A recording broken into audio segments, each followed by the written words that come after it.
and organized by the Departments of English and Political Science, Surrey United College of Women. We begin our day with presentations to some very thought-provoking papers on borders, boundaries, identities, belonging, as well as their representation in film and literature. And we are sure we will be audience to some excellent research and elucidation. Migration has been a recurrent theme in many books dealing with the post-partition memory and the intergenerational trauma, be it Megina Katara, Komal Kanwar, or the serialized representation of societies, farmers, the exposition over the complexities of migration, the quest for belonging, and the universal desire for a place to call home have left an indelible mark in our lives. May I now request Dr. Shikhona Shostak from the Department of History at Human College for Women to kindly chair the session.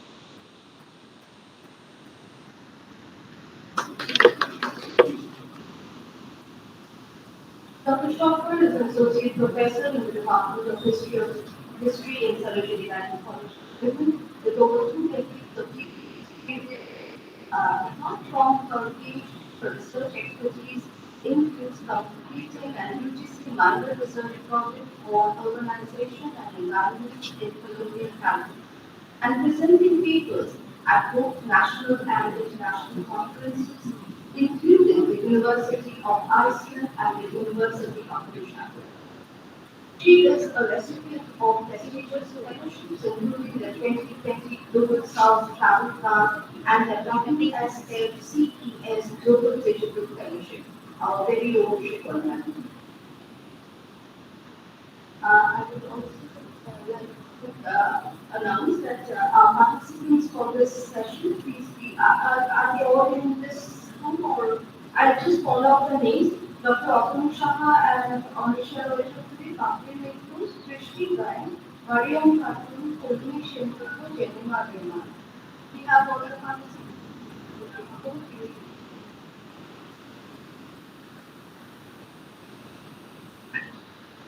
Kumar, coordination student. I would like to welcome all of you in this session.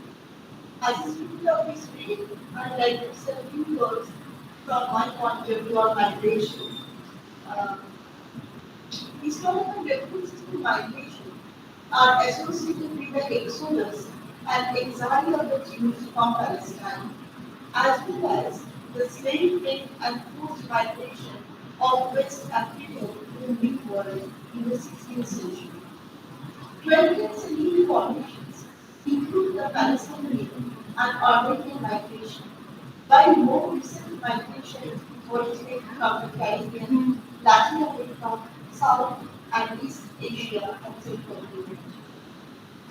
As a subject area in which the category of study, migration has become a theoretical tool in food studies, ethnic studies, and cultural studies, and resonates with debates of identity, nationalism, transnationality, etc. Second half of the 20th century, referred to by some demographers as the century of migration, is distinguished by the magnitude, direction, and composition of international migration. Several factors have accelerated the movement of people, globalizing economic processes, leading to the internationalization of capital and the labor market. The cumulative effects of political instability caused by ethnic strife and civil wars, population pressures, environmental degradation, and human rights violation. In Indian subcontinent, partition was accompanied by the largest uprooting of people in 20th century. Recent researches suggest that the experience of forced migration and settlement was far from uniform, as was suggested in official literature. Rather, migrants suffered numerous vicissitudes and their experiences were heavily mediated by social class, ethnicity, language, caste, and the unspoken assumption about gender. Study of migration in films and literature can be taught as a new history of partition was pioneered by writers and activists who emerged from an individual milieu the early 1980s, provided by the subaltern consular writing, which desire to restore agency to non-ethnic groups. As well as feminism and subaltern studies, the other major influences on this approach were deconstructionist methodologies of postmodernism, post-structuralism, and post-colonialism that sought a subject and a center of the research. In counter distinction to high politics, unpublished histories, the victims of partition and principally women became the new focus of research. Now I request Huma for the first presenter present their paper.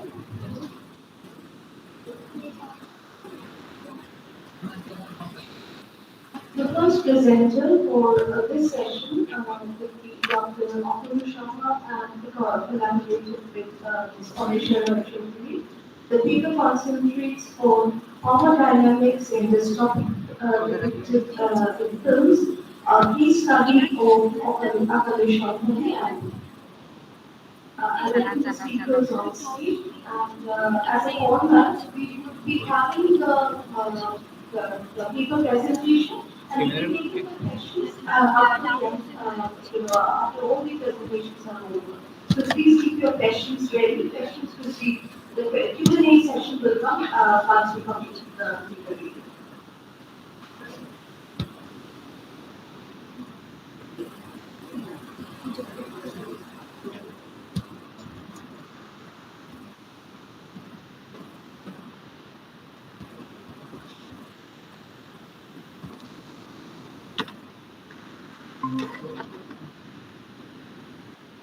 Excuse me.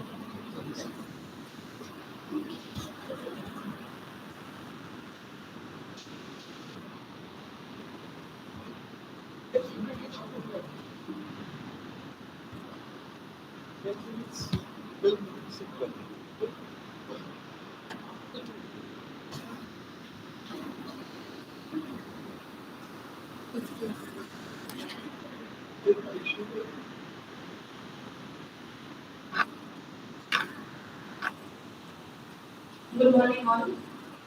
Um, the paper that we're going to present is the power dynamics in dystopic depicted in films, a case of operation by Mridal and lead by Anubhav Sinha. We know as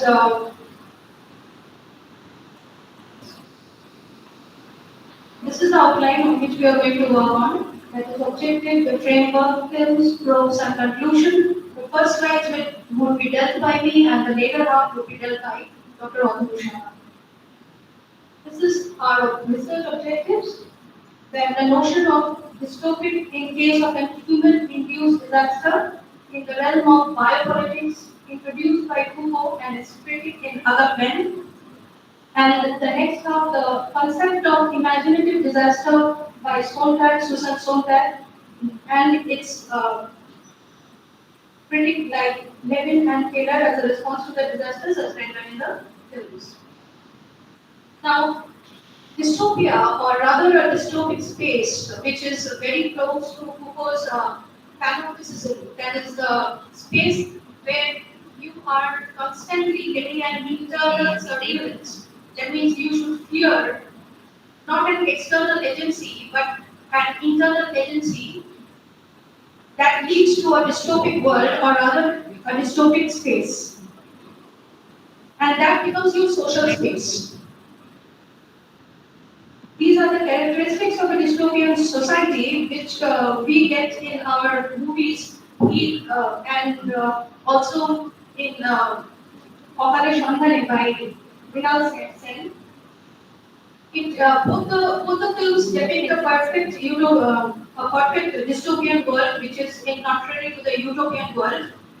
In both the movies, we find that they start off with a utopian message, as in here we find that in COVID period, when people are undergoing a panic spell, then they receive false messages from media that government is working on their security and their safe journey to home. So that's a false dream which the media is showing about the European world, which they are not in. Rather, they are in the dystopian space. Next is Foucault's biopolitics, which talks about in the order of things. Foucault spoke that man did not exist more as life, language, and labor in 17th and 18th century. Means man started to exist in 19th century as power, knowledge, and body. This is a thing which we get immensely in the two movies where we find that sovereignty takes a role in governing the human elements, which is being spoken by Ackerman also. This is Ackerman's view, where we find that what is war? A war, as Foucault said, it is race against race, or nation against nation. But what Ackerman spoke is when state interferes into to decide that who is powerful and who is not, that is what Ackerman's critic of Foucault's biopolitics. Rather not a critic, it's an extension. And we find in Jews in the time of Holocaust were killed without their deaths being recognized in the law as murder. The same has we find in COVID also. And not only COVID, I want to mention over here Greenaction's Shamane, which depicts the Bengal famine of 1943. It is the British inflation policy during the World War II that to reduce the consumption of the poor to reduce the consumption of the poor and divest the entire thing to the military supply, towards the military. So that is again the sovereignty of the state taking hold on the biopolitics. This is the central theme where not only the nature, but mostly it's a man-made disaster. When we call the word man-made disaster, we can obviously understand that state is taking a rule over the entire being, over the entire human being. We can see the record of here that the 30 most severe famines have killed 145.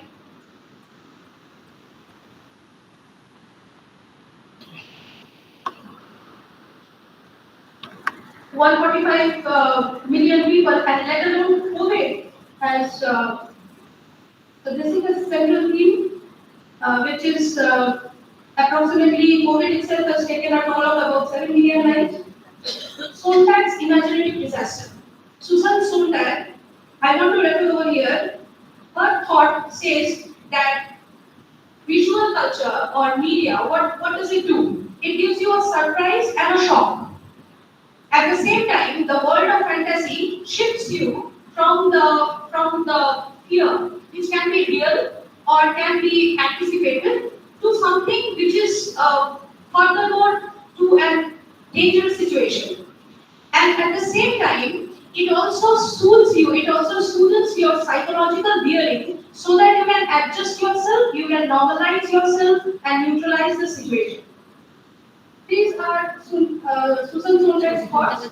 And Levin and Taylor said that Susan Sontag did not give any conclusion to what is after the monsters left or what is after the disaster. After the disaster, something has to be reconciliated, rehabilitated. So this is a further thing of Levin and Taylor, who says that it's an ethical consideration and an inclusive approach where the interpersonal relations of heroes comes out from the victims itself. We find it deep, as Rajkumar Rao over there portrays a Dalit hero or a Dalit police inspector who comes out from the victims so that he can understand more the plight of them. This is a complexity theory which speaks about, which we have seen in COVID to the maximum. It speaks on the following the factors involved are non-linearity, that means it's an exponential growth. It jumps and it grows. We find a cell similarity where there are variations of COVID varieties. We have found Omicron, we have found a multiple varieties. Next is fractal And from all this, how they are going to revive? They are going to revive through self-organization and emergence. The activity films will be done by Dr. Automotion.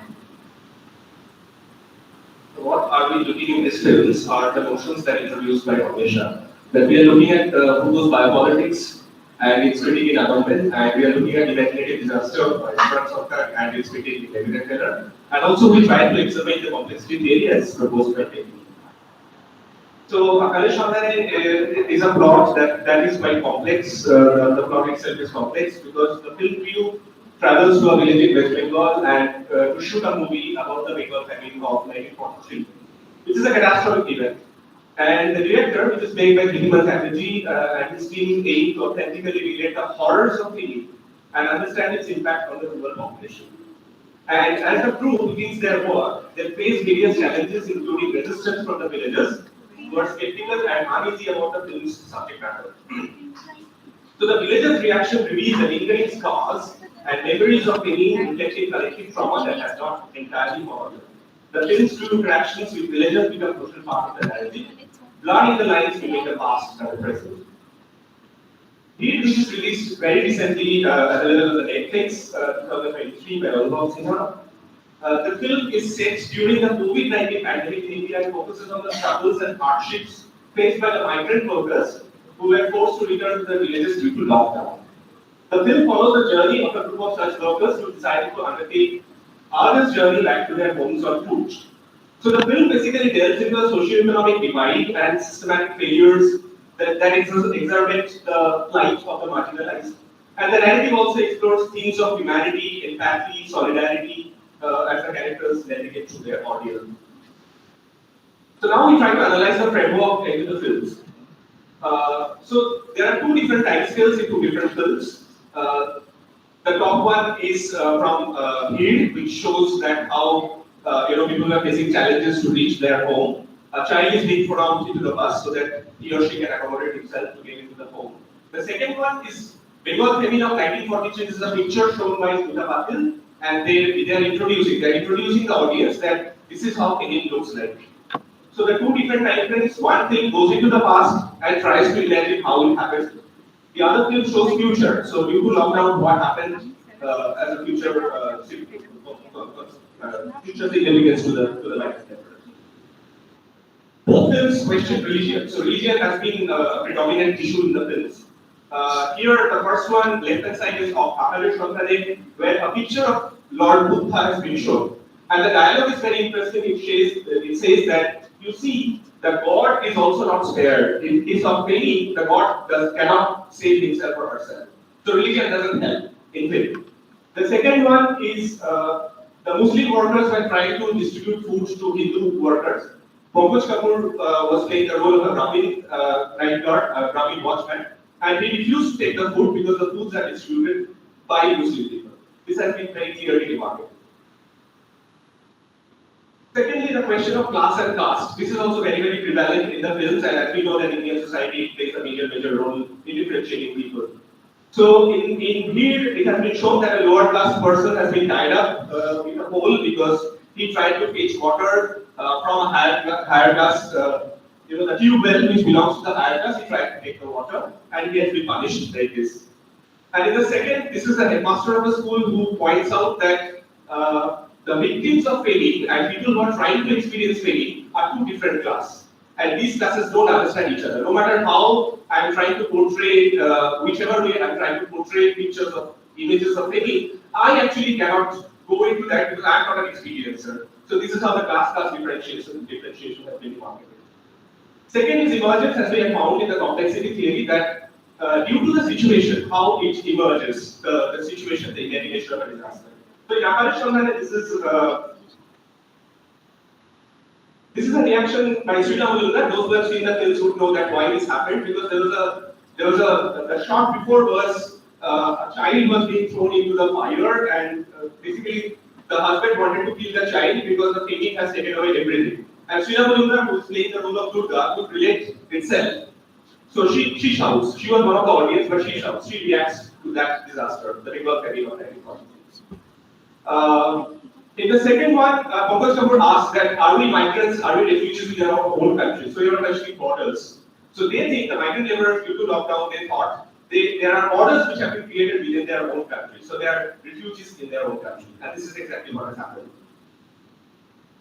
But as you said, that Susan Sontag, which is explained by Levin and Taylor, they said that what is the positive thing that, when we are showing disasters in films, are there any takeaways? Can we suggest some solutions? So this is how both the films react and respond to the notion of disaster. In Akali Shandhani, conversation between Tiponkar and the headmaster says that do we actually believe, do we have the faith that we can reach out to people in case of disaster? So are we actually feeling the pain that have been experienced by Fagins of 1943, Fagins of 1959, and so on? So the question of faith. The second in the film, it is shown that justice, which is largely, a quote unquote privilege from the upper class, if it is given, if justice could be delivered by the lower class people, that justice would be a better justice. So this is a kind of positive scenario that also comes out.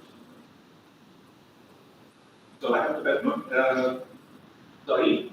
So ethical considerations, both films take ethical considerations and revealing. So there are positive images which have also come out of the films, and that really explains that modern complexity and how complex human lives could be. So in conclusion, Anisha began with the idea of dystopia. So we have found that how dystopian society is controlled by the question of class, caste, and religion in both films. Biopolitics in both films we have shown and we have seen that there is a sovereign oppression. The state tries to demarket refugees, migrants, victims of pain. And the imagination of disaster is not non-linear. As I said at the onset, one film goes into the past and tries to imagine, one film goes into the future and tries to imagine the consequences. Both films shows that there is an emergence of hero out of the victims. So someone bonds out of the victims and tries to rescue the other people. Uh, yeah, so these are the cited sources, and we will be delighted to take questions later on. Thank you very much.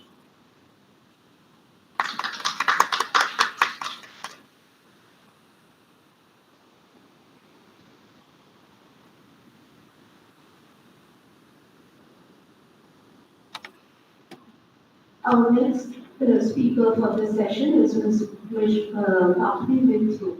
Her paper is titled Exploring the Diverse Psychology of the South Asian Migrants through the Lens of Gender Performativity, contextualizing Bharati Mukherjee's Jasmine and Monica Ali's Bricklane.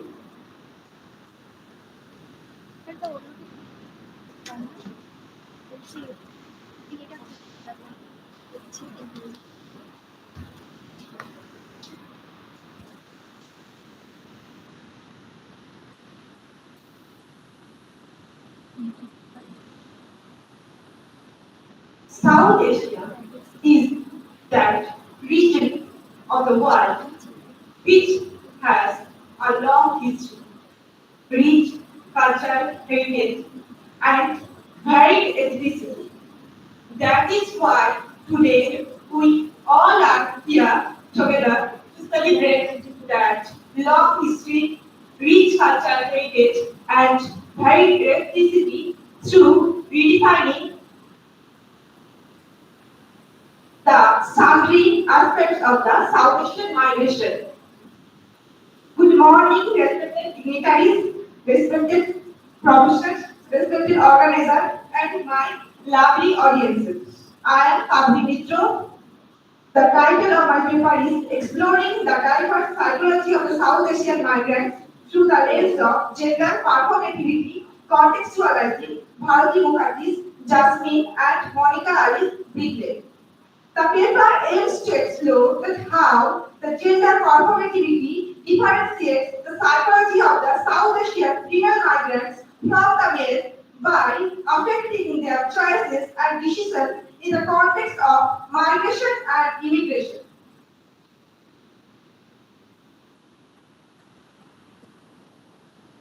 Therefore, now, for some minutes, we will have an adventurous and exciting journey together in order to explore the diverse psychology of the South Asian migrants on the basis of gender performativity. Now, what is gender performativity? The term Gender performativity is coined by the American philosopher and gender studies scholar Judith Butler in their book Gender Travel, Feminism and the Subversion of Identity, which was published in 1990. Butler says that our biological sex does not determine our behavior. The society where we live imposes certain set of rules on the basis of the biological sex, on the basis of the biological sex to affect our behavior. According to the gender performativity, gender is not innate or inborn identity, and it is socially constructed behavior. We are bound to acquire these behaviors to practice to feed into the to feed into the society. Hence, we perform our gender role.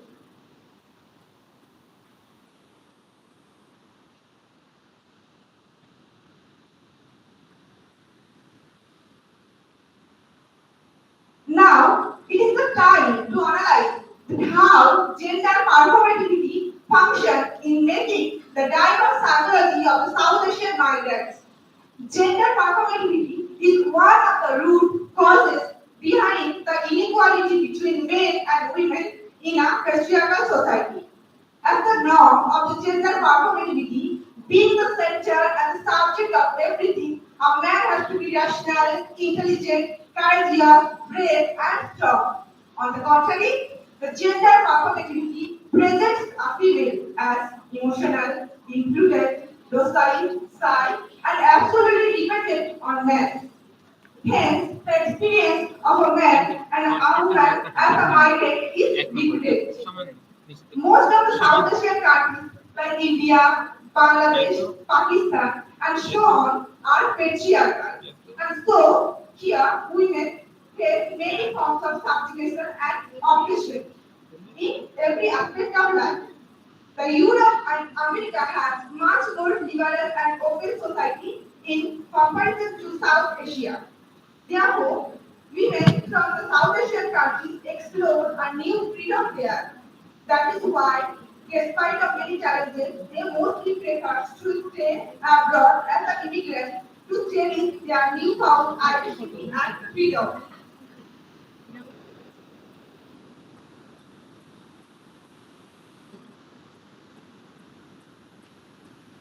This theme is dazzlingly portrayed in Bharati Mukherjee's famous novel Jasmine and Monica Ali's celebrated novel Brigitte, where the two female protagonists, Jasmine and Najmine, suppress their love for the motherland to pursue a life of freedom by accepting all the challenges of an unknown land. Jasmine and her husband, Droga, decided to go to Florida by leaving India in hope of a better career and life. But before that, unfortunately, Jasmine's innocent husband was killed in a bomb attack. Jasmine became widow at the age of 17. The Indian poet Chandra Mahapatra brilliantly depicts the condition of Hindu widow women in his poem Dawn at Puri, through the line where he writes,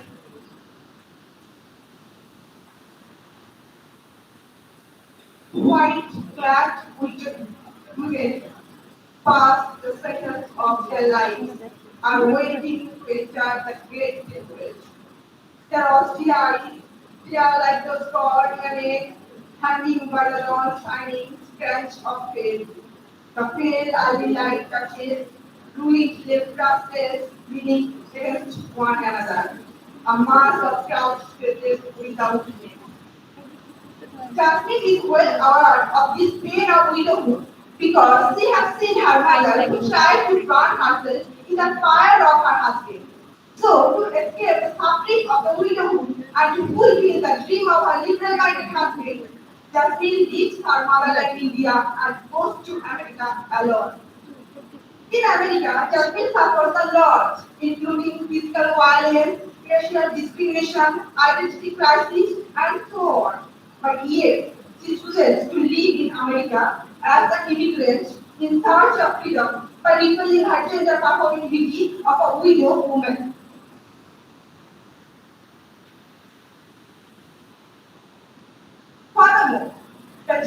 conformity plays a dominant role in differentiating the psychology of female migrants from a male in modern Alice Britain. Najmi, at the age of 18, marries an older man child to give her husband, and then she moves to London from Bangladesh to give her husband a company who work in daughter.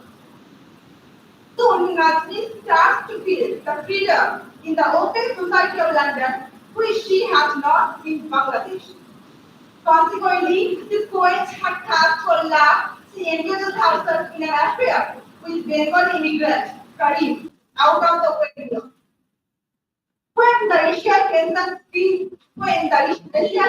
increases in London, then Nazmi has been charged come back to Bangladesh.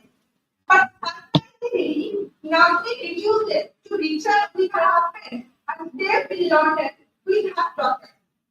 Finally, even she resolves her relationship with her lover Karim and makes herself completely free from the male dominance. The liberal society of London, where Lakshmi for the first time experiences the flavor of freedom, teaches her to live alone as a single mother without depending on the masculinity. Nashville's decision to live in London amid all the social inspiration in her denial and silent protest against her gender performativity as a Bangladeshi housewife. Thus, we have reached the culminating point of our exciting journey. And what we have found as our exploration that gender performativity is an indispensable discourse in the sphere of the subject migration. That being the end of our journey, I hope everyone have enjoyed it. Thank you everyone for cooperating with me and for listening with patience. Thank you.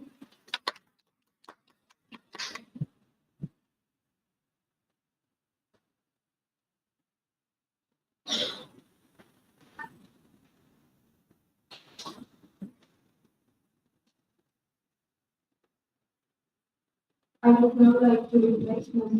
Srishti Gayan to come on stage and present her paper. Her paper is titled Substitute Prescriptive and Critical Productivity, a study of the figure, the migrant circle in Indian nationalism.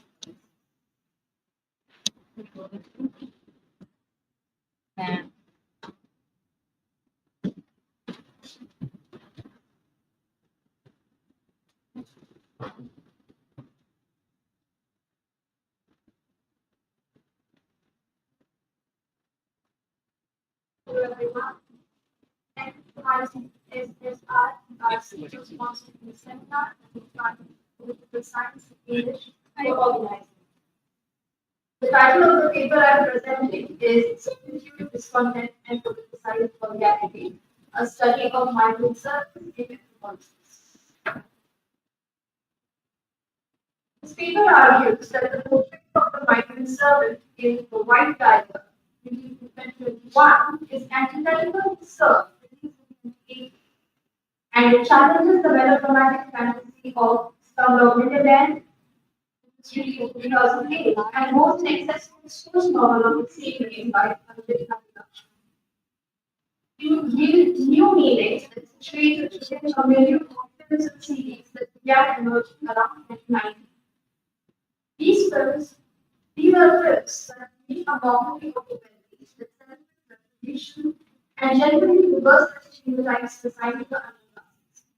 As a result, Balram Mutai, the lower caste migrant servant of the White Tiger, comes out of a frontline figure and ends the film by illustrating the formation of a threat to the masses. We begin with like Balram, the protagonist of Sir is a migrant servant, Rana. However, the White Tiger is a delicate servant have distinct and fundamentally opposed approaches to the definition of the servant as a figure of social objection. Whereas the White Tiger is vulgar and violent, Sir is insistent on maintaining its protagonist's dignity. Ratna works as a living maid in an upscale Mumbai apartment after her employer Ashwin's wedding is cancelled, she and Ashwin effectively live alone. And Balram finds himself in similar circumstances once his master, Ashok's marriage, falls apart. Her furniture is limited to a mattress on the floor and a small TV, excluding the terrace, which she occasionally visits. Her leisure is almost exclusively spent in this cramped space. It becomes even less her own when she volunteers it to store the presents from the cancelled wedding so that Ashwin may not have to see them and be reminded of his personal guest. Like Ratna, Balram is also on duty at all hours of the day. However, his servant quarters are decidedly worse. Initially, the floor in a decrepit room shared with another servant in her bar, and then a dusty cockroach infested shack with no bed in the windowless basement of a Delhi apartment block. Did you see? Right. Like Ratna, he too lives next to his work, that is the car park. Unlike her view of the skyline of the country's finance capital, you can always see the neon sign of the guest bank in the distance. Balram has only corrugated steel walls for a view. The segregation of space is stark and intended to variously elicit disgust and anger. A few scenes illustrate the difference of ethos of the two films. First, a lemonade scene. Each servant is shown making lemonade for their respective masters.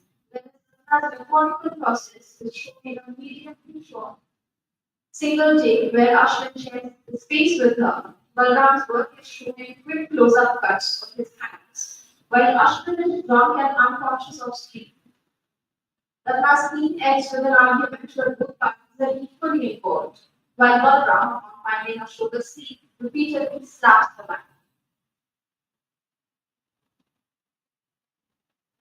In the first, the scene works to depict tension within the setting of comfort based on familiarity.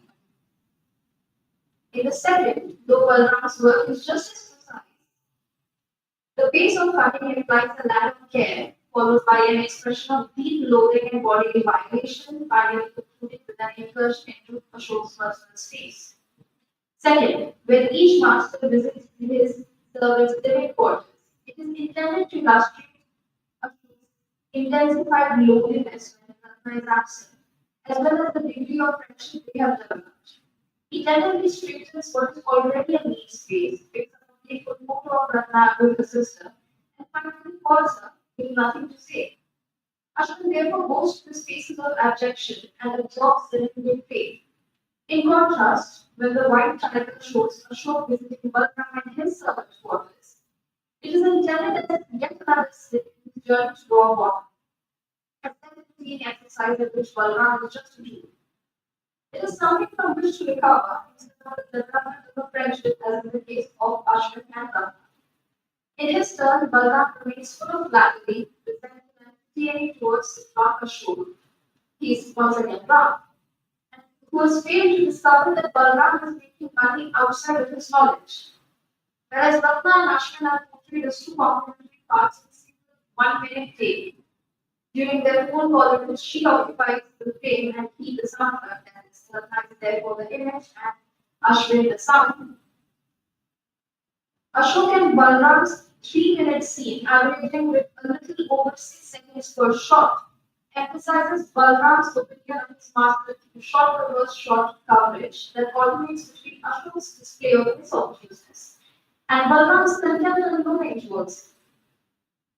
The crisis in the White Tiger is triggered by a hit and run while Pinky, Ashok's wife, is drunk driving.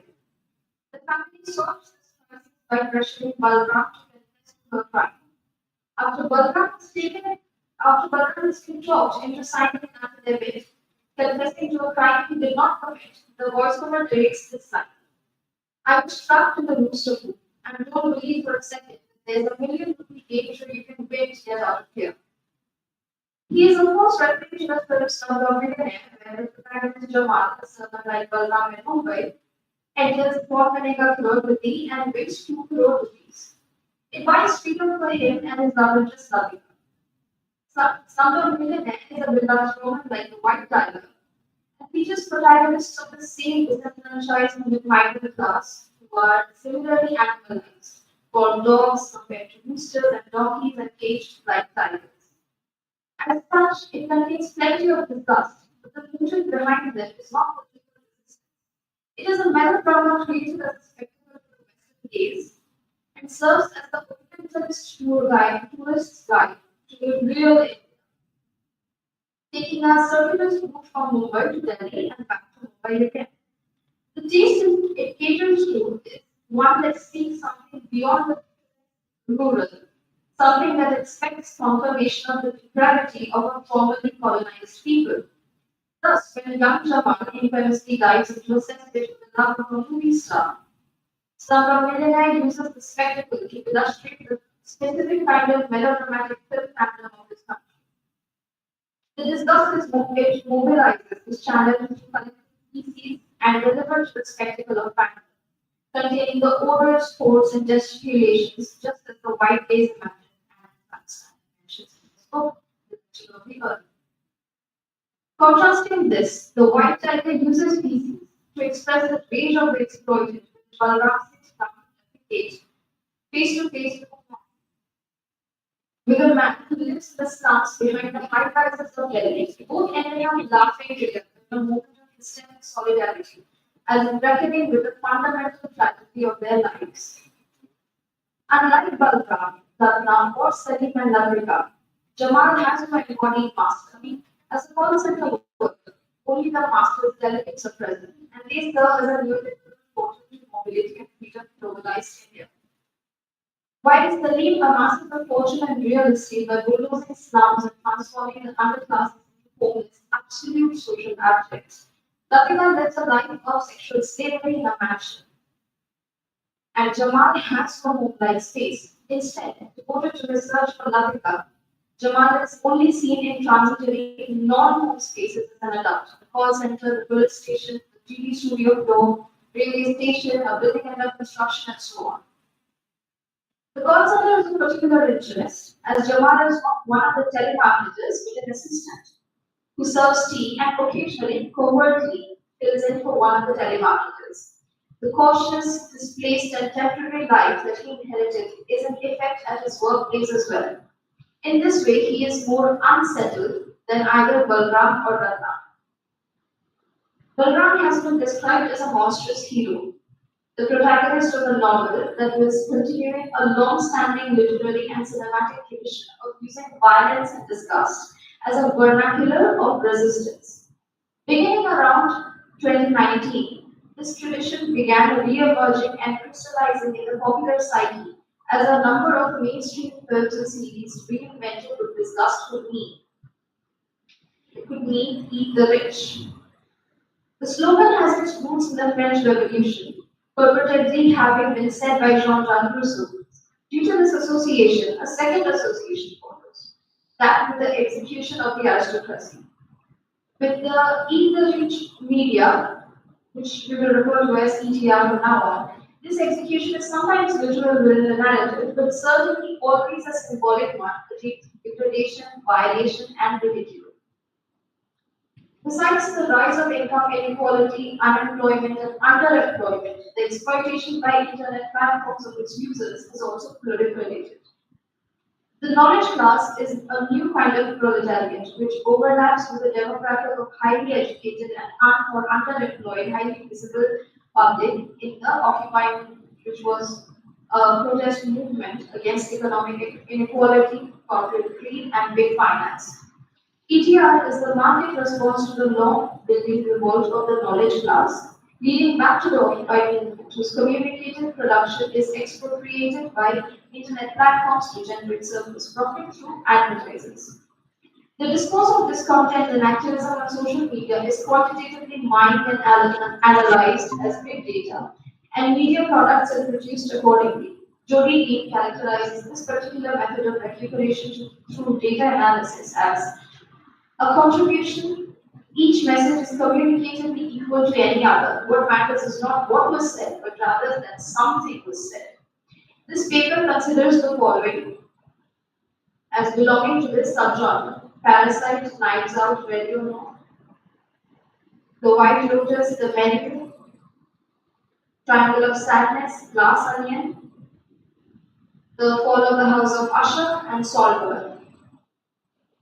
In 2018, there had already been Sorry to Bother You, a prototype of this new subgenre.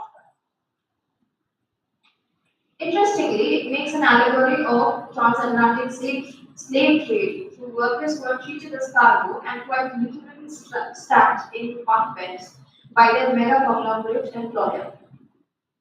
These films contain narratives that ridicule the wealthy, the violent edge, and which appear to be in tandem with an online discourse. They are shown as incompetent groups, derided and mocked for it, and often killed. Generally, these films rely on politicized optics to reverse stereotypes reserved for the poor: stupidity, existence in masses, vulgarity, and shameful depravity. The underprivileged, exploited protagonist emerges as a thinking individual.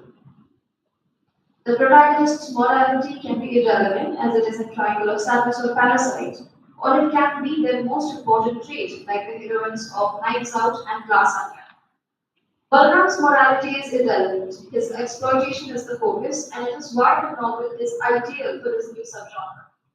Because the novel was already relying on this lust, the film deliberately made it worse.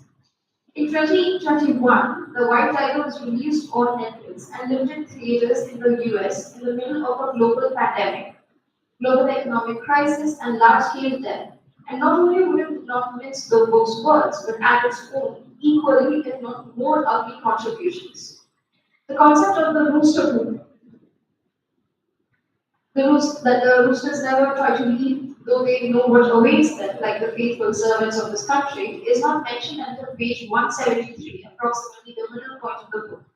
The film shifts it to the first act, right after the horror of Balram's father's funeral, and depicts it in graphic detail that exceeds what is described in the book. It turns the horror of exploitation into an obscene spectacle. With the release of The White Tiger, the film, a new Netflix tiny edition of the novel was released with a redesigned cover. A white tiger sits on a pile of cash against a plain background. Above him, a quote from the book splits the attention: "Eat or get eaten up." The film's position within ETR could not be clearer. The final shot of the film decisively illustrates its move towards the contemporary political mood. Whereas the book ends with a summation of Balram's journey to entrepreneurship, the film begins its ending with an explanation of his business practices with respect to its staff, effectively shifting the attention from the individual to the collective. Balram brings out his entire staff on the street in front of his building and directly addresses the camera. "I've done it. Sorry, I've made it. I've broken out of the coop." Here, his narrative ends and he smoothly moves out of the frame. The camera then pulls back to cover the full force of Balram's staff, far more empowered than he or his peers ever were. But it is not mere celebration. On the contrary, it visualizes the multiplication of Balram, an army of Balrams who will slit the exploitative master's throat and exact their revenge. It is the new business policy. Thank you.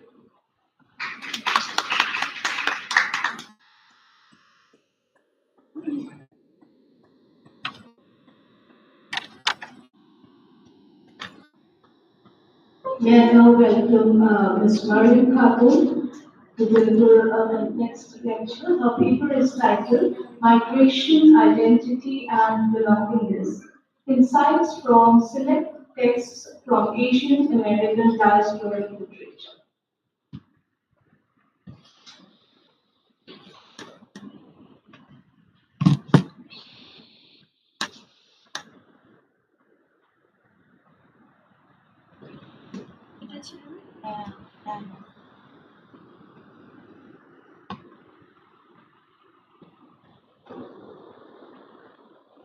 Thank you, ma'am, and thanks to the organizer for giving me this opportunity to present in this lecture. Today, I would like to start my presentation of sharing with you some personal stories on belongingness. I am basically from Shiraghat and I to stay in Chandanagar with my husband and my daughter. My little daughter is only 3.5 years old. And one day asked the question, where is your home? She said, my biggest home is in Jongipur, my daddy's home is in Bengala, and my Abbu's home is in Chandan. So, which one of these three homes is her, which one is not her? Actually, the notion of multiple home and belongingness is beyond her perception, and she is the reason. And another thing, but whenever she asks this question, she never says that our home or mine. Rather, she says, this is home, that is home, and our home. She's quite comfortable in all the three places. But the thing which she feels, maybe it's the lack of belongingness or I don't know what, but she says. Another thing which I'd like to share with you is that my daughter is very fond of drawing. And she draws everywhere. In front of her TV, her shade, board, drawing book, exercise book, even on my laptop, on my diary, bed sheet, cover everywhere. But the question which she often asks me is when she is trying to draw something on the floor or on the walls of my room. She says, is this our home? Is this our wall? Is this our room? So this question, the detail of this asked me this question, and I'm quite unanswered. I don't know what to say. It's not like that the owner of my house where we are presently staying are very busy or formal. No, they are very loving and caring, and we are like a family. But my daughter is saying like if she does a mess on the floor or on the wall, she might be answerable to someone, the owner of the house. So the reason one is also being unaware of the notion of multiple homes and belongingness. She is also trying to perceive in her own way.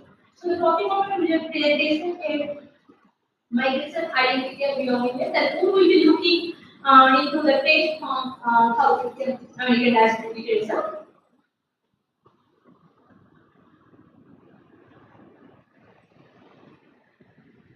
So here are three outlines of my presentation today. First,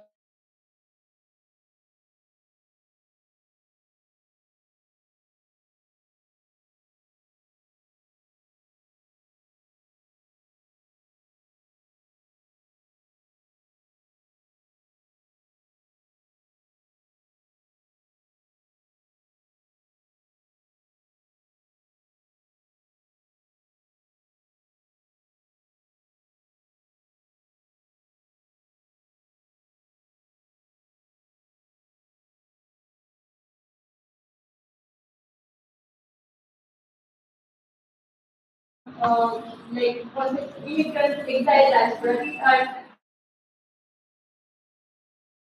and scholars have chosen deal with various facets of migration and their focus is on diaspora.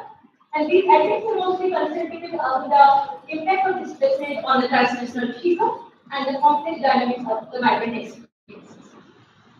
Drawing the previous situation, I was trying to focus on the displaced position of the migrant and equal basically focus on the connection between the solidarity and multiple performances belongingness within the diasporic economy.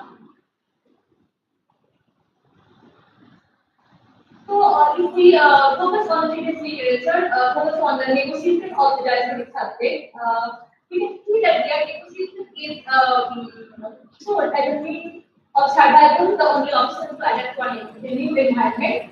It is also to have an access and acceptance in a dominant group. It is to assimilate the dominant culture in order to keep a space and enjoy privileges. And it also is used to escape discrimination, marginalization, and injustice, be it social, cultural, or political. And in this process of identity, diasporic service undergoes various levels of dislocation and economic dilemma and risk. And negotiation helps them to escape their victims. Cleaning of non-belonging that is resulting out of this sense of dislocation, marginalization, and risk. The study of the different literature shows that in the discussion of the attribution of the diasporic subject, the major concern is on the domination of the diasporic subject by the host community, including discrimination, marginalization, exclusion.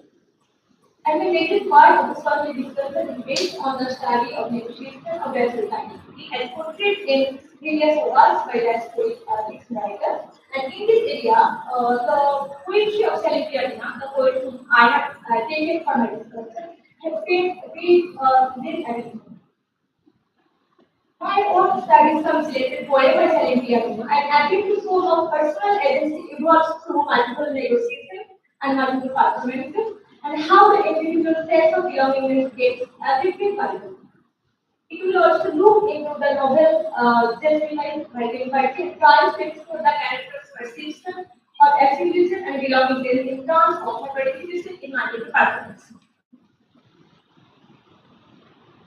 It will also focus on how a successful negotiation through intelligent evaluation, arbitration, and active handling of the real conflict situation helps the subject to evolve as someone having an agency.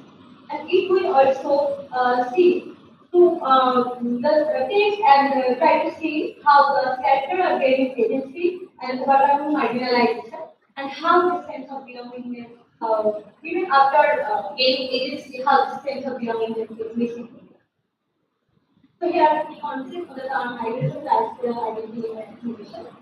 Migration as currently defined as the movement from one country, place, or locality to another, as it gets influenced by a number of variables like economic, political, social, cultural, etc. And so we have the dynamics of migration. Diaspora refers to the population that is scattered across regions with a separate from its geographic place of origin, and diaspora share cultural and religious origin. Identity is defined as a set of distinguishing qualities, belief, personality traits, appearances, experiences of an individual or group. Diaspora identity are those who are constantly producing and reproducing themselves and through transformation. Here also some other assimilation. The Western subject has to go under a long process of negotiation. In this process of negotiation, the capability of the diasporic subject gets tested, and once the diasporic subject starts succeeding in negotiations, he or she he or she acquires a well-developed repertoire of self-discovery and self-definition of self-wisdom, and having self-efficacy, the diasporic subject come out to be every day that he or her age. Manipulate exports. And if we focus on the perspective of Halepiadina and Virgin Virgin, we can see that both of them are focusing on keeping a balance. While okay, you are trying to assimilate or you are trying to adapt to a new situation, but still keeping a balance and moving on. So, compromise for Halepiadina is not something he cannot use it in a negative one, but he sees it as a strategy to manipulate any new situation and adapt to any situation. If you focus on some selected things by time the description poem, we can see the form of takeover. The poem is focused on micropartners. We can see that the speaker is looking for another one, a new destination where he or she can have a new start. And this space is heavy with focus, but at the end of the journey, when he or she reaches the destination, the feelings come of being wrong in a state of passage, and this multiple share multiple performances actually being hit off to in the middle of a journey. And this process of starting a new home and getting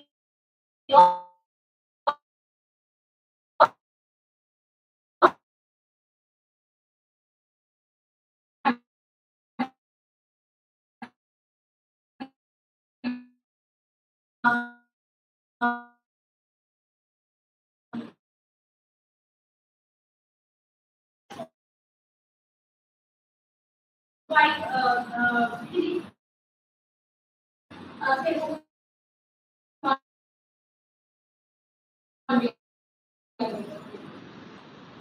we have given, we can see the portrait of the migrating people, what they are facing in order to procure the room. But ultimately, they this journey, you can see that their sense of home and belonging is getting disrupted, and they find their new home as a citizen state. from it, we can see the speaker who is making a site from a competition with profile serving agencies. It is a site of few hours with having on it. And it's a mean to bring back to life and to create a digest. At the end of the poem, they again return to the city and it's used that the city claims, but the claiming of the city does not mean that the speaker and inhabitant belong to the city. Another point like spiritual. Here we see that the city is very welcoming and we welcome the subject with all its being. But the thing is that the subject is someone who has the capability to create something out of nothing. So in order to enter this, you have to take some responsibility. You will be accepted only when you are able to fulfill the expectation of the community in which you are willing to accept.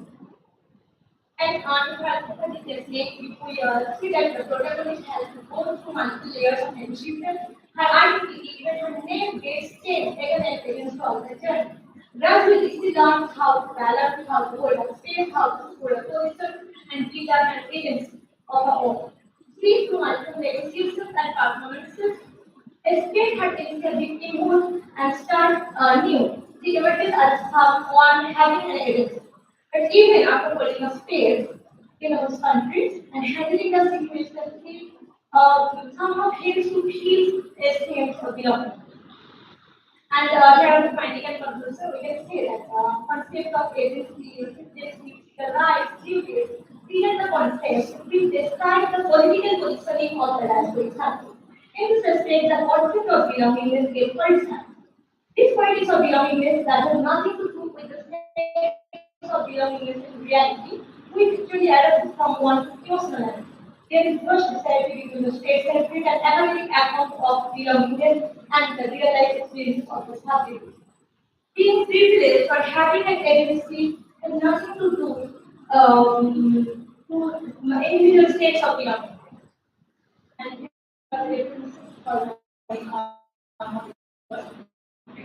and the one person.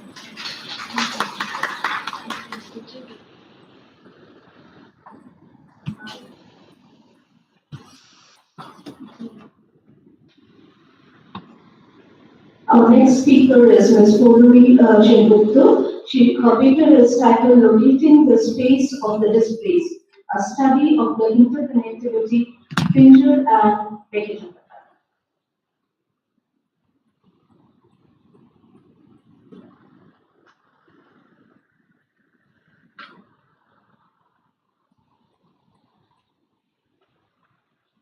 Good afternoon, creators and madam. Good afternoon, everybody. The title of my paper is Locating the Space of the Displaced, a study of the interconnectivity of Pinjar and Mikhe Hakatara. Mission Foucault points out in his essay entitled Different Spaces that there were places where things were placed because they have been violently displaced. This theory of Foucault expounds the predicament of those who have faced the violent consequences of migration or partition. Partition suggests dispossession, and this dispossession may appear to have various dimensions. The disposition of Kuro in America Freeman's Ranger is perhaps different from the disposition of Nita in Ritik Gotham's Mikhe Takatara. And this disposition or displacement rendered both Kuro and Nita spaceless in the partition or in the post-partition era. The present paper will discuss how these two characters, though culturally different and put in different situations, become interconnected by the disaster called partition. Basically, both Pinjo and Vikitapatara were written as fictional narratives, and subsequently they were rendered into film versions. In our discussion, we shall try to highlight the comparative merits and lapses of the narratives as texts and the narratives adapted as films, though our basic intention is to make a comparative study of the agony of migration and the quandary of two displaced females. The hopelessness of Kuro or Hamida and Nita are different. Both belong to a space of no region, but the kinds of displacements they have are diverse. Considering the model in which both the females were struggled, we may conclude that the spacelessness of Nita was more in degree than that of Kuro. Uma was abducted by Rashid. She was rejected by her family after her abduction, and subsequently, when she was left with no other option, she had to get married to her abductor. The turmoil of the pre-partition period created this mess in Kuro's life. The trauma of Kuro was immense, and it was never possible for her to overcome that traumatic experience which was inflicted on her. Even after several years of her marriage with Rashid, when she heard about the abduction of Hindu girls by Muslims and Muslim girls by Hindus during the partition period, her ears burned with rage. Perhaps these calamities reminded Kuro of her own catastrophe. But despite the tragedy of her life, Kuro was not as deprived as Nita. Apparently, Rashid was the one who had been responsible for Kuro's devastation. Maybe for Kuro, he was like a tiger who devours its victims. But even after all these things, Rashid did not feel as a husband. Even after all the shame, the loss of her dignity, the loss of her own land, and also the loss of her own name, Kuro or Hamida was not deprived of the honor of a wife, which Rashid never ceased to bestow on her. Kuro would at least have a semblance of domestic bliss, which was out of reach for Nita. The displacement of Kuro was a lifelong trauma for her, but the silent torture that Nita had to face in the name of commitment to her family was inhuman. Kuro was violently displaced from her original space, but even in her distressed condition, she would locate a space of her own at Rashida's house, which she declined to use. But Nita could never identify her space, either in her own family or in Shaumak's life. The two characters are united and they become interconnected when their spacelessness and displacements are conceded. But they stand to be divided when their experiences after they deracinated are critically analyzed. Unlike Kuro, Nita did not have to lose her parents and siblings because of the terror of the partition and migration. Nita was an educated woman, but her education could not give her emancipation. It in turn became a tool for her exploitation. Except her father and her elder brother, the rest of the members of her family counted her as a money-earning machine, as if she was a robot, devoid of any emotion and passion. Her own mother was terrified and disgusted if she saw Nita spending some quality time with Sean. She would always panic to see her elder daughter thinking about her own space, her own marriage, and her own future, because that would displace them from their limited safety. In a way, she encouraged her younger daughter to get closer to Shonot so that the family might get rid of the fear of losing the money-spinning machine of the household.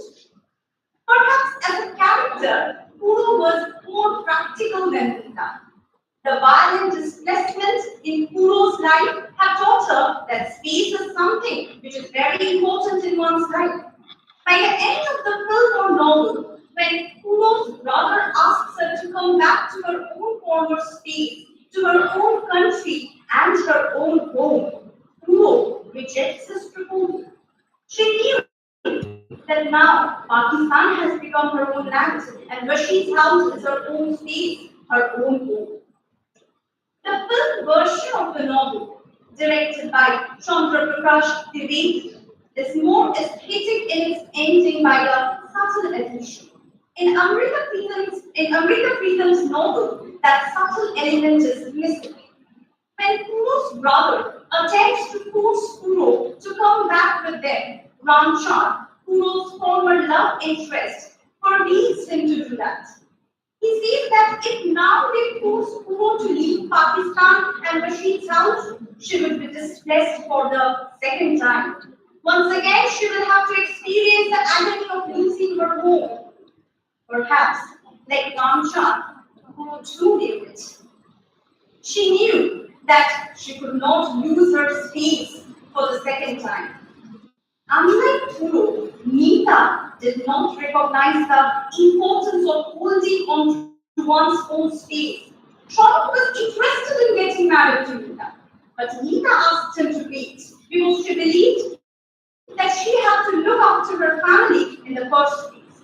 Nita had been suffering from a psychological confusion, torn between her so-called commitment with the family and her own personal space about which she had dreamt. Nita's intense affection for Shonok and her family always instigated her to sacrifice her own wishes and desires. Nita was ready to go to any extent to fulfill Shonok's dreams of completing his research. But once Shonok established himself, he did not want to waste his time by waiting for Nita. He gets involved and subsequently married the more beautiful Geeta, leaving the wretched Nita totally shattered.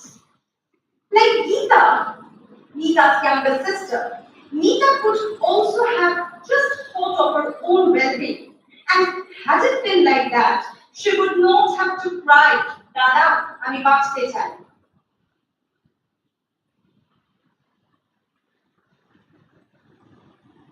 The ending of Hrithik Roshan's film seems to be a bit more melodramatic and tear-jerking, which is not in keeping with Ghotak's treatment of the rest of the film.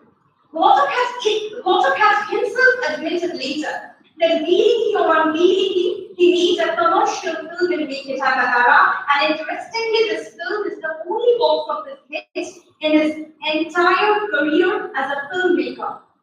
Shaktipada Rajguru's narration of the concluding part of the novel is emotional and poetic, but not melodramatic. Thank you.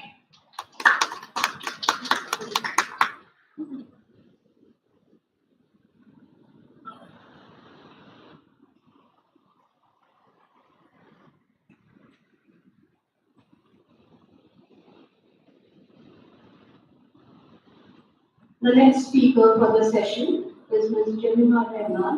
Her paper is titled Reconstructing Gender and Identity in a Deterritorialized Space of Home and the Writings of selective global South writers.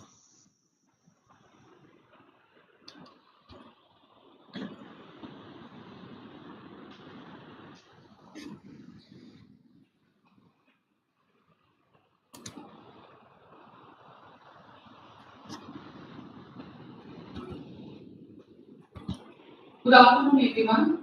Thank you for having me here today. I am Jamima Rehman, a research scholar from Agya University. Today, I'm very much excited to talk to you about my topic, that is reconstructing gender and identity in a deterritorialized space in Matoshi Papa's novel Seasons of Time.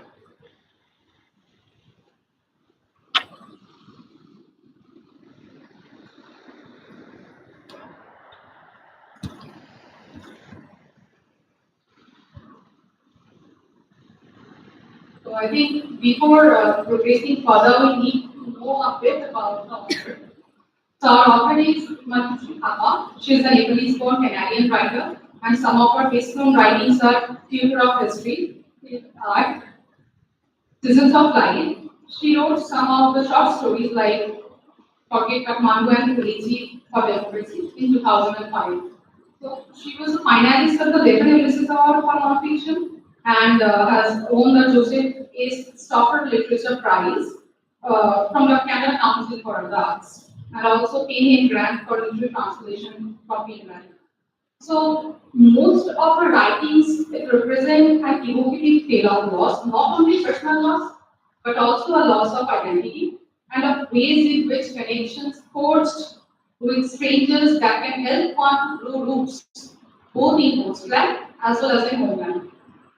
So, today I have focused majorly on her hard novel, that is Seasons of Flight, published in 2010. So as you see, the story delves deep to the protagonist Prema, a young woman from Nepal having survived a war-torn, unstable homeland where a loved one died and disappeared, and have been delineated through her flight and adjustment to the new hostland. So women in diaspora they often get influenced by their rich cultural heritage as well as the culture and traditions of their adopted countries and the dynamics of their diasporic community. Thus, balancing these various influences, women in diaspora often find themselves negotiating between different cultural expectations, roles, values, and this negotiation leads to a profound sense of displacement and a search for a home. So in this paper, I have tried to focus on the role of gender within the substructure of a de-objective editorialized space. Second one is Prema's journey towards a travailing identity through the process of hybridization and acculturation to divulge the trauma of alienation, identity crisis, and discrimination. And the third one, and the most important point, is the creation of a new space that becomes a hybrid space where distinct and parallel experiences of travel, settlement, and cultural conditions meet in a multiplicity of histories that are not bounded in one place, but formed through movement in spaces. So training forestry, first of all, Prema's life in her native village was not enough to keep her grounded. Her mother died during childbirth when Prema was only 8 years old. The younger sister who survived, who went missing years ago to join the Maoist rebellion. Her father is a little more than kind voice on publicly, and definitely her love her desire non-committal as Prema herself. So when she is granted a US green card biologically, she readily puts a chance for a life in a richer land that was more pure for her and more proper and solid. The first slide talks about the ambivalence towards exile. So, Seasons of Flight, Manjushri Thapa explores the intricate emotions and experiences of migration and exile to its protagonist and her flight in the host land. So the novel delves into the notion of exile not only as a physical displacement, but also as a state of mind marked by ambivalence and complexity. This ambivalence, while fraught with uncertainty and longing, becomes productive as it catalyzes the personal growth, self-discovery, and the redefinition of identity. So Prema's journey is characterized by a profound ambivalence towards her status as an immigrant in the United States. On the one hand, she grapples with the feelings of loss and alienation within the very familiar environment and connections with her native land Nepal. On the other hand, her exile provides her with opportunities for self-exploration and new experiences that would have been inaccessible in her previous life. And the second point, the productive answer in Prema's exile allows her to navigate through the intersection of Nepalese Canadian cultures. The cultural negotiation enables her to construct a hybrid identity that incorporates elements both from her homeland as well as her adopted country, the host land. So the tension between holding on to the cultural roots and adapting to a new cultural context enriches her understanding of identity and making it more fluid and multifaceted. In the multi-ethnic metropolis of Los Angeles, Prema finds herself repeatedly trying to explain that she is not Indian. She doesn't speak Spanish because she is not Mexican or Italian or Spanish, and that Nepal is not the same as Nippon, nor does it sound like Nepal. And surely it has no relation with Nepal or Pakistan. So, untethered, Prema eschews relationships with fellow Nepali immigrants and cuts her contact with even with her waiting father and unattached lover cousin. She moves in total strangers and finds herself alone in most of the nights until she meets Louis, who becomes a team's connection to a farmer, more grounded American life. So in this context, Stuart Hall in cultural identity and diaspora we can associate it with Prema's life that cultural identity can be thought in terms of one shared culture, a sort of collective one true self, hiding inside the many other more superficial, artificially imposed selves which people with a shared history and ancestry hold in common. Thapa depicts the incidences in the life of Prema such that she feels her physical location in LA, but her genealogical and geographical roots lie in Nepal. My next slide talks about acculturation through assimilation.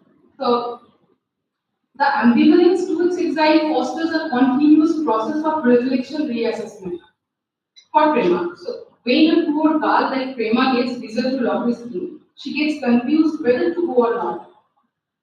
She asks herself, should I not leave this shabby third world country, having received a chance having won a lottery? Was this not an opportunity? America was rich, it was proper, solid, but wasn't it also an agent of corporate capitalist expansionism?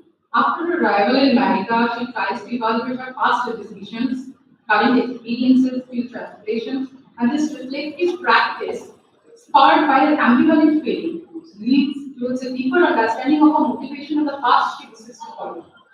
Prema thinks about her existence and Papa presents that very view, and I quote, she thought of her movements from a present with life, with Louis to her life on the grey, dry, grassy here, and a life in Little Nepal. Her life for the back, her birth village, her years in Hill Mazar, her flight to America, her time in transit in the Bangkok airport, she had passed the gates of Osaka, Dubai, Paris, Ankara, Melbourne, Amsterdam, and take the flight to Los Angeles. She had lost her way. Now she had lost her way. Definitely she had lost her way. She tries to find her way back home. What is the way back home? She tries to assimilate and through the process of acculturation to mix up with the cultures, with the traditions of the host lands, as well as to preserve the traditions and cultures of our own birthplace, the soil of significance. Prema's efforts to reconnect with previous relations revive the ties that have become numb while updating and renewing her cultural identity. As she feels increasingly uncertain about her daily life, her search for cultural identity takes on ontological and existential dimensions. At the later part of the novel, as you can see, Prema meets a woman Fiona, an environmentalist. She thinks that to South Esther, the elderly woman, as well as to Fiona, with the environmentalist, will bring her a sense of belonging to America. And she decides to join this group. So people like Prema who find themselves both structurally marginalized and ontologically insecure often give rise to politics of resistance and the growth of local identities. So she feels a genuine sense of loss and expressed in the interrogation of a real, sometimes imagined past, to the distant and often romanticized memory of our homeland. In the third slide, we will talk about the identity in class, that is, the progression towards traveling identity. So, throughout the novel, Prema tries to find a space for herself, a kind of space which she claims to be her, only for her passions. She dwells between past and present. At times, she wanted to forget the past and fully assimilate with the Western cultures and traditions. But other times she idealized her lost land, lost realm of culture, geography, innocence, purity, happiness. Prema, towards the end of the novel, renews her relation and reconnects with her national roots by visiting her people in Los Angeles and by taking a trip back home. She efforts to connect with the previous relations regarding the ties that have become one of her own. As she feels increasingly uncertain about her daily life, she tries to search for a renewed land, a land which can only be created through the assimilation and through the acculturation of both the cultures from from the host as well as the birthplace. Prima towards the aim, she feels familiar and feeling home. Even after arriving home, that is her homeland in Nepal, she feels that the particular land is also not hard. When she visits her father after a long time, her father denies to remember her. Then she feels like, do I really belong to this man? Do I really belong to that land? Then where do I belong? So this question continually arises in her mind. She tries to find the answer, but she fails. And the conclusion. So Hapa's choosing some flight portrays exile as a complex and ambivalent experience, fraught with challenges, sometimes with opportunities. Through Prema's journey, the novel demonstrates how ambivalence towards exile sometimes can be productive and sometimes can also be a disadvantage for the migrants, driving personal growth, cultural negotiation, and identity formation.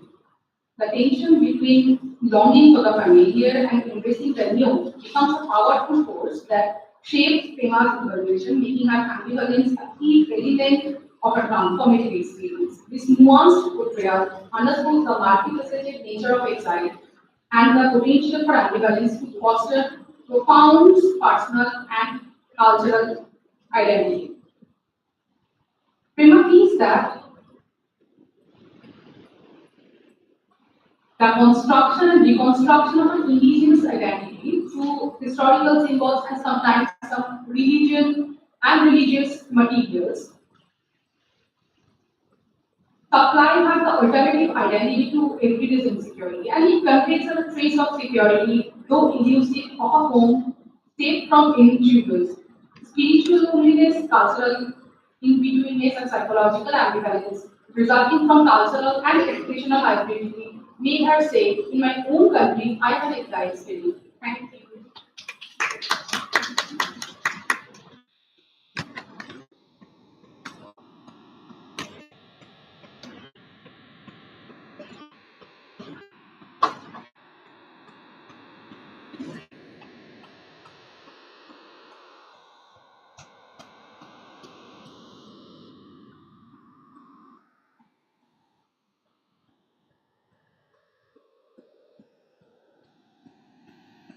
Thank you, scholars. I must admit that we have been nudged to think on many issues which we would rather avoid or feel uncomfortable about. Thank you for sensitizing us on these themes. We now declare the House open for the question answer session. Nadik, you please be on the stage, and scholars can take questions from where you are. You will be provided with the questions.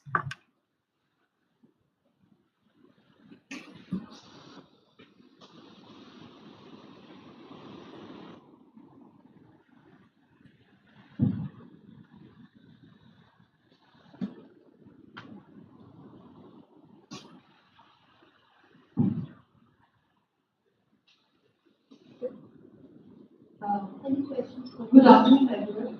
Uh, First of all, I would like to congratulate Dr. Rohuru and Anvesha for taking the conversation that was started during the keynote lecture forward. Your presentation highlighted all the permanent connections. But it's just a minor observation. You refer to Foucault again and afterward. Consider consciousness was identified Jenny Benton of Foucault. The sound when you have to understand without its government busy by the that's one observation. But not again, congratulations for incorporating conversations and giving things with it.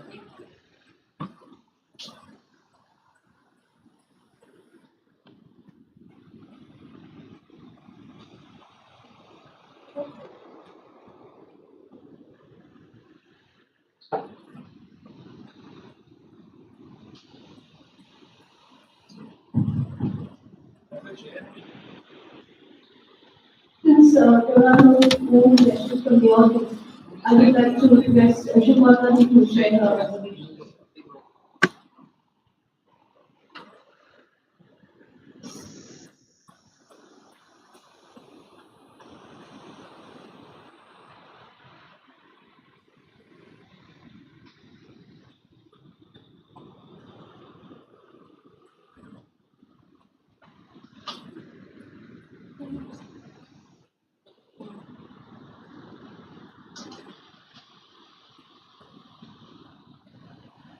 The first paper was Dr. Ramakrishna and Manisha Rajani's India, our dynamic disaster, depicted in films, in history depicted in films, after study of others, they have brilliantly analyzed man-made crises and various and role of various agencies including state.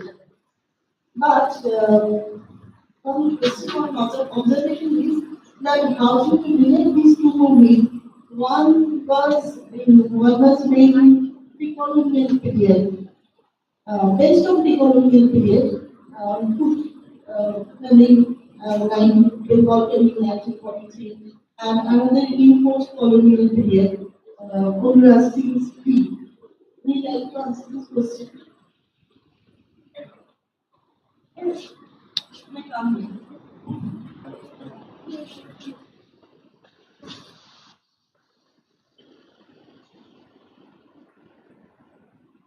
Yeah, so the idea was we are actually not looking into the pre-colonial, post-colonial things, but we have taken pandemic and its aftermath. So one was COVID-19 and its consequences, and the other was TB. So and we try to argue that the disease and the TB, these are a conglomeration of natural factors along with human-induced causes. So that was our framework for analysis.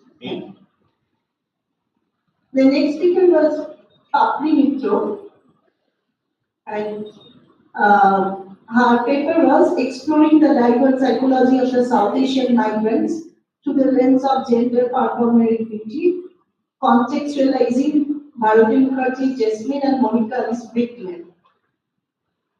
Papri has raised a very powerful question. The experience of a man and woman as a migrant is different.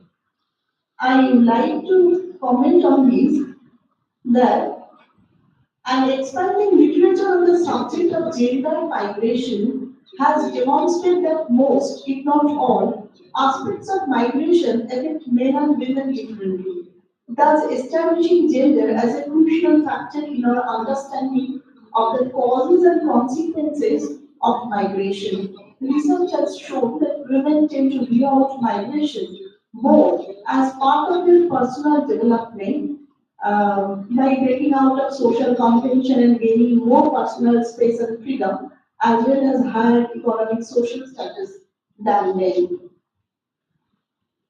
Thank you, Papi, for your presentation. And the next was Srishti Gayan. Srishti Gayan has considered a number of films and made a brilliant PowerPoint presentation. And next was Mariam Khatun. Mariam Khatun made an abdominal analysis of the writings of South Asian American diasporic writer, and now it was an intention, but he has raised a very important question that female internal migrants outnumber men because of marriage migration. And next was Pournami Shenmutro. Pournami has brilliantly portrayed the horror and pathos arising from abduction of women during partition. Amrita Pitam's novel reminds us the theme also inspired a number of short stories of Rajendra Singh Devi and Sadat Hasan Manto, especially Khuda Ki Kasam. And Jemima Rahman. Jemima Rahman has analyzed Mojuji Thapa's writings and tried to explore the intricate relationship between gender identity and migration in the transcultural experience of home. Thank you. Thanks to all of you, and especially thank to my colleagues to give me this opportunity to interact with young scholars. Thank you all.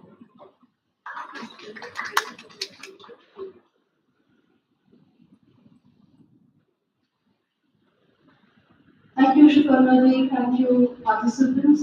We would now like to take a short break for tea, and I'm sure there will be questions which we thought maybe may not be, let's not ask. So for all those questions, the corridor is there. So we can have it over the cup of tea. Thank you. We join back at 1:15.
ICSSR years sponsored 3-day international seminar on voices in transit, migration, and citizenship in South Asia. In this session, we have two of our very good friends, Dr. Siddhartha Vishal, who is an associate professor, Department of English, Calcutta University. He is a familiar face in our college. He was here, I think, partly. He was here in the last part of the month of March. So he's a very familiar face. So he was here. And I can assure Dr. Vishal that he was here by the full debate. So this is one thing. And we have another very familiar face of ours and a friend of ours, Dr. Pradeep Ranjan Sengupta. So I will welcome both of you to the dance.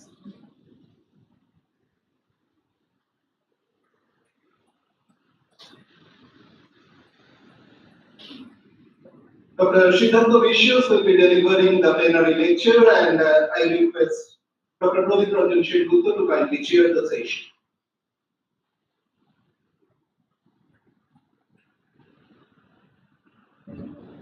We will have as customary, we'll have a small felicitation ceremony, and this felicitation will be done by our dear students.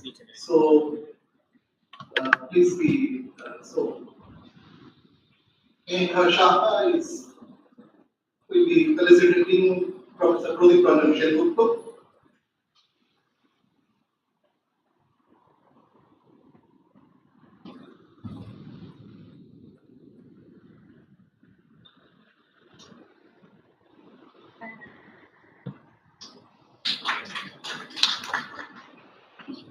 And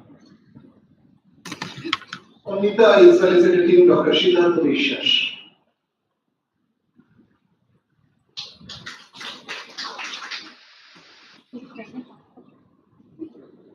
I have the pleasure to introduce before you the chair of this session, Professor Rodindra Jamshedgupta. He is currently an honorary professor, Department of Language and Literature at the Adams University, and he is associated with various institutions, academic institutions. So he was an associate professor and head at the Department of English, Behala College. He has served as a guest faculty at Ravindranath University. He is a visiting professor at Alia University, and we all know that he is associated with us with the PG department of English of our college since its inception.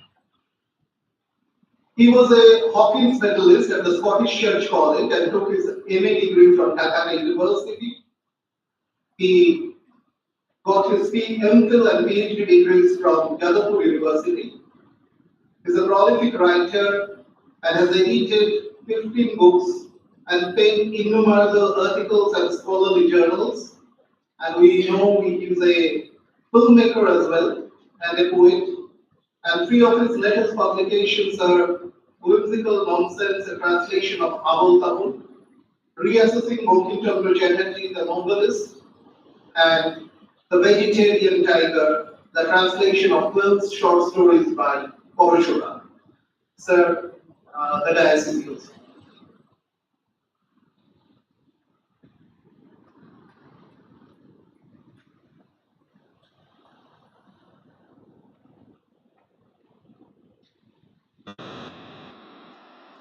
Thank you very much for your kind words, and thanks to all my colleagues and students who are present here. I'm grateful for my colleagues here and for the United Voice of Women for giving me an opportunity to chair a session of a man who needs to his passion. For his education, scholarship, and his popularity with students. Dr. Siddhartha Vishwash is already very well known in academic circles and among his students. Dr. Siddhartha Vishwash served St. Paul's Cathedral Mission for almost 2 decades and then joined the Department of English at the University. And the first time I came to learn today that he did his doctoral dissertation on the screenplays of Harold Pinter. So impressed. He is a theatre personality, a theorist, and he has written many scholarly books about this. It's nothing much to do for the chair, 7 except introducing the speaker. And as I see that the subject of his presentation here is equally interesting. Nation, migration, and the quantum of violence. Dr. Vishwash will definitely tell us what it means by nation. Because nation has been defined by so many things, by so many people, Salman Rushdie, and Benedict Anderson, after Chatterjee, before them all, Ravindranath Tagore. And violence, especially continuum of violence, that is very central issue. And I, along with all my colleagues and friends, will be eagerly waiting for the solid presentation of Dr. Siddhartha. Over to you, Dr. Vishwash.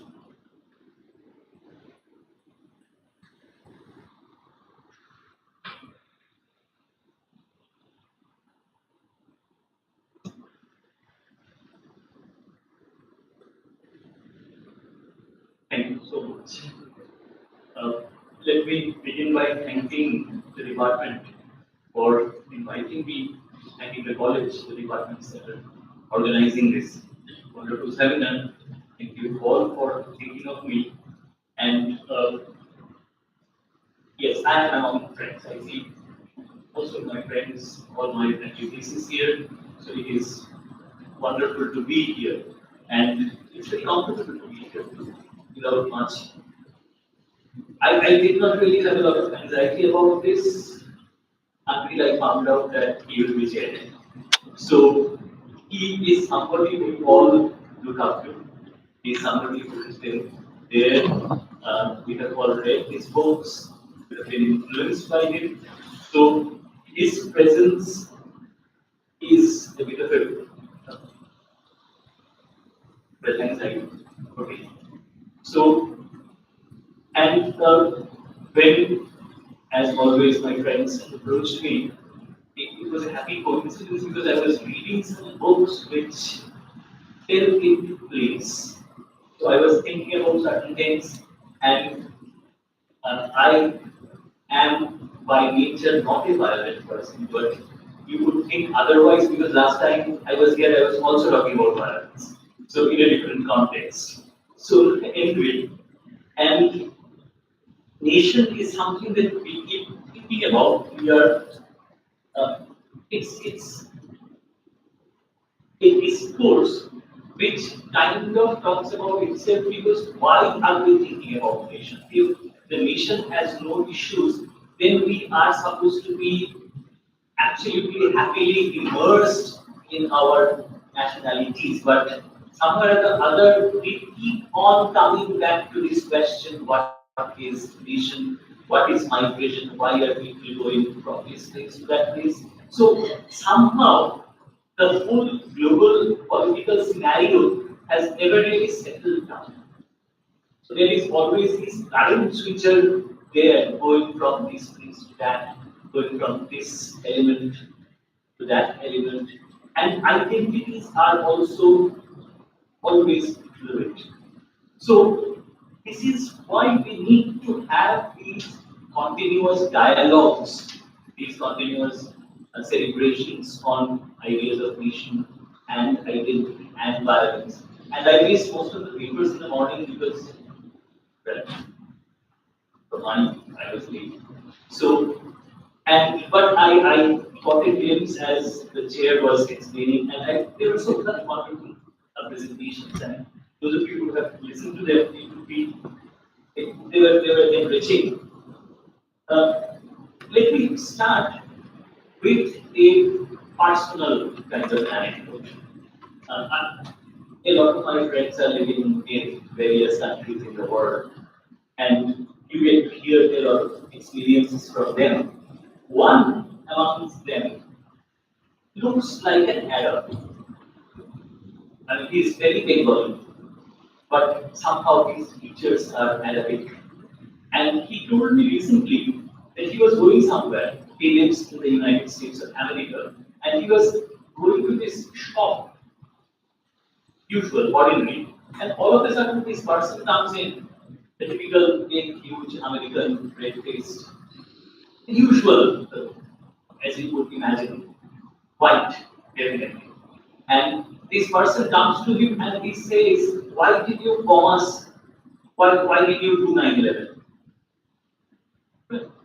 So 9/11, I mean, we are so very far away from 9/11, but still 9/11 remains a focal point in the world's geopolitics somehow. So whenever we talk about nation, whenever we talk about identity, whenever we talk about violence, there are certain things which becomes very relevant immediately. And this is where I kind of started thinking about this idea, and then I found an article which had this idea of a continuum of violence. That somehow there are many violences in our recent and earlier history, and these violences, when we talk about partition, when we talk about migration, there are some violence or the other thing involved. Some or the other. Do we ever recover? Do we ever come back from the violence, or do we carry it over generations? Even recently, there was this article in the New Yorker which said that memories of violence might be genetically encoded. It's a research that they're doing. It's not something that's birth. So if there is trauma in one generation, that trauma is carried genetically through generations. So some of the other, I guess we still talk about Puriman, etc. because that is kind of a genetic, but that is a different kind of science. And then I was reading the reluctant fundamentalist. So some of you will know Mohsin Ahmed's The Reluctant Fundamentalist. It's a Pakistani novel. It talks about these Pakistani migrants' experiences in the United States of America. He has a very comfortable life. Nothing much changes. The thing that is very impressive about this book is that the external forces do not change. It's the internal change that becomes relevant. And there is this very interesting section in the book. I will basically give you a bunch of quotations and then kind of try to make sense of it if I can. So he writes, this is after 9/11 has happened. He is in a very, very lucrative, cushy, well-paying job. He is very comfortable. He has no problems, no identity problems as well. Very minor problems at all. And he writes, New York was in mourning after the destruction of the World Trade Center, and plural motives figured prominently in the shrines to the dead and the missing that had sprung up in my absence. I would often glance at them as I walked by, photos, bouquets, words of condolence, nestled into secret corners and between shops and along the railings of public squares. They reminded me of my own uncharitable, indeed inhuman response to the tragedy. I felt from them a constant murmur of reproach. Other reproaches were far louder. Your country's flag, the speaker is in Pakistan, speaking to a white, apparently a tourist, and this is the you in this position. Other reproaches were far louder. Your country's flag invaded New York after the attacks. It was everywhere. Small flags stuck on toothpicks, featured in the shrines, stickers of flags adorned windshields and windows, large flags fluttered from buildings. They all seem to proclaim, we are America. Not New York, which in my opinion means something quite different. The mightiest civilization the world has ever known. You have slighted us, beware our wrath. Gazing up at the swirling towers of the city, I wondered what manner of host would sally forth from so grand a castle.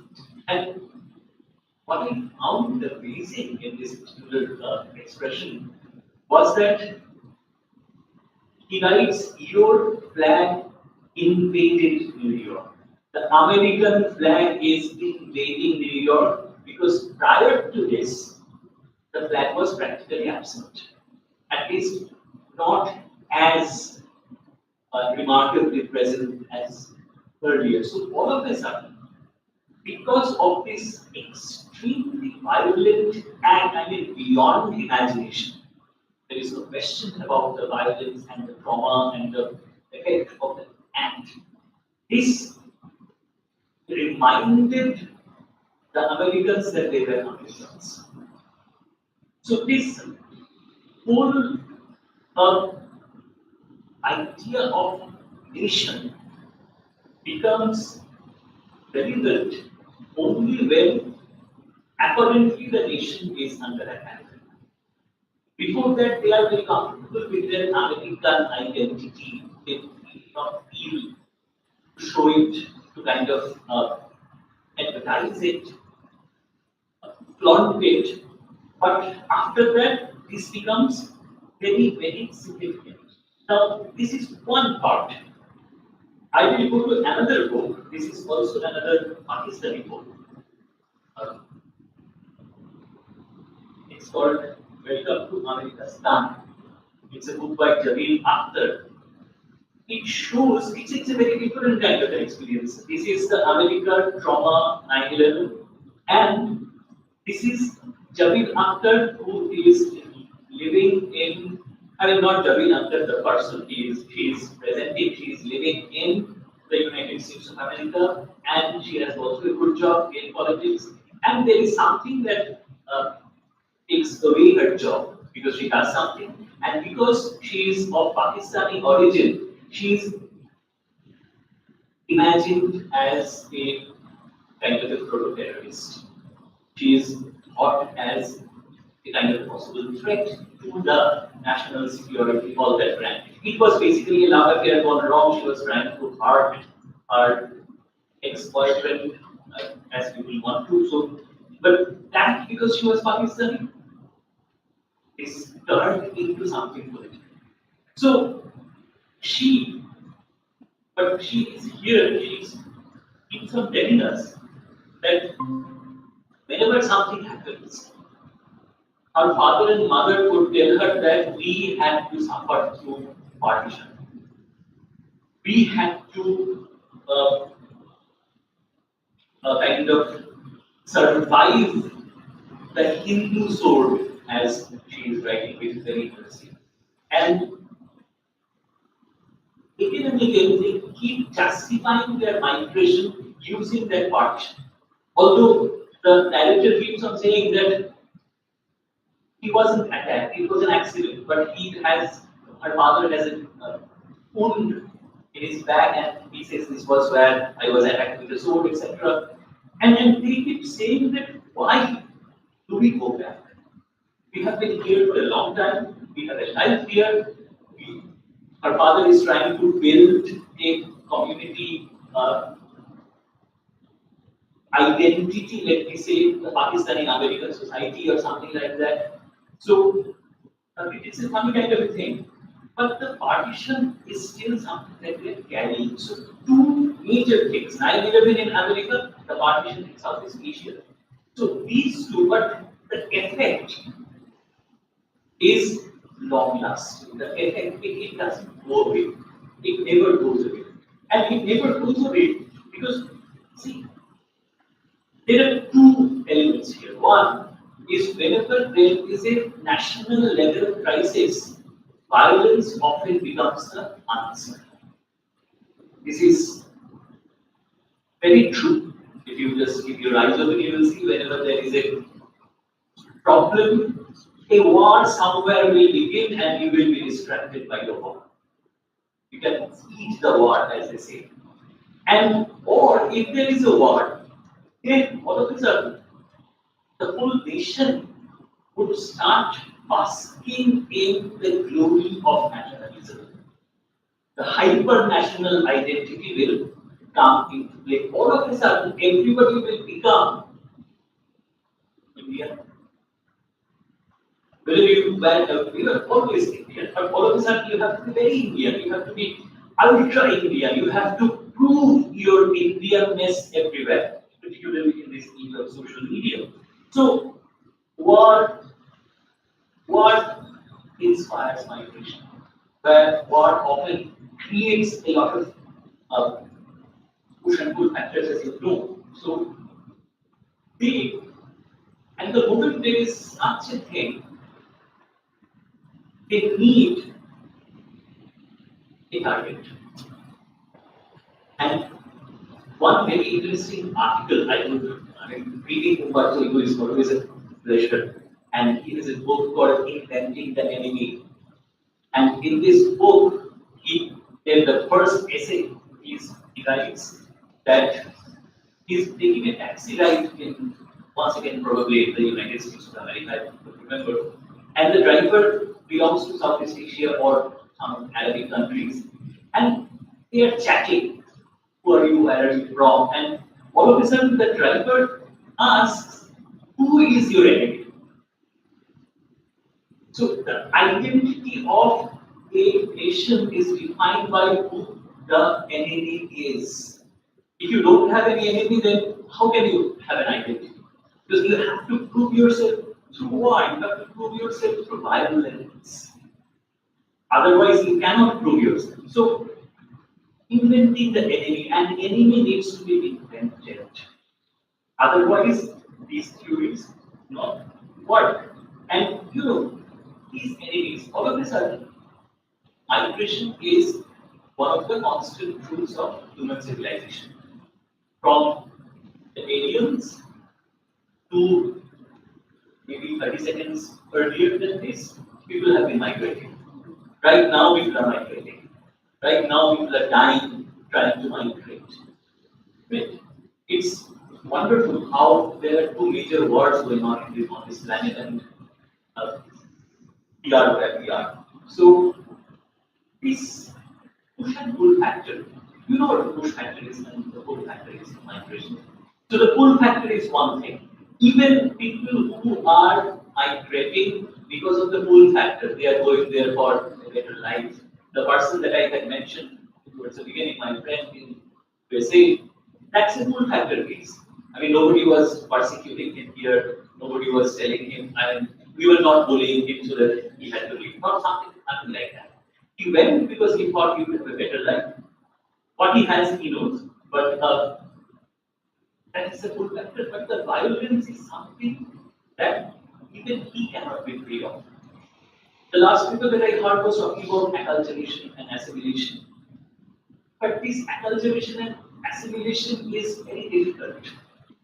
Because if it is a push factor or the pull factor, you are pulling your earlier identity with you to that place. You cannot just be someone. Not in one generation, not two, not three. It takes a long time to become if, and there is a huge if you are allowed to become. That is the most important thing, that they will all say that you come, you accept our lifestyles and we will accept you.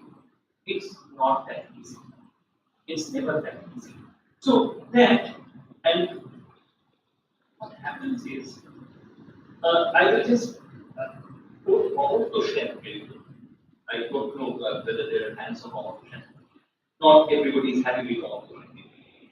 So he says, this is from a book called Identity and Violence. Underlying the thesis of a civilized clash lies a much more general idea of the possibility of seeing people primarily as belonging to one civilization or another. The relations between different persons in the world can be seen in this reductionist approach as relations between respective civilizations to which they allegedly belong. So, see, this is the thing that you create a kind of unified society. But what we say is that unity in diversity. The diversity factor remains. And we encourage people to be diverse. We encourage people to hold on to their identity so that the assimilation that people keep on talking about, that happens very slowly because cultures also evolve. So hyphenated cultures, American Indians, American African Americans, etc. So Indian Americans, all these identities they become very relevant. And the problem here is that we might say that we love diversity. We do that. I mean, theoretically, we love diversity. Whenever we are talking about diversity, we are very motivated and very, I don't know, politically correct about it. But do we actually love diversity? Basic concept, because we believe in a kind of a singular identity. I mean, yes, diversity, but India. The but Indian becomes very relevant. So you cannot be anything but Indian. Within that, you can be anything, but you just can't go beyond that boundary. And this what Amartya calls civilizational partitioning. That is very much there. And we are all very happy with everything. We are probably very happy with this seminar, and all of a sudden, if an Eskimo comes in, how happy will you be? If an Eskimo starts living next to you, will his home keep you somehow? I mean, that would be a happy thing in this each, but and what this civilizational partitioning does is that it creates segregation. It's in our consciousness that segregation is always there because we have something called cultural nationalism. You cannot avoid that. Political nationalism is not something that we are all actually familiar with. When I say we, I don't mean us here. We are academicians, we think, but I am talking about the larger general population. They are not familiar with the political nitty-gritties of anything. They all keep on thinking in terms of cultural nationalism. And what cultural nationalism does, this is the most problematic thing, is that it pushes out the idea of political right. When I say right, I mean rights, our fundamental rights. So, cultural nationalism, it looks at one culture, tries to establish it as the dominant culture, and the other cultures are all very fine. I mean, as long as they accept themselves as minority cultures, then that's fine, no problem. But there has to be a dominant culture which would be the national kind of a culture. We all know what is happening everywhere. Trump might win once again, heaven knows what will happen. So, I mean, of course, Biden will die at any point now, as it seems, he's practically not quite alive, let's say. So, this out for so, and then what happens is cultural rights become more significant than political rights. Your fundamental rights are sacrificed because you are demanding your cultural rights. Because we see this every day in all WhatsApp groups, in all Facebook posts, that we need to protect our religion, our culture, our everything from a target that each individual culture will have. It might not be the same target, but there will be different targets for different cultures, whichever works, whichever the current population, the current dominant population will accept. So this agenda, the moment you say homeland, the moment you say fatherland, the moment you say Janmabhoomi, things become very problematic. Because the whole cultural construct becomes powerful and takes over, and you forget whether you have any jobs, you forget whether you have food. Those are fundamental rights. Whether you have education or not, whether you have stand for need or not, and it all becomes all goes to the gone with the wind kind of thing. And we associate with it the idea of false consciousness. These are all steps that come in. After you talk about cultural nationalism, what becomes functional is the thing called false consciousness. And this is why is it false consciousness? Because the falsity lies in the fact that it will aim at proving the dominance of one culture over all cultures. And in order to prove that, it would use anything and everything. It would be, we know what it does all the time. So, and somehow this cultural hegemony, this cultural dominance, it often becomes the push factor. It often inspires migration. And that migration is often used by this false consciousness as propaganda that see how powerful we are, that we are able to push out the enemy.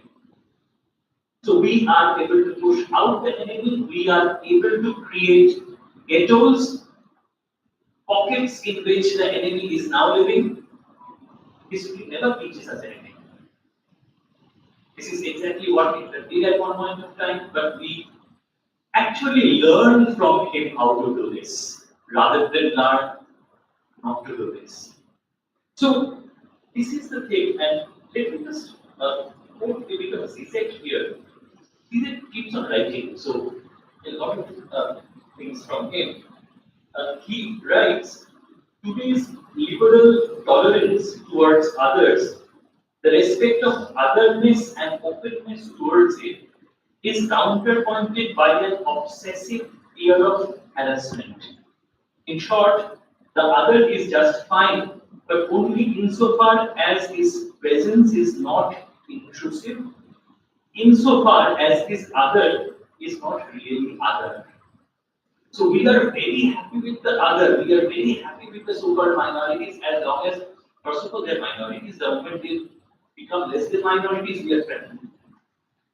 Any minority, not any specific thing that I'm talking about, not any specific geolocation, everywhere. And secondly, that otherness has to be this familiar otherness. The otherness that we are comfortable with, the otherness that we have accepted. So, anything that is truly other, either we otherize it completely, or we find it tremendously problematic. We find it unacceptable. The true other is the true other because it cannot be accepted.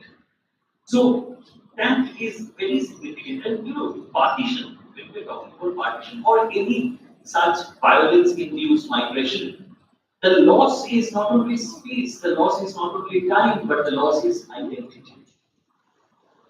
These people, when Javeen Akhtar is in America, her experience is as a Pakistani American.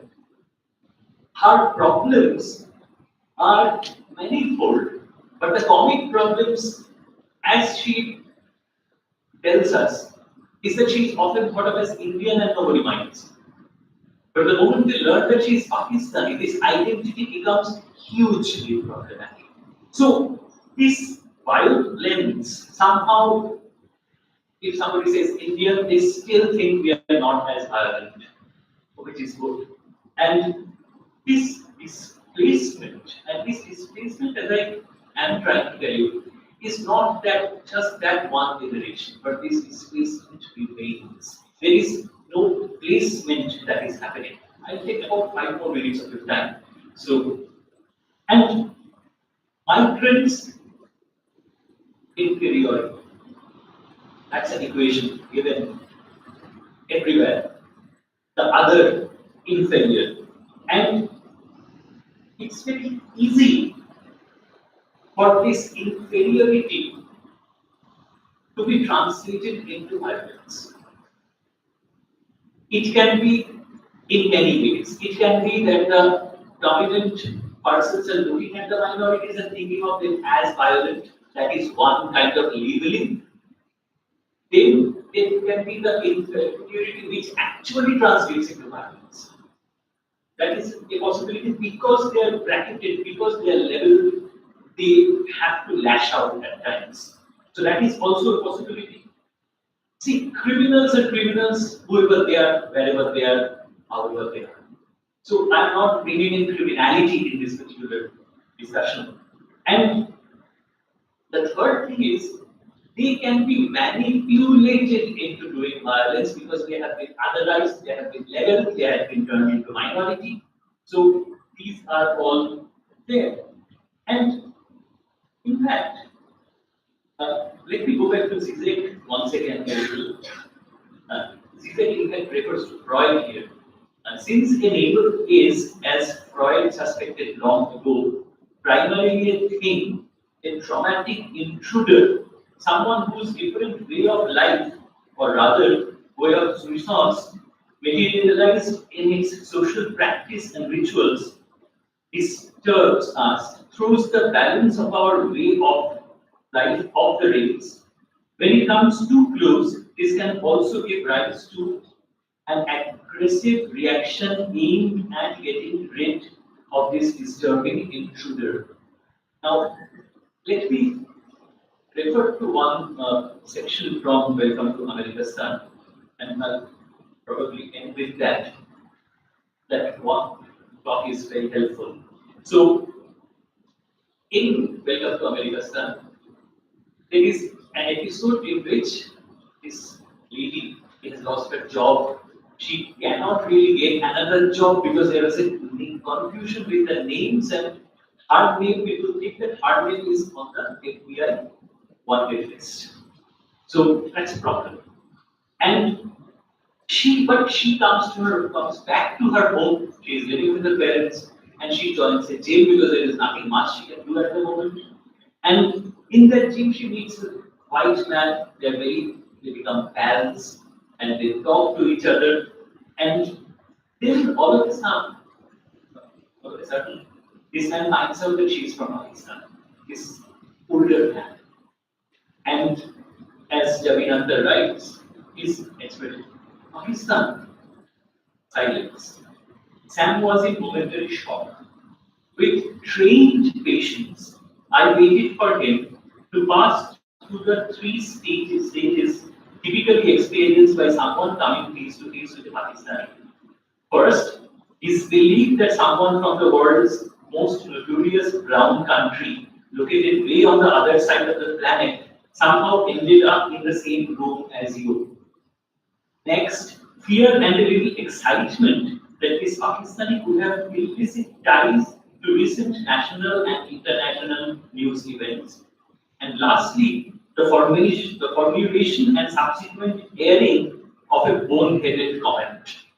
This is a wonderful book. This is such a brilliant book because it talks about all these migrational ideas, etc., all the problems, but with such great humor.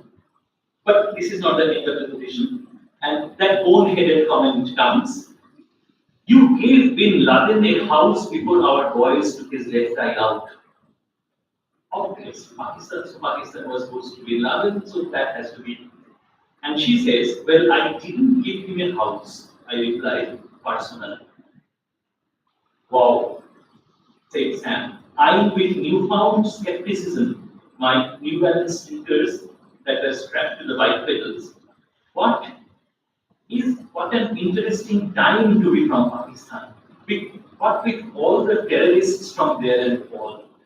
So the usual natural response that you are from one country, which means they are all Pakistanis, it's so brilliant. And this is where Zizek's comment is proof that neighbor, so far they were neighbored, they were in the same gym, there were no problems, he had no clue that this person can have any, her name in the book is Samira, so everybody calls her Sam. So Sam is a pretty neutral name, so nobody would really understand where she is from, but this idea from Pakistan and everybody, and the whole migration idea, old and new, that all comes into being in this one bone-headed comment that this is what you have done.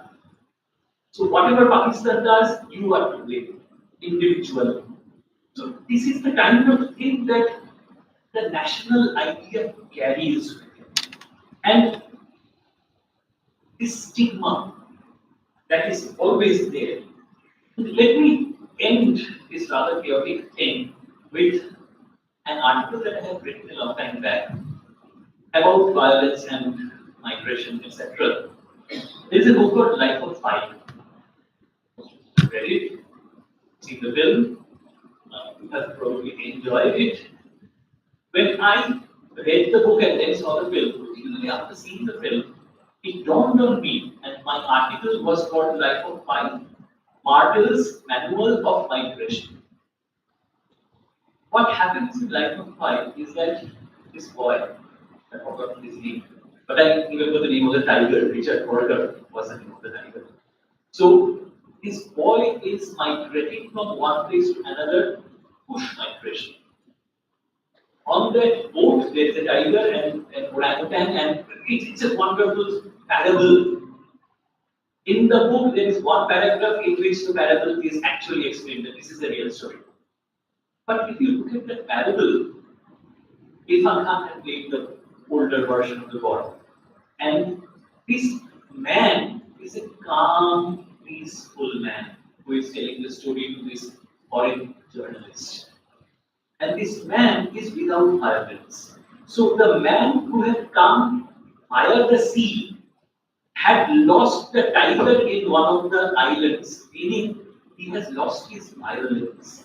Now that he is minus his original Asian tigerish violence, he is very welcome. He is accepted almost at the same age. He is the best migrant, the acceptable migrant. So no violence allowed. Because whoever you are, wherever you are from, people will always expect violence from migrated personalities. Thank you.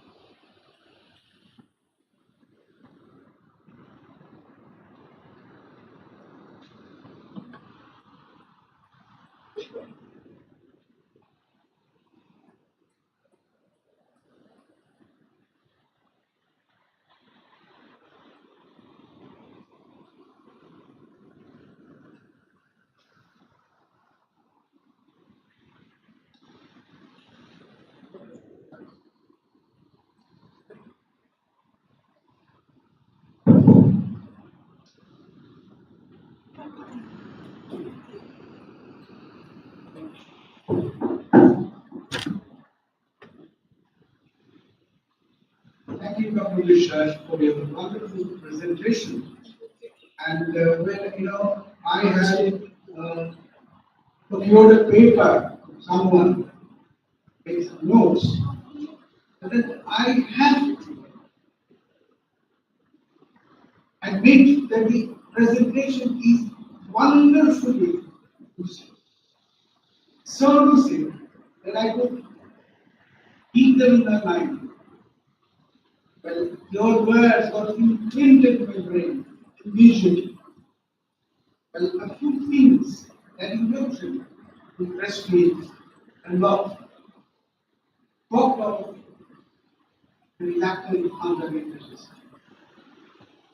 which is wonderful. But a man who doesn't want to be fundamentalist, but situations compel him to become fundamentalist. So situations, conditions, and you have been talking of the memory of violence passing over from one generation to another. Immediately I was thinking of a poem by Meena Khan Goswami, to my father College in 1947. All the experiences she has narrated in the poem were not her experiences, but her father's. Perhaps she was not born at that time. Now, memory of violence passes from one generation to another. And I was thinking of going to Pakistan by President Singh. Well, as he had mentioned, something has been done. Pakistan gets the equal people done in India, and how India, Hindu, has given his life to save the lives of all the Muslim passengers in the train. Well, that is humanity. Unfortunately, we have lost. I was thinking of missing Zakir, who was neither a Hindu nor a Muslim, but he was a Jew. And how in his innumerable poems he says that I am not an Indian. He doesn't believe that he is an Indian. He is an alien person, although he is an Indian. So, but as you have correctly pointed out, the nation is something that we take nothing about. Thank you so much, once again.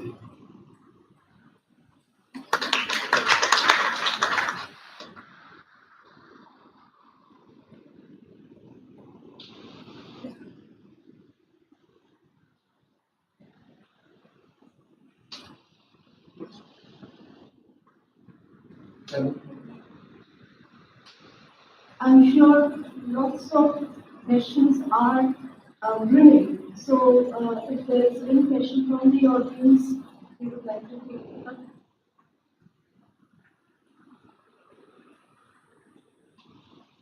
Hello.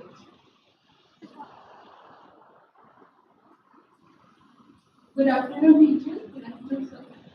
So it's not a question, actually, it's an observation. And we're talking about violence, war, and the common enemy factor. So I am currently reminded of a novel I was reading a few days back. It says The Priory of the Orange Tree, penned by Samantha Shannon. So it's actually a fantasy fiction, but like it beautifully portrays the political tension among countries. So the enemy, the common enemy of the people is named the nameless one. The enemy doesn't even have a name. So like the nameless one and the enemy, the common enemy of the people don't even occur like almost for the last 40 pages of an 800-page novel. So the last dialogue, and it's a very famous dialogue by the nameless one. It says that the nameless one says that it is just because of me that you people are united. You people are falling at loggerheads over religion and politics. So when you are talking about the common enemy factor, this is what I got reminded of. Thank you. I will take the name of the book from you because I just forget it. Somehow I'll take it. And yes, common enemy precedent. The common enemy idea, it's a truth that is there. The enemy which is unifying everybody, and even if you look at the Lord of the Rings and all these epic novels or the epics themselves, so there's a common enemy. But the point now is that what people have said that we have to invent the enemy. The enemy, whether the enemy is the real enemy or not, we have to paint somebody as the enemy. So that becomes very significant in the idea of national politics. So that is where all these migration and the identity and the migrant is the easy target. The migrant can be very easily painted as an enemy. For a very long time, the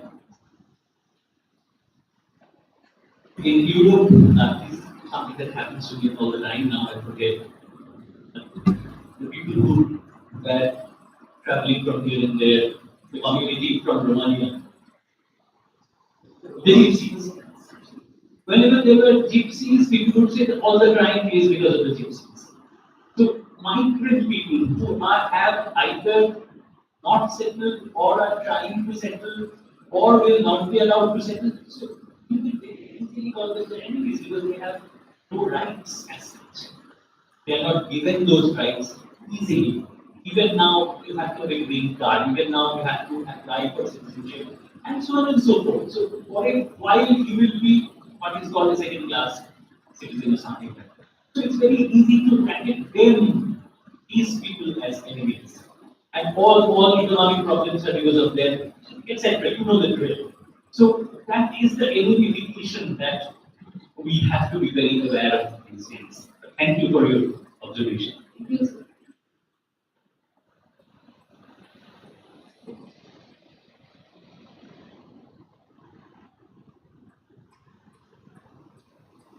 Good afternoon, sir. I have a question regarding this idea that you put forward about creating a new. I would like to take another word that is demonization of migrants. That has always happened. Scapegoating the migrant as the demonization. But here is the question.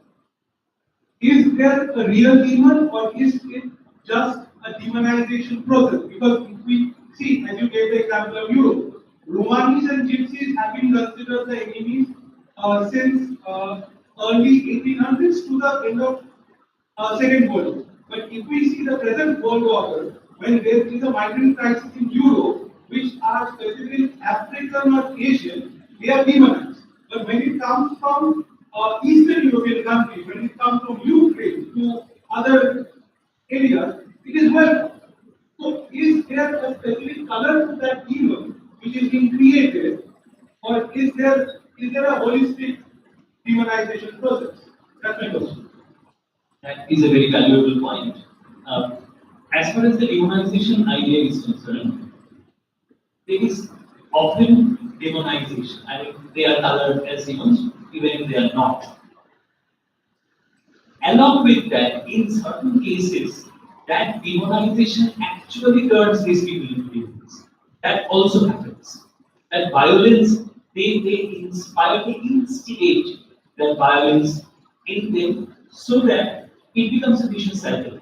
They are demonized and they start behaving like demons, so they are demonized and it never ends. This is the cycle that is happening. Secondly, definitely color is very important in this kind of demonization. Having said that, uh, the little bit of time that I have spent in England, I have seen that they hate history of Europeans, the English and the French. So there is a major racialism within Europe as well. It's, white is not entirely monolithic or anything. Right? Even within the whites, there are traditions which we might not understand. So there are very different ideas about Scandinavians, about Romanians, about Hungarians. The eastern, further east you go, the more demonized you are. So there is this whole thing. The reason why United Kingdom was not becoming a part of the EU was because that would allow the East Europeans to come without check. That was one of the reasons. There are many other reasons, Brexit, etc., that happened. But that kind of racialism, that kind of demonization is there within Europe as well. Europe itself has a center and the margins. So marginalization, if there were no Asians and Africans and Australians are mostly whites anyway.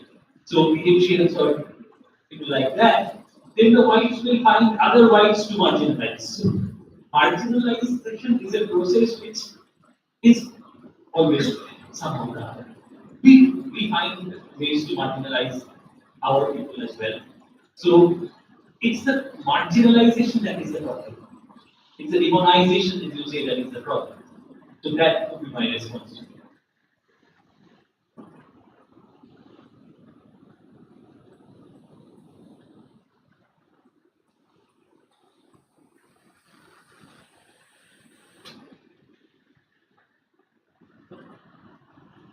Thank you, sir, for this introduction. Actually, this is not a course area in opposition. You talked about elected fundamentalists and the idea of impending an enemy when our identity as a citizen of a country becomes very strong. So states basically the line that or they designate the migrants as the enemy. In Savarkar's ideas, you will also find that it talks about inventing an internal enemy, so that liberal states and that social idea of people talking in the same way, or the operation is the same way, but degree is different. What do you think? Very true. Akeem, I am not going to respond to this, but I would ask you to read a recent article, once again, in the New Yorker, which is, the title, I think, is Why Are the Liberals Trying So Desperately to Defend Liberalism? That is one of the biggest issues. That this whole liberal construct is in by itself in nature, or is evolving into something else. So when we look at that, I think we will be able to talk about that later on as well. Thank you. Just a comment again. You talked about creating false enemies, and I was the first paper in the previous session. So we were trying to show that in order to stop migration, state manufactures violence. So there are state manufactured violence that we have often. So what we see is creating false enemies sometimes happens between races, As Foucault says that wars are not to be fought between nations, but wars are to be fought between races. And sometimes we see that this is instigated by the state. So, would you like to? So that is absolutely what I was trying to say, and I'm sorry I missed your paper because I realized that there were wonderful papers in the morning. And I'm once again going to miss the papers because I have to rush to a meeting, right, in about 15 minutes. So, but yes, this invention of the enemy is something that has proved valuable historically. You look at history and you will see this is something that has happened all the time. Some kind of enmity is required to create a kind of hegemonic unity. This hegemonic unity, not simple unity, but in kind of an enforced unity, which will tell you that if you are not united, then you are going to lose everything. So you must, and it has worked, it is working. So this kind of invention, this kind of program became what we know as programmed. So that is the point that as I said, we never learn from history. We actually learn how to do the same things from history, how to implement those things now. So you're absolutely right. This is something that is there to learn.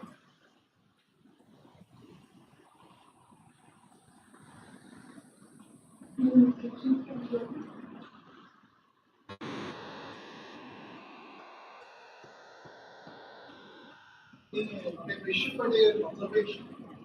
And this is I feel that the emerging enemies that the conflict is coming. And there is this politicization of other that we always do. So there is, and this other is not something constant. We have to constantly imagine it and we have to renegotiate. For example, if I call sports a civilized kind of a word, and I have spent most of my life in those schools. And because, and there we had a kind of a camaraderie and all of us, we were all friends. And Siddhartha and Pudita will remember because we are old people. That during our childhood, India-Pakistan sports, it was India-Pakistan cricket match. They were kind of a battle in the every drawing room that observed. And on those days, we had to invite our friends as well. Someone from the Muslim community would obviously be a kind of a, we would take them to the Pakistan supporters. Now, for example, we became enemies on that day. Whether they were actually supporting Pakistan or not, we never knew. But the point was for that day, because we had to celebrate, we had to imagine that day. The next day, we were again quite good friends. And the point is this. For example, we have this, and we still carry this India-Pakistan kind of a division. Now, when the Indian and the Pakistani both go to, say, a place like UK, and when they find themselves together, they are being kind of marginalized there, then they form a bond. And then they have a common enemy, which is the colonizer there. So it's quite a complex thing. It's not so uniform. Absolutely.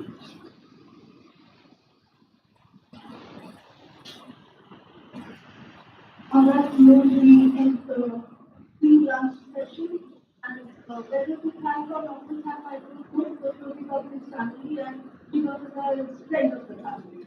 So, and there's no better way to connect than to go to.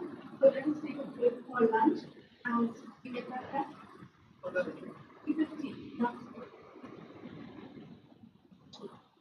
2:45. We get back at 2:30. Thank you, sir.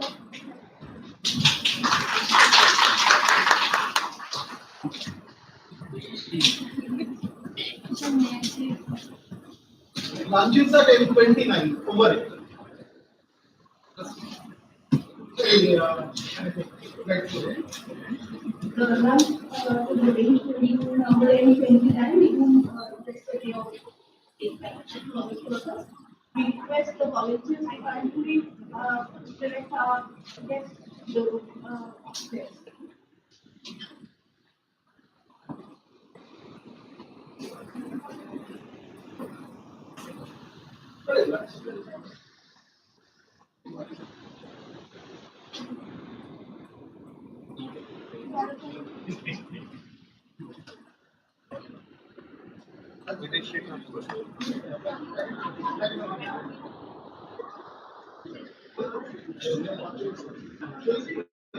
Megha, और मुझे भी नहीं अच्छा लगता है packet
Still active.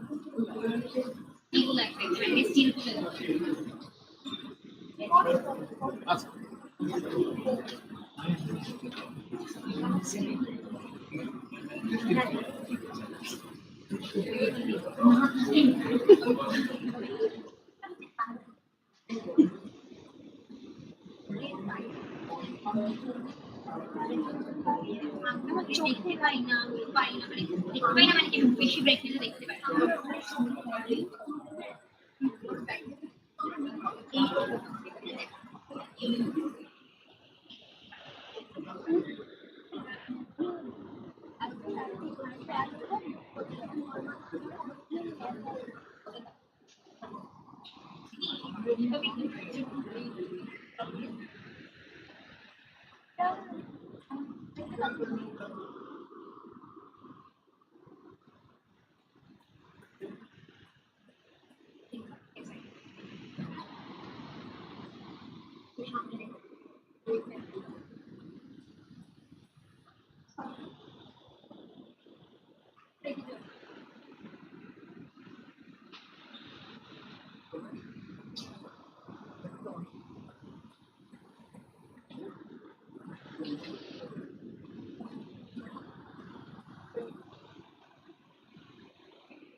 তোমাদের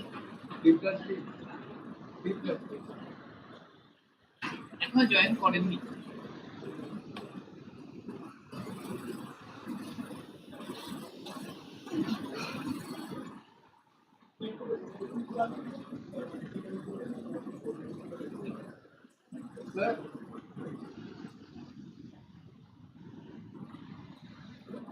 তোমাদের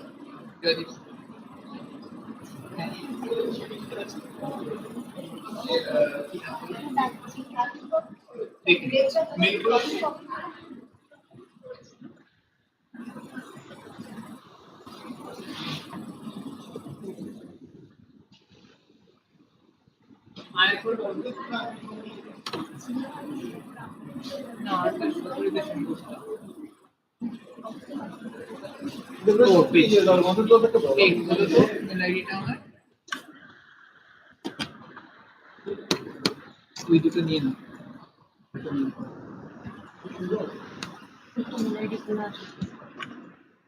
কেমন লাগছে দেখ ঠিক আছে এটা দরজা এই দুটি স্ক্রিন শেয়ার করব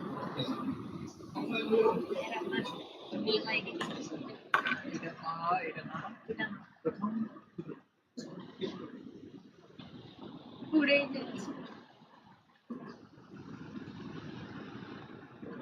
এটা হ্যাঁ হ্যাঁ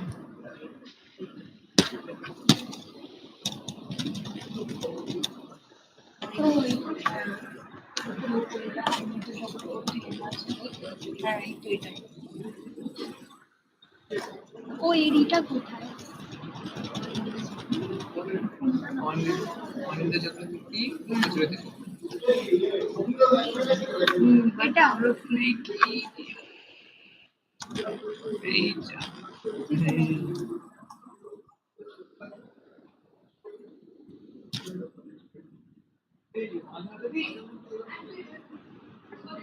না এটা বলছি না বলছি অ্যাটাচমেন্ট আছে মেল এসছে আমাকে ফোন করেছো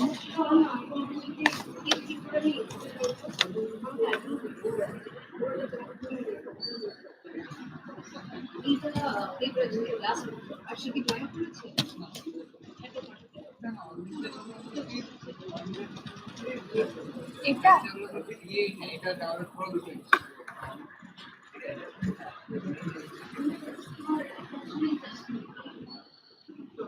একটু ড্রাইভ ক্যামেরা চাওয়ার ক্লিক করে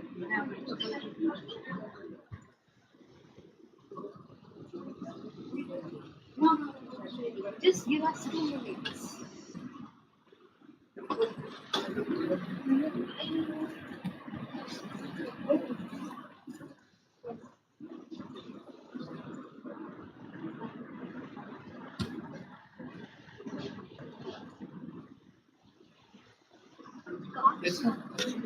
এটা হয়েছে ওকে পিডিএফটা পিপিটিটা পিপিটিটা এটা করছি আচ্ছা ঠিক আছে এর মধ্যে রাখা আছে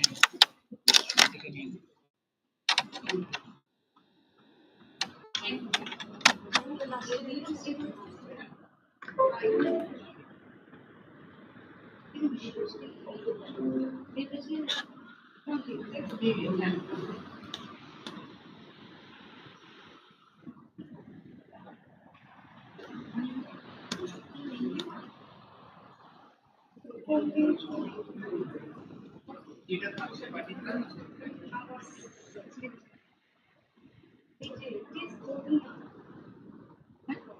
এটা কোনটা স্যার এটা দেখছি এই লোক না অবশ্যই দেখছি আর এটা হ্যাঁ এসছে এটা আমি দেখি হ্যাঁ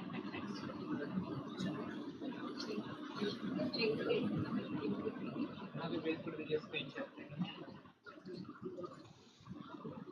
তারপর এটা ডাউনলোড করেছো এই যে এটা যেটা এই যে এই থাকে হ্যাঁ হ্যাঁ হ্যাঁ এটা না না এটা ঠিক।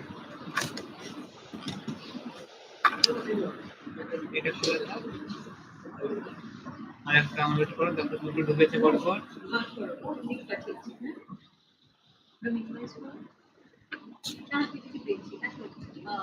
হ্যাঁ দেখে নিচ্ছি এইটা ইয়ে করো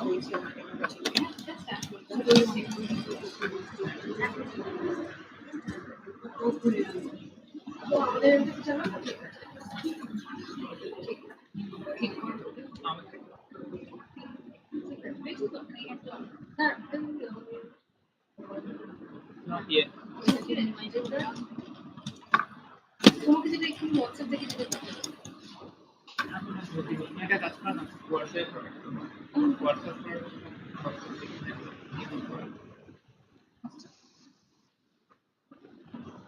দুটো নিয়েছো বাকি দুটো হোয়াটসঅ্যাপে কথা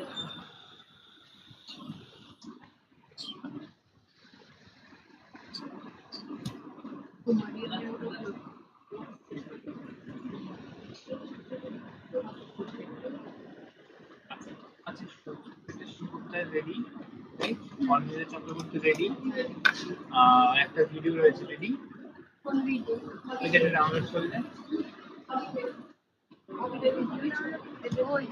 I need to এটা না স্যার দেওয়া থাকা অসুবিধা নেই।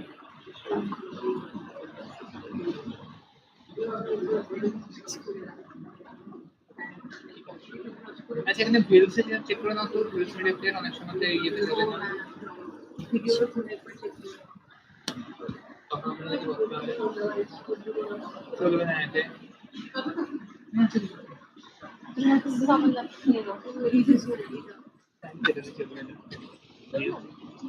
অন্য প্লেয়ার দিকে দিল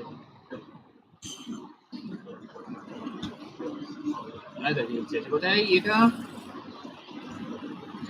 এখানে পেন আছে, ড্রাইভে পেন ড্রাইভে আছে। কি করবো এটার উপরে We are just settling for some technical requirements. Thank you for your patience.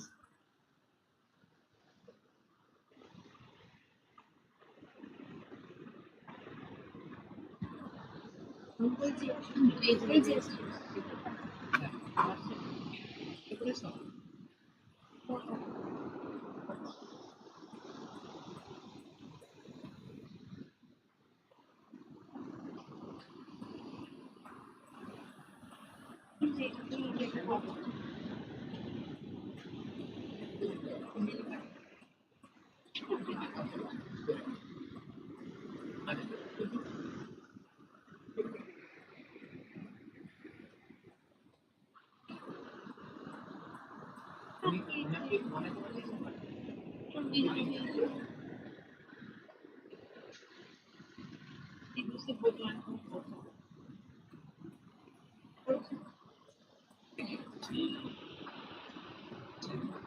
হ্যাঁ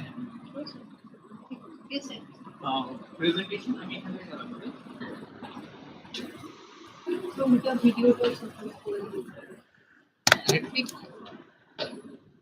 ওপেন হবে। The wait is over. Welcome back to the post-lunch session, the second plenary session.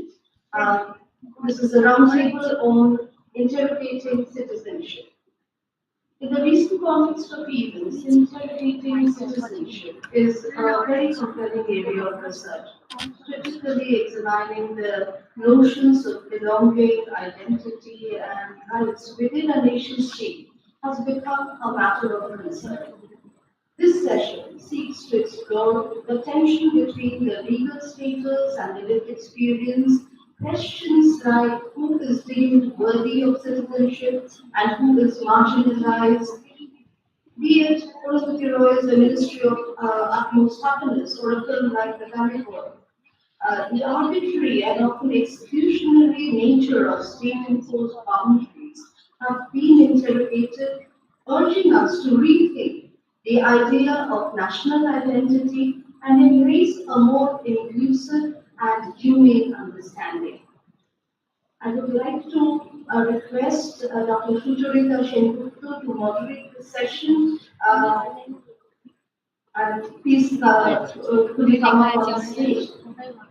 The speakers for this second plenary would be Dr. Amrita Chakraborty, who is with us, and Dr. Devraj Dev will be joining us online.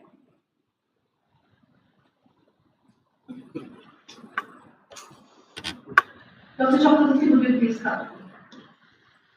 Please take your seat on the dais. Dr. Sengupta is the Research and Programs Associate at the Capital Research Group, with over a decade experience of the Geneva Graduate Institute, explore how exclusion, counter-resistance, and self-resilience of Rohingya refugees from Myanmar who are surviving in the camps of Bangladesh as a quote-unquote stateless people. So, over to you, Dr. Sengupta. Before we begin with the esoteric part of the session, could we please have the to felicitate you? Dr. Sengupta would be felicitated by Ikshita Ghosh. And Dr. Chakraborty would be felicitated by Simple English class.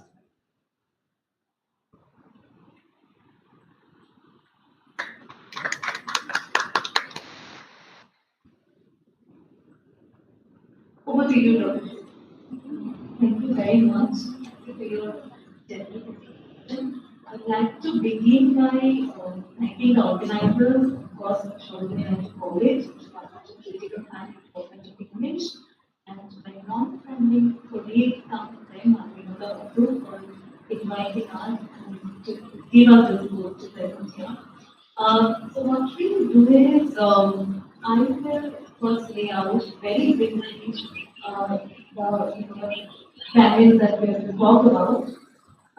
Then Onimita can go ahead with her presentation. Devraj will come in a second. And the second speaker, I am also going to speak about my topic, and then we can, wrap up. If this is fine, so, also for the time, please feel free to stop me whenever you want.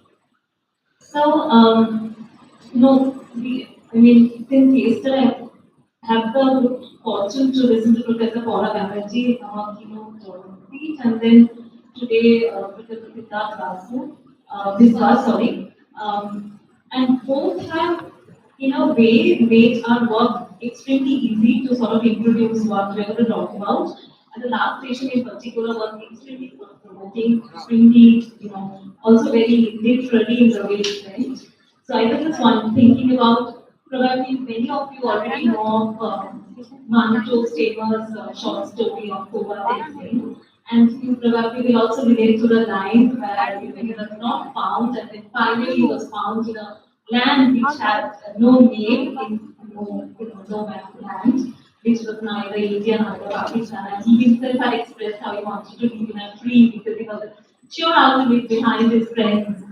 So this is how I would like to refer to Professor Gorky Chakraborty and scholars who have been writing long about migration and citizenship and why this panel interpreting citizenship matters like never before. What are the relationships? Why do we talk about migration so much when we talk about citizenship? So Gorky says, the current citizenship discussions and debates in India have been both engaging and agitating at the same time. So this is probably the best way to talk about what is happening, not only in India or in South Asia, but all over the world. There is this turbulence regarding how we can think of citizenship and what are the ways in which we can engage with the so, Paula Banerjee spoke about categories yesterday. And citizenship, I don't know whether you could listen, some of you must have listened to her. Citizenship and its various dimensions, notions such as home, belonging, displacement, and migration, where in reference to which she talked about categories, where I just come. Now, my point is that protracted refugeehood also leads to loss of citizenship. So, in this panel, what we are looking forward is to interrogate the whole notion of citizenship that is to challenge or think beyond. I shouldn't be using the word challenge. It is our call to think beyond the dominant notion of citizenship in the way the state has conceived it. And when we talk about citizenship as it unfolds in the current times, migration, borders, home, belonging are extremely related aspects. We cannot but do away with these terms when we talk about citizenship, precisely because migration and citizenship are integrally linked with each other. A migrant subverts borders through mobility. How does one accord citizenship to a person living in continuous flux? There are people who are, continuously shifting in between countries. Like Professor Viswas also referred to a few examples. So from, if you talk about Palestine, Gaza, Professor Banerjee yesterday mentioned also, all of these instances basically interrogate the whole notion of citizenship as it stands today in the subcontinent. There are, of course, debates surrounding CAA in RC, which many panelists have already touched upon, which I do not want to delve into. What we rather try to do through this panel is that it is, we want to quote this one, that citizenship in South Asia is intricately tied to the discourses of migration, border control, supervision, and cartographic imagination of the nation, as articulated by the state. So it is basically a status lens when we think about citizenship, and probably from there emerges problems associated also with the notion. It is the combination of citizenship and insecurity that produces subject citizens and suspects whose citizenship remains in perpetual doubt within their respective nations. Thus, individuals or population groups that are marked as suspects are often faced with otherization and termed as illegal.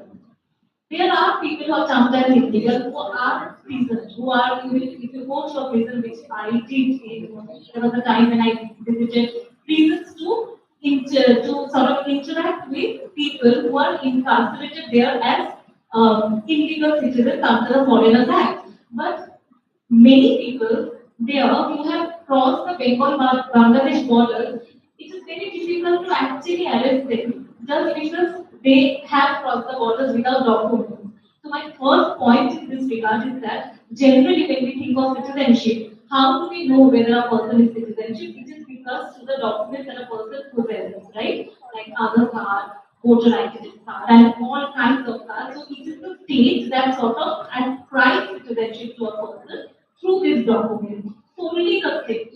And therefore, citizenship is a status construct. Now, if you think about documentality and the politics of documentality, you will see that often documents, instead of ascribing citizenship, actually strips and robs a person of citizenship. Of course, context specific, but this happens. For instance, say a person who is below, who lives under, the basic economic standard in Bangladesh, doesn't even understand what partition is, doesn't still now understand that the nations have been divided from 47. People need passports and other kind of documents to cross over the borders. There are people who are still not aware of this. So when they cross the borders, taking help of agents, they often land up in prison. Even traffic victims, for that matter, women who are trafficked for prostitution, they also are clubbed together in prison as illegal citizens, illegal interpreters, not even citizens. I mean, their citizenship therefore gets questioned when they, for long they live in prison. Often Bangladesh denies, to take them back because they don't have documents. India also, of course, denies because they have crossed the borders and they have come here. But the point is that then the notion of illegal immigration or infiltration, migration, illegality, whatever we think of ways to otherize people, is actually a problem that emanates of the borders that have been drawn here in South Asia, which has a very peculiar and distinct characteristic. It is very different than how Europe was conceived. The new borders that came up in 47 and henceforth have till now, given birth to population groups that are still struggling with the entire notion of citizenship, and thus documents like Aadhaar card, passports, they can be made easily, and it becomes very difficult to sort of distinguish between a real document and a fake. So it is the politics of documentality, and we therefore the panel sort of aims to think beyond this. What if we accept this as a fact that there are people who are stateless, and that is where we will come to. What if we accept this as a fact that people are denationalized and there can be something thinking beyond states, thinking beyond borders? I do not know whether we can offer any solution in how we deal with people who do not have citizenship, but then we need to recognize the fact that this is also a status problem instead of sort of illegalizing a person. We need to understand probably that a person can never be born illegal or denationalized. It is the process that makes it so or not. So these are some of the preliminary thoughts to which we have conceived the panel. With that, I leave the podium to Dr. Konindita Chakraborty, whom I am very glad to introduce. I know her work pretty long. Konindita teacher, Dr. Konindita teacher at School of Law, Mahindra University. Her research interests include state, citizenship, governance, and migration studies. Her research traverses through the identity contestations in the borderlands of India and Bangladesh, wherein she has specifically explored the borderland districts of Assam. I know her work and I'm sure Amrita is going to touch upon some of the points that I have already mentioned. So she will speak for 20 minutes, then can come in, and finally I'll wrap up with thank you very much. Thanks, Shrutorita, for a very lucid introduction to the panel. I thank the organizers for having me in this panel. I have a slide. I have a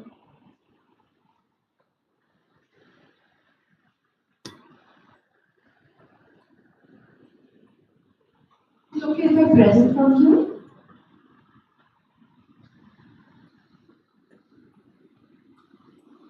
Yeah, so I have titled my paper as The Pursuit of Assamese The Migrant as an Exception of Citizenship in Assam. And it is drawn from my PhD work largely. I mean, this is one of the chapters of my PhD work. And a little bit of the postdoctoral work that I'm doing right now, looking at the contingency of citizenship, specifically taking into account the climate-induced displaced in the Kolkata district and marginally in Assam.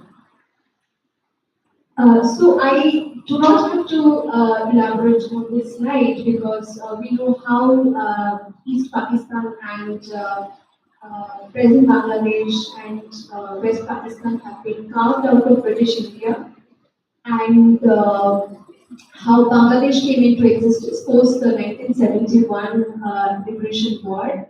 And this is specifically my field location where I have conducted ethnographic work in the Kokrajhar, Borpeta and Kachhar districts. So in this paper, I'm going to talk about how certain identities are outcast owing to their peripheral location in the native migrant minority. And herein I'm going to look at how foreigners are made out of residents and how borders are being introduced in the everyday. So this emanates from the epistemic understanding of how native and migrant identities are produced through a narrative of illegal migration. I mean, there might not be any illegality to mobility, right? What Shrutorita was saying, but certain mobilities come to be understood as illegal owing to the presence of the nation state and the way we understand.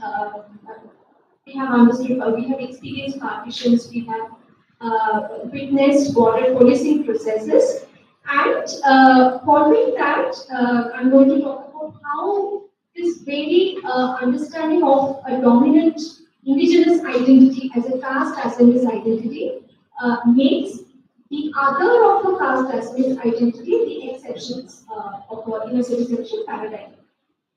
My work is located in Assam because this is one of the regions which has been witness to ongoing, not ongoing, but recurrent partitions. And these geopolitical shifts had repercussions for constructing a dichotomy of native and migrant identities.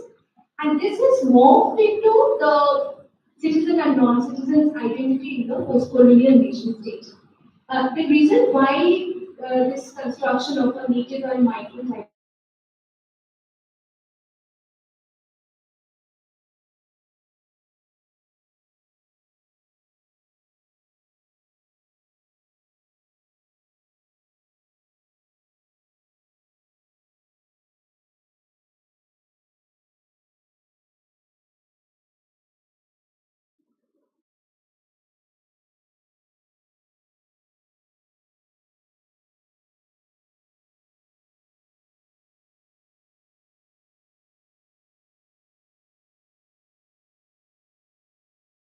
under the British colonial, British capitalism, colonial capitalism. The second wave of mobility was by the Bengali Hindus who had knowledge of English because there were certain positions, clerical positions that under the British colonialism which needed knowledge in English, and thereby we saw a lot of Bengali Hindus coming from East Bengal to what we now know as Assam.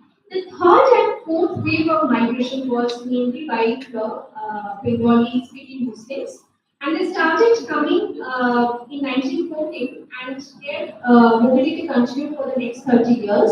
And they were needed again by the for the British colonial administration and colonial capitalism as agricultural laborers. But they started posing a problem because the trend of their mobility increased manifold in later years, and it was very obvious and emphatic that the native population was not at all comfortable with their arrival. And it is not only the native population; it was also very clear among the part of the colonial administrators as well. So I just read out one of the quotes by the then superintendent, the census superintendent in Assam. In 1931, in the census report, what the way he expressed his fear of the migrant. So it reads as, where there is wasteland, people flock the modern shoes. In fact, the way they have seized upon vacant land, vacant areas in Assam seems almost uncanny, without fuss, without tumult, without undue trouble to the district revenue staff. A population which must amount to over 500,000 has transported itself from Bengal into the Assam Valley in the last 25 years. So there's a very unabashed criminalization, very strong labeling, constructing of the migrant as the other migrant as someone who is not needed, right? Needed for, when they need for revenue generation, but if it is causing threat to land, they should be just, they should be just used and thrown, right? So this waves of population flow illustrate the demand for certain skills that motivated import of people with expertise, and the distinction between natives and non-natives was established around the stakeholdership of labor. And gradually, recognition of the presence of a large number of outsiders instilled a sense of unease at the very changing demography, language, and access to resources, primarily land and employment. So this narrative of scarcity of labor gradually led to the incoming of this populace, and this led to the emergence of an anti-foreigners movement, which is commonly known as the Assam Movement in 1979. It was launched by the All Assam Students Union, the ASU, and was based on the logic that the ongoing influx of population and the persisting and pre-existing mobilities from Bangladesh to Assam have caused immense threat to the indigenous population. So it set in a motion whereby there was a subnational identity which was distinct yet consistent, coexistent, and concurrent with an Indian nationality, which was thought to be constructed.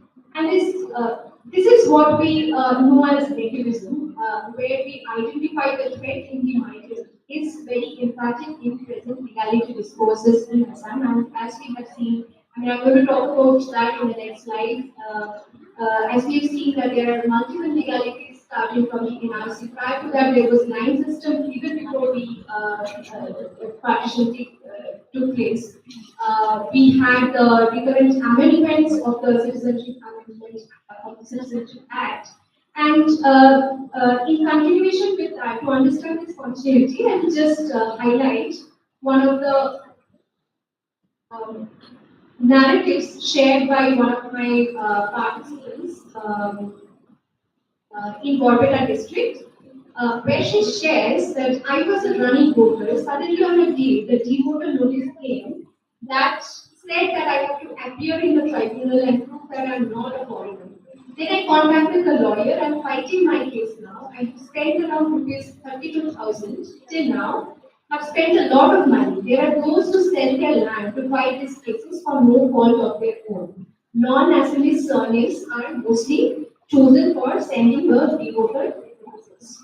In continuation with this, I mean, this is not visible very clearly, but I thought of including this in this slide to explain how it tallies with a lot of registered complaints, and this is one of the complaints which I found in the Assam State Archives. It was launched in 1967. So I will draw your attention to the third paragraph, which and read it out because it's not visible. It says that while it is necessary to check the influx of unauthorized Pakistanis, there is no reason why the common Muslims who are loyal citizens of India should suffer in such humiliating manner simply because they happen to be members of the Muslim community. And their identities are in most cases clear from their beards and lungies, resembling that of Pakistani Muslims. So the Assam movement culminated with the signing of the Assam Accord in 1985, the passing of the Illegal Migrants Determination by Tribunal Act in 1983, the Citizenship Amendment Act of 1986, 2003 and 2019, the practice of deporters, I mean this deporter, it's a brutal exercise in Assam. To briefly translate it, D signifies doubtful. So the border security police or the election commission, if they find any discontinuity in the electoral polls, they will strike off the names and send notices to the people residing in Assam and residing in specific neighborhoods in the state and say that you have to appear in the foreigners tribunal to prove that you are a citizen of India. So the onus of proving it depends not on the state, but it's how if a lawyer you can hire, how much you can pay to the lawyer. I mean, it's an expensive phenomenon, and that explains how I mean, as Alamben calls it, bare life. But I didn't want to cite it as bare life because I have seen a lot of agency and resilience among the community as well.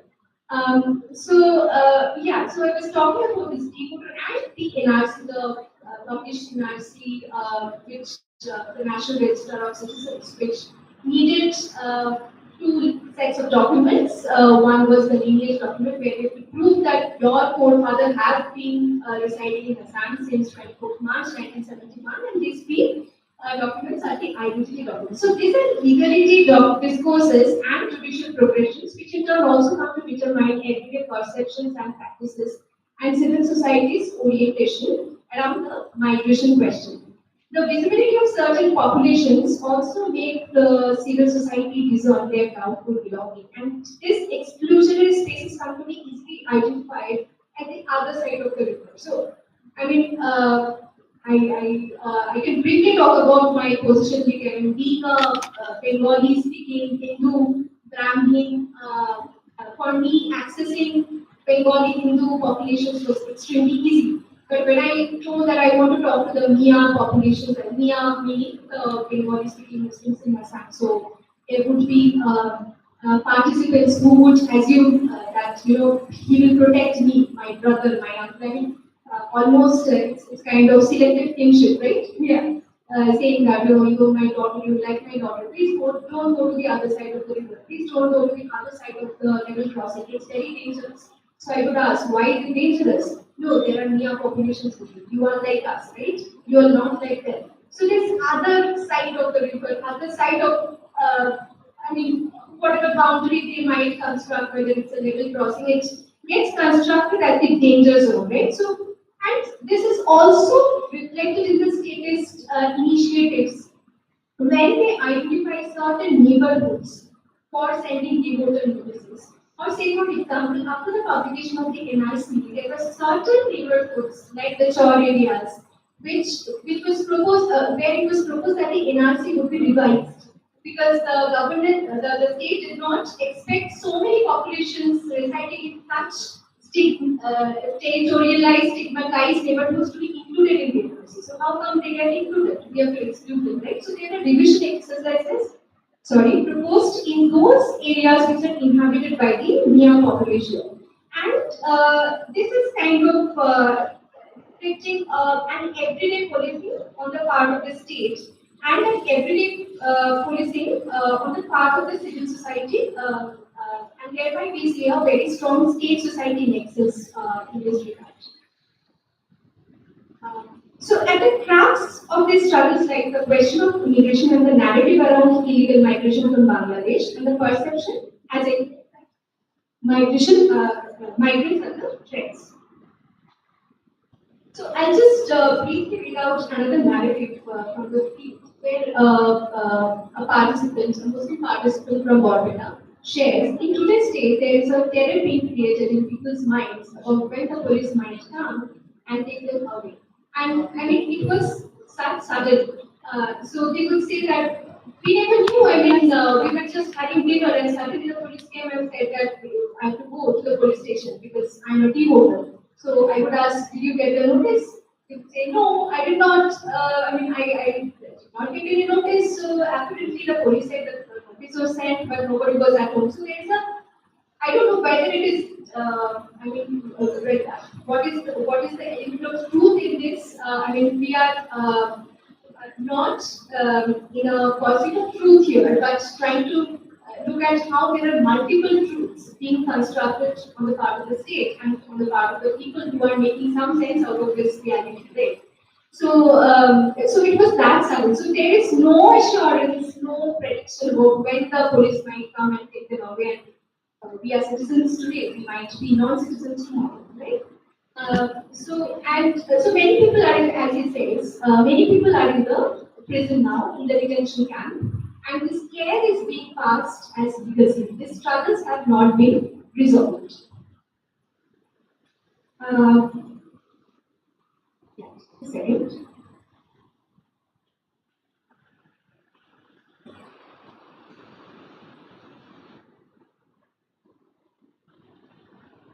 Let's see.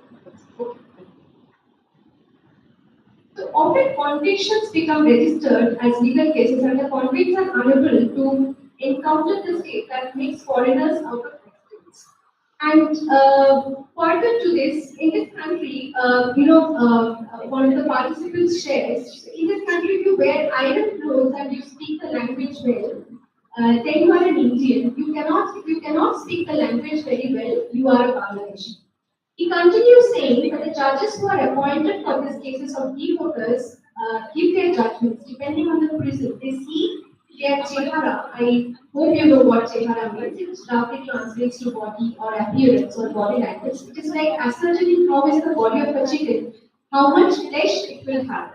So when, as I was saying, that when convictions get registered as legal cases and the convicts are unable to encounter the state, it is the residents who are transformed into foreigners, and it implies that doubt and suspicion are entrenched in the production of border existence, when despite being residents, they are subjected to being labeled as interlopers. And this anecdotes call for understanding the concept of citizenship as it exists and emerges in the everyday, where there is a persistent nexus between the legality and everyday policing entrenched in what I understand as brahminism that shaped civil society's outlook towards the migrant other. So it establishes that there is a very strong presence of the power elites in determining what is this very notion of assimilation. This has provoked a reimagination of exclusive homelands, and it has also attributed a quasi-legitimacy to violence on religious and ethnic others of the Assamese identity into a domain of permissiveness. The hyphenated citizenship gets lived in the presence of a parallel dominance of an Assamese identity, where saying it outrightly, their language, food, clothes become determinants of how authentic an identity. And this is defined by a casteist, ethnic, religious determinants that are significant markers of authenticity. So when I told, who is an Assamese then? And how do you become Assamese? It's possessing document enough, as Chuturika was talking. We could say you might be a citizen by possessing an Aadhaar card. You might be a citizen by possessing a passport. But for me to be a citizen in Assam, I have to be Assamese. And that being Assamese means celebrating Assamese culture, celebrating Assamese way of life, celebrating and appropriating Assamese food, and also, I mean, if they have an Assamese surname, it is easy to get incorporated into the very framework of the citizenship paradigm.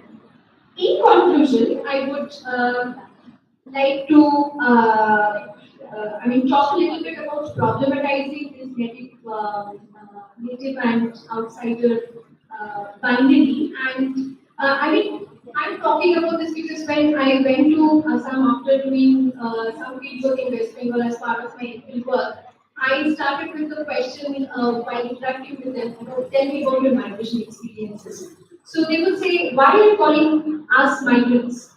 We are Kilonjia. And Kilonjia means sons of the soil. We are very much Assamese, we are very much people of this region. So I was like, then how do I begin?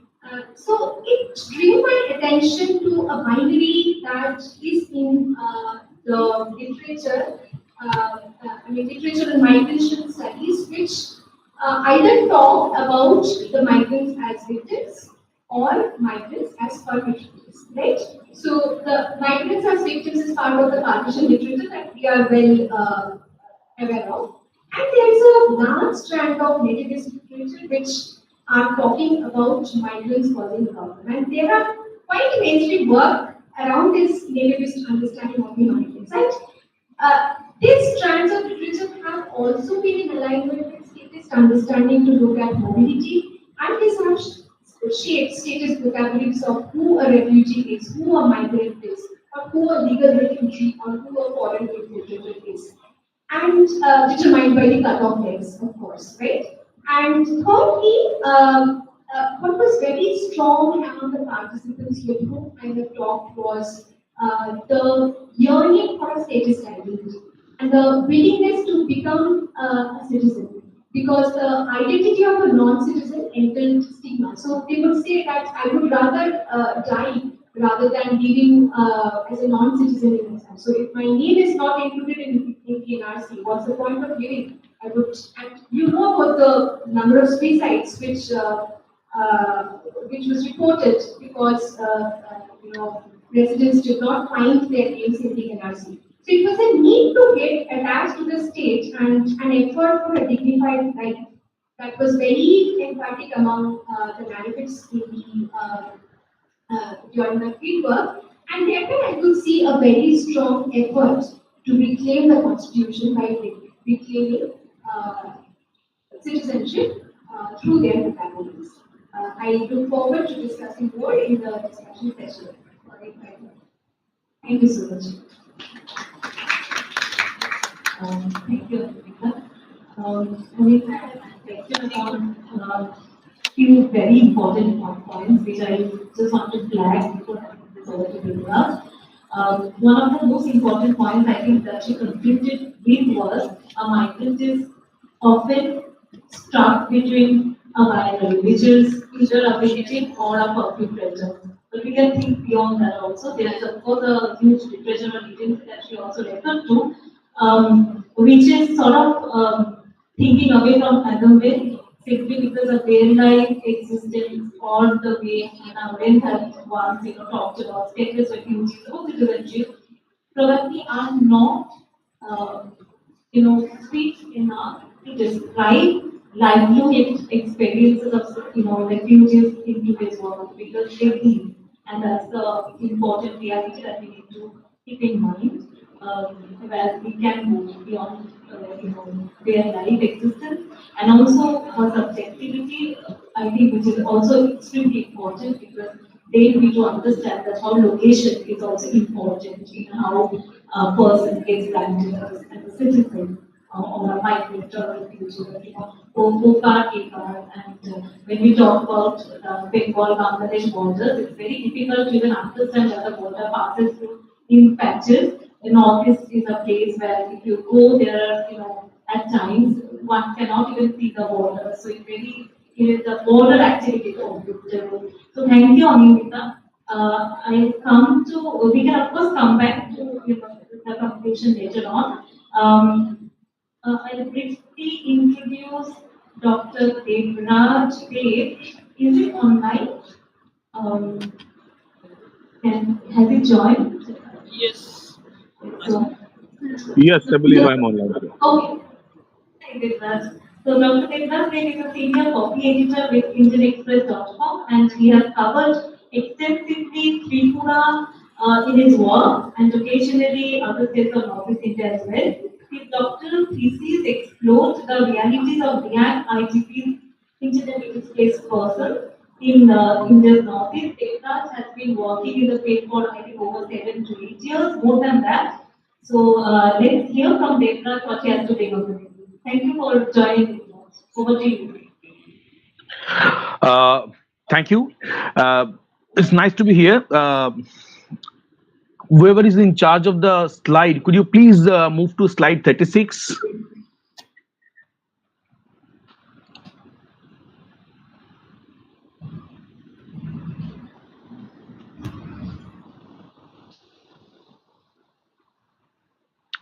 Yeah, thank you.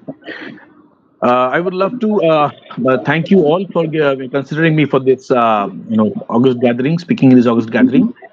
I'm a working journalist. I work for the Indian Express in Tripura. I occasionally cover other states of Northeast India. Am I audible? Am I audible?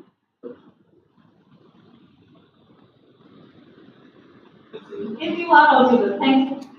Okay, okay, thanks. So yeah, this paper that I'm actually, it's an extract from a paper and some updated stuff. It's on Chakma refugees, young migrants in Tripura, and media understanding citizenship, framing and priming on how media sorts of sets the narrative. So first, I would love to start with some photographs. As you might have seen, might be seeing, this photograph in front of you is from Kaskau Brew Transit Camp in North Tripura district. It was taken some time back.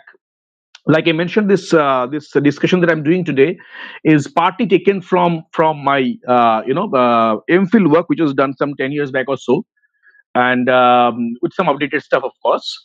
And uh, this is a Riang IDP transit camp in North Tripura district, and it is in Kaskau area, which is right, along the Tripura Mizoram interstate boundary. As you all might have already known, that the Riang IDPs are the largest stream of IDPs in Northeast India. They had left Mamit, Kolasib, and Lunglei districts of Mizoram in 1997, and they had been living in Tripura for over 2 decades, for almost 23, 24 years, till the government of India, the state governments of Tripura, Mizoram, and the representative body of the young migrants, the MBDPF, Mizoram Brew Displaced Peoples Forum, they came together to form sign a quadripartite agreement in 2020 for their permanent settlement in Tripura.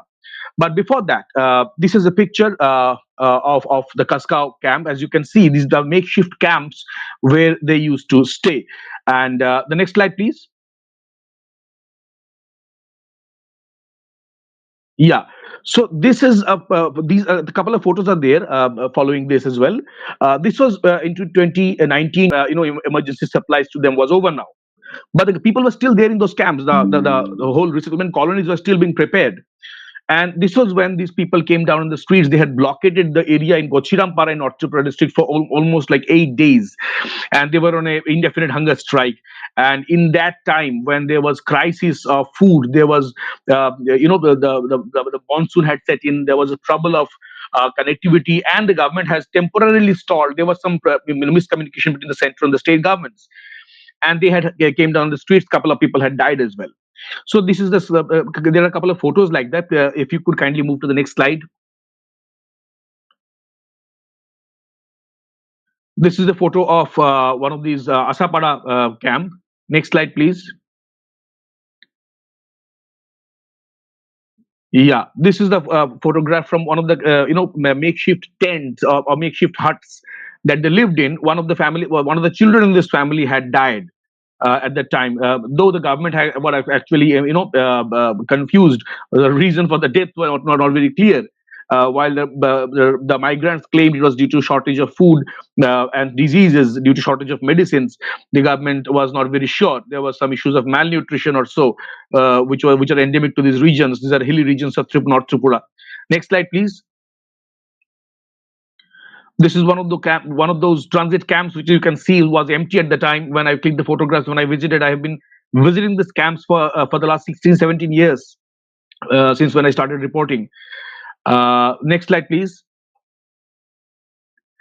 This is one of those people who had hit the streets and they sought the government to continue their ration immediately as there were deaths happening at the time. Next slide.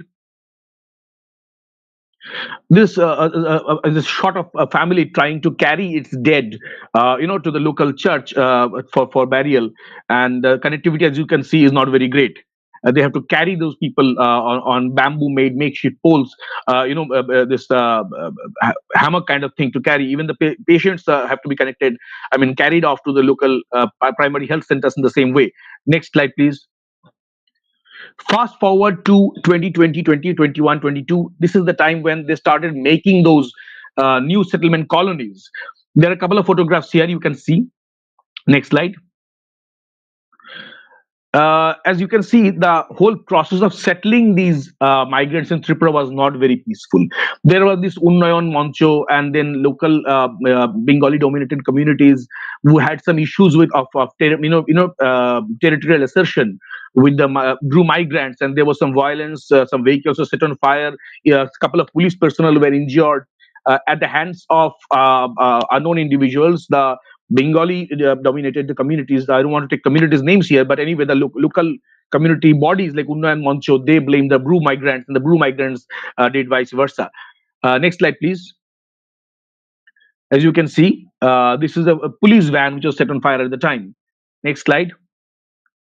During this whole process, there have been several communities, social organizations, political bodies, religious bodies trying to reach out to the Bru migrants, organizing them under their folds and trying to expand. When the Bru migrants initially came from Mizoram, as I will be shortly saying during the point of my presentation in detail, one of the issues the Bru migrants had to come was that they had opposed, the majority of them had opposed religious conversion in Mizoram, and they had also demanded formation of a Bru ADC in Mizoram in 1997 September. There was a conference in Saipului.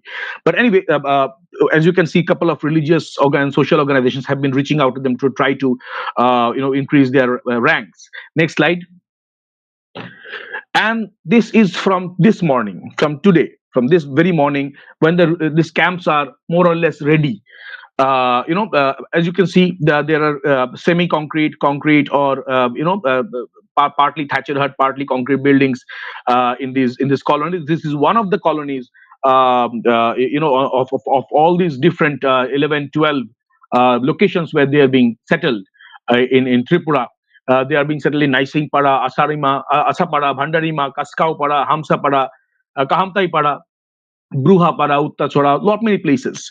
There have been issues in these localities when the Bru migrants have been resettled. Different kinds of issues.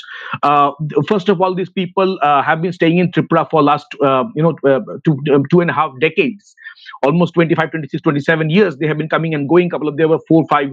If I'm not wrong, 8 phases of repatriation were held. Many people had gone back. In 2009, there was a fresh phase of violence back in Mizoram. Many people had come back as well, almost 5,000 if I'm not wrong. And these people, have been having issues of, occupying lands in the area with local communities. And part of these 11, 12 community, locations that I mentioned right now, where they're being settled now in Tripura, they are, having issues with those localities. Fresh disputes that are happening because many of these areas are new for them. They have been staying in 6 or 7 relief camps since the time they came in Tripura. And all of these were in North Tripura district, but all the new locations that are being given are in Unakoti district, in Sipahijala district, in different other parts of the state, Kalajhari and all these places.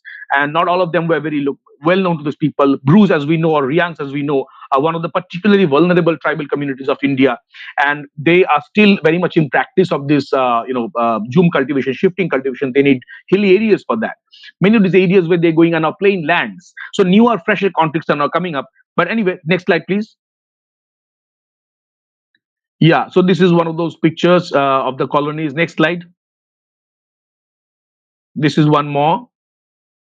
Could you please move on to the next?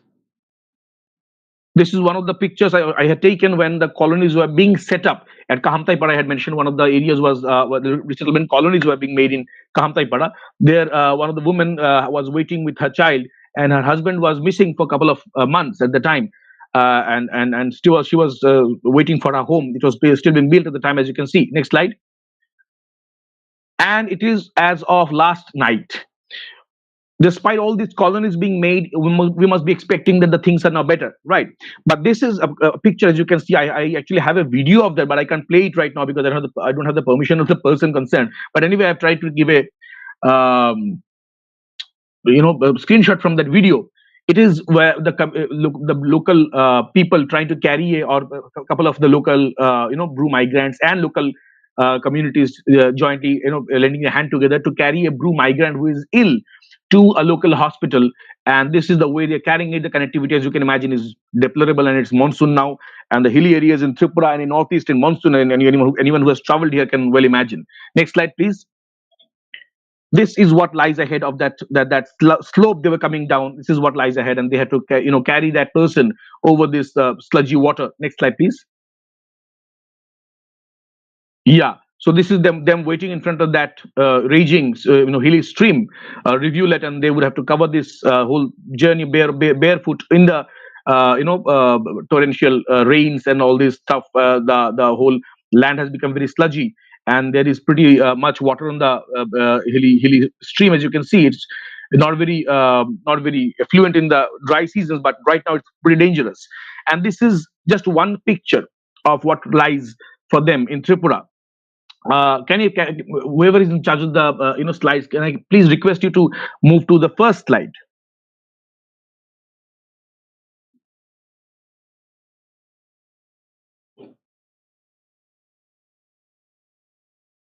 Now that I have shown you the little bit of what actually is on the ground, I would like to talk to you about what the uh,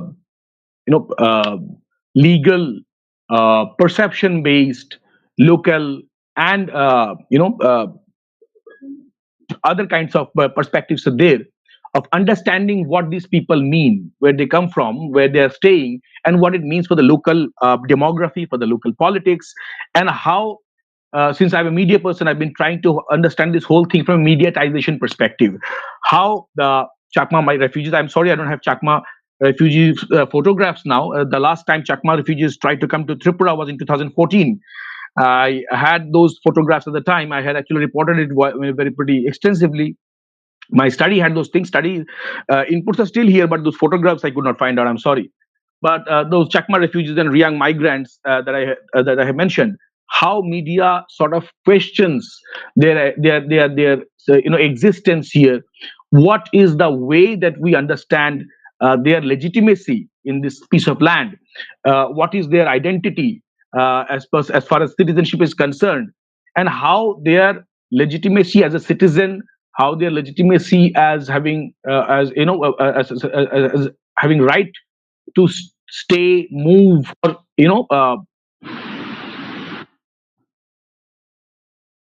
hello, yeah, to stay, move, or live on this land or other states of the country is concerned.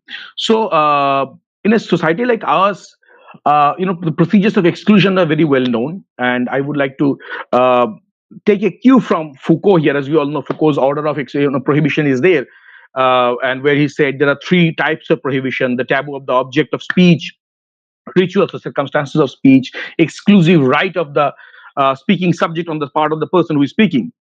Taking a little bit of cue from him, and since my study was mostly on Professor Noam Chomsky's propaganda model, I was doing a applicability study of Chomsky's propaganda model, both in my MPhil and PhD. But those are different other praxis. In this context, the propaganda model basically describes how media frames, how media primes a certain narratives, how it sets agenda, and eventually by repetition of the same narrative, it perpetuates those narratives. It sets basically a psyche for the people on this particular issue, vis-a-vis the internalization of all these concepts and otherization of the communities that I mentioned here, and particularly of the Riangs and the Chakmas from the Chittagong hill tracts of Bangladesh, because as we know, the Chakmas from CHT have been living in different parts of India. So they were actually settled in many phases, and couple of them who had actually came to Tripura in the last phase in 2013 had to go back. They were actually pushed back. But anyway, so could you please move to the third slide? Yeah. So this study is basically, like I mentioned, it's about media framing, media perception building, about legitimacy of those refugees, legitimacy of those displaced or IDPs, and how basically media trial, that presence or absence of media trial, is a very important factor here to understand what is actually going on. My previous speaker had spoken about the legal nuances of citizenship, and she mentioned about NRC. I would like to mention here what makes a citizen a citizen. So, in short, discuss about that in my perspective. Next slide, please. Yeah. So basically, a nation grants a citizen a set of rights and privileges, some civil liberties, and those rights are supposed to be reciprocated by a certain set of obedience and stuff. And that's how a citizen, subject to certain rules and some regulations, are granted with its legal apparatus granting them citizenship. It's basically what makes a person a citizen. It makes what a citizen a citizen. But what does citizenship entail, right? Next slide, please. As the Migration Observatory says, in the Oxford University says, that in the strictest sense, citizenship is a legal status, right? That's what makes it a citizen. That you can stay here in this country, you have the rights to vote, you have the rights to welfare, education, healthcare. These are lateral rights of some, but basically you have to stay in that place. You have the right to stay in that piece of land. That's what citizenship entails, right? You can't be thrown. I'm so sorry to interrupt you here. Can you wrap up in 2 minutes, please? Sorry. Can you please wrap up in 2 minutes? We need to also, we are running a bit late. So if you can wrap up in 2 minutes. Okay, I'll try. Thank you. Take care. Okay. Yeah. So, but the Indian, as you know, the Indian citizenship has, it can be acquired by birth, by descent, registration, naturalization. The first Citizenship Act that actually came in 1955, and there have been so many amendments later. But the latest, the contested CAA that came in 2019, it has certain special provisions for people of so and so communities: Hindus, Sikhs, Buddhists, Jain, Parsi, Christian, whatsoever.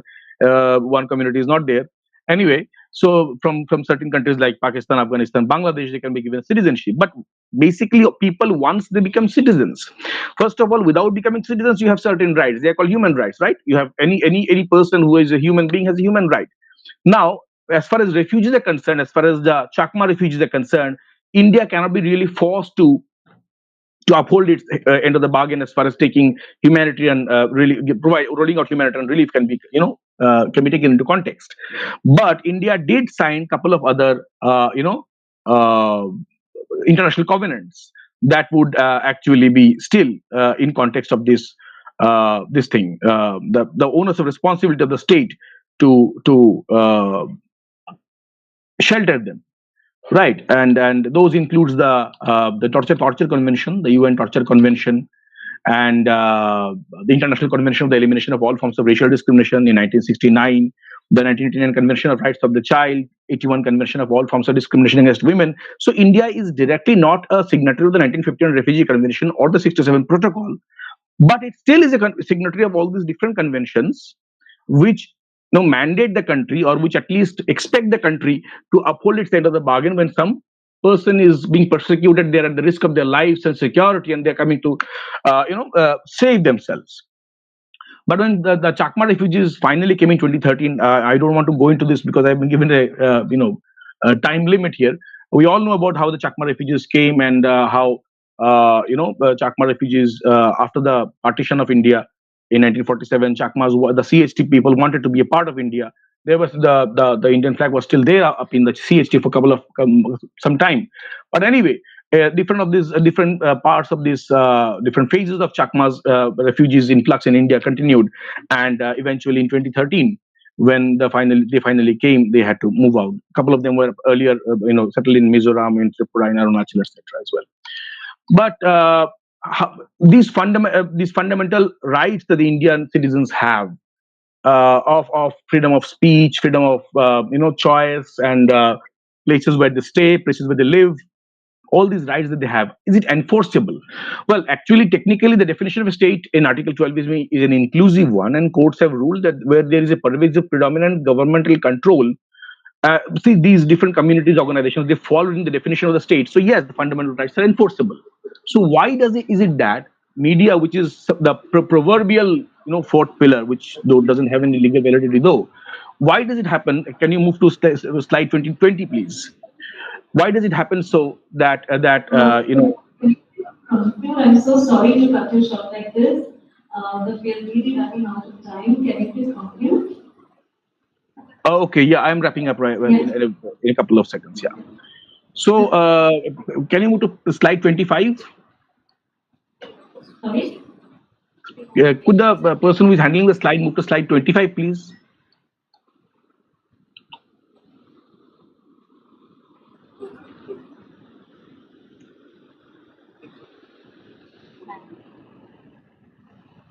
Yeah. So in short, if you can see this is data you are here, you can see that the coverage of Riyang displacement in these three newspapers that I had done, and the same thing for Chakma migration in that at the time, was very abysmally low. In case 0.08%, 0.14%, 0.3%. These are the kinds of coverage that came. And despite the coverage, what kind of coverage came is also very crucial to understand. If you can move to slide 28, I will be wrapping up right now. But the framing devices that were used were like refugees and outsiders, greedy, terrorists, and violence, and all these different things that were used for this community that were coming there. Automatically, if we understand, in short, if we understand Chomsky's propaganda model, it talks about 5 priority filters: ownership, source of revenue, source of information, flag, and anti-communism. We have to remember that Chomsky's propaganda model, why media frames certain news in certain way, and why media doesn't. This whole theory encompasses that. That was made in 1988 when the Cold War was still there.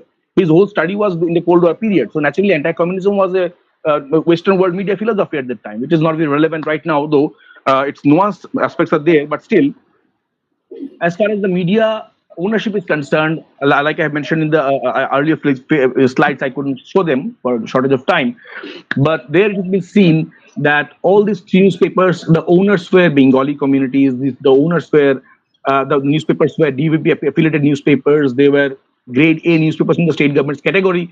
But even though, why does it happen that these communities were being branded as terrorists, as outsiders, unexpected, undesired? So naturally, this whole media perception, the media, narrative is being there, is being created, perpetuated rather, continuously so, where the people having a certain kind of mindset. In the case of CAA, where people are coming from outside, those are still people who will be adding to the pressure of the local resources. The whole media narrative is different. So, like Vanita Kohli Khandekar had said, that the media has become peddlers for power. Like Professor Chomsky had said, that media is actually an upholder of the ideological state apparatus. The media, watchdog, or the job of media to question the state authority, the state apparatus, is very much missing, and public consciousness, public awareness has been only accentuated here, has been rather excavated here. So this is how basically I wanted to show that identities, nationalities, and citizenship is not only on the legalities, it is there on the fringes of people's territory as well as people's minds, and media plays a very important role how to uh, sh- build public opinion. But as far as these communities are concerned, their existence is concerned, the only thing that we have seen media doing so far is exacerbate the public fear, and rather than creating a sort of congenial atmosphere for their existence here, violence has been created, and still people blame the people who are the victims of violence. Anyway, so I will rest my case here. If there's any question, I would love to take them. Thank you very much. Can you please conclude now? We have really run out of time.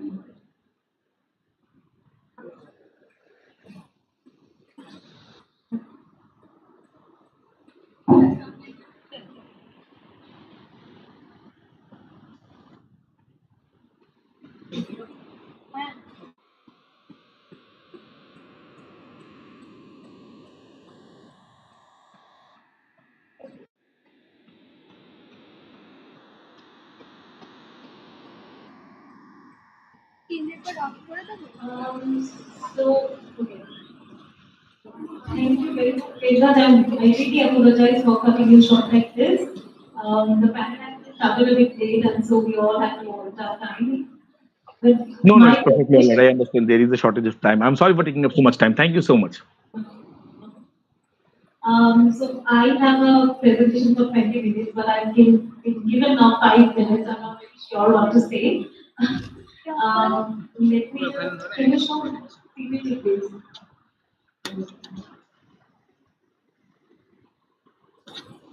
So this is from my PhD paper that I completed last year. My work was in Bangladesh in the Rohingya refugee camps. As I began this panel by saying that we are discussing various facets of citizenship in this panel. One of them is statehood. One of them is a person who doesn't have citizenship. How do we think of that person? So this is a spectrum that is, opposite end of the spectrum. So I will not go to my presentation. Rather, let me just show you the slide. Um, Maybe the second slide. So the Rohingya have been declared by the UNHCR as stateless refugees, as victims of genocide in Myanmar. Their homeland, and now they are living in Bangladesh. Like a million plus refugees are living in Bangladesh. So this is statelessness. I'm not, reading it out. If the definition is there. If we consider citizenship to be a basic human right, then statelessness emerges as the most acute violation of the right. My argument, if I, bring it down to like one or two sentences, is that nonetheless people leave, and it is important to understand how they live, subverting borders. So probably the permanent state of exception that we think that we relate stateless people with, that it is a situation of exception, probably should be rethought, probably should be reimagined, reconceptualized, because when a situation of a situation of exception is no longer this temporary, when it becomes permanent in someone's life, then probably it is no more a situation of exception. I'm not saying that it should be normalized, but we need to think of new ways to define people like the Rohingya who are stateless. So, next slide. My argument basically is that the state is very much present in how a person is conceived as stateless. So let me not go into details again. If I have time, I can just talk about one person. The next slide. Yeah. So his name is Mohit. So this is important because you know how when we're talking about citizenship, how it becomes difficult and how it is very difficult to sort of talk about citizenship when we talk, even when we talk about stateless people, because this is a person who is born in Bangladesh, but he's a Rohingya. He's a Rohingya from Myanmar, but his family sort of migrated, post-migrated. Migrations are of different kinds, and here I'm talking about post-migration. So basically, this person's family was recognized as a refugee family in Bangladesh. So there was a time till when Rohingya used to be registered in Bangladesh. Then the process stopped in 1992 because many Rohingya started coming to Bangladesh. So this family got refugee card, and Mohit was born there. But then when I met him, the first thing he told me was that the World Bank now has sort of talked about these registered refugees who are born there. Like who are, you can say that they are recognized refugees, but they are also now eligible to be citizens in Bangladesh. So World Bank has recommended that they should be integrated in Bangladesh, which of course the government of Bangladesh has denied. They have their own reasons for it. So Mohib asked me that who am I? I am not a Rohingya of Myanmar because I'm born in Bangladesh. He speaks Bengali, but he's a Bangladeshi. So for people like registered Rohingyas in Bangladesh, the situation is even more complicated because they do not even have a land to go back to. They do not, belong to Myanmar in that sense because they have not seen his homeland. Neither they can call Bangladesh as their home. So this is the situation of class that I'm talking about. And I talked about documentarity and the politics of documentarity. So this family, the next slide. This is a refugee card. This is Munir. I covered the pictures and everything.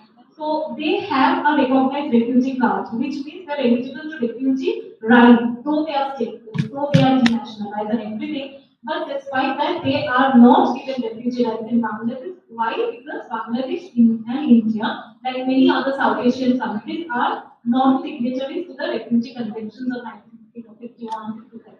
So basically, even a document which attests this person to be refugee, he has the eligibility to have refugee right, but here also documents are not helpful. So this is what I am saying, the documents, whether documents can help or not is also dependent on state, on the state. The next slide. So this is why the registered refugees are protesting now, because they want to be recognized as more than refugees, more than stateless people in Bangladesh. And this is a problem that they are saying is not recognized, because when we talk about the Rohingya, we generally talk about the current law of Rohingya who are recognized as stateless, not refugees, not citizens. But here are a class of group of people who are living as neither stateless, neither refugees, neither citizens.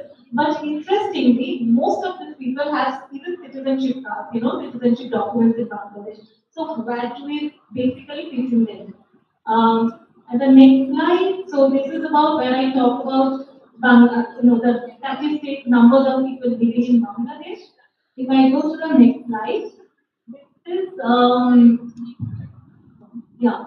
So here basically what I had wanted to talk to you about is the current condition of camps in Bangladesh. I don't have time now, so I'm not going into there, but you can see the congested condition. And in monsoon, it becomes even more dangerous with landslides, and also the camps are built in a place which is on the bank of the sea, so on Bay of Bengal. So basically, a slightest cyclone can wash away their camps. So you can imagine the condition where they're living. But here again, I would like to say that it is important for us to not think of them only as victims of a situation, but because they're trying to live despite that. So basically, we should be moving beyond their life kind of an existence, and we should be thinking of people how they are living their everyday life, be it as stateless, be it as a migrant, non-migrant, refugee.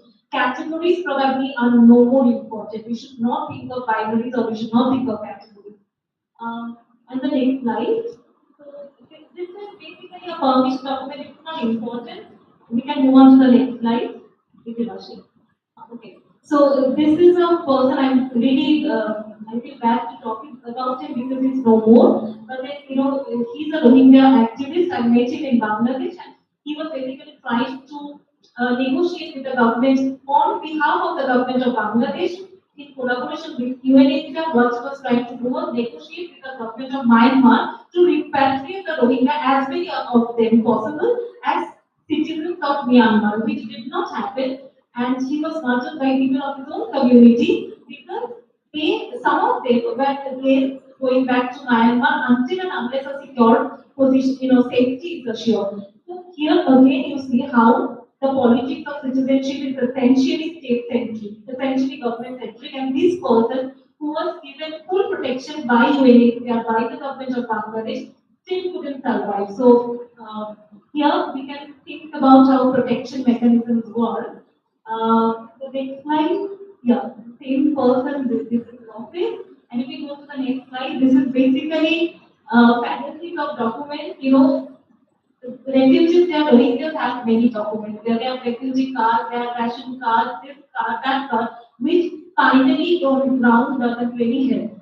So this was my argument to talk about finally, even a citizen with all documents, with all rights, like what Anikita talked about, what Devraj talked about, they talked about citizens. But the line between a citizen and non-citizen gets obliterated in ways which are very unimaginable in such a COVID time.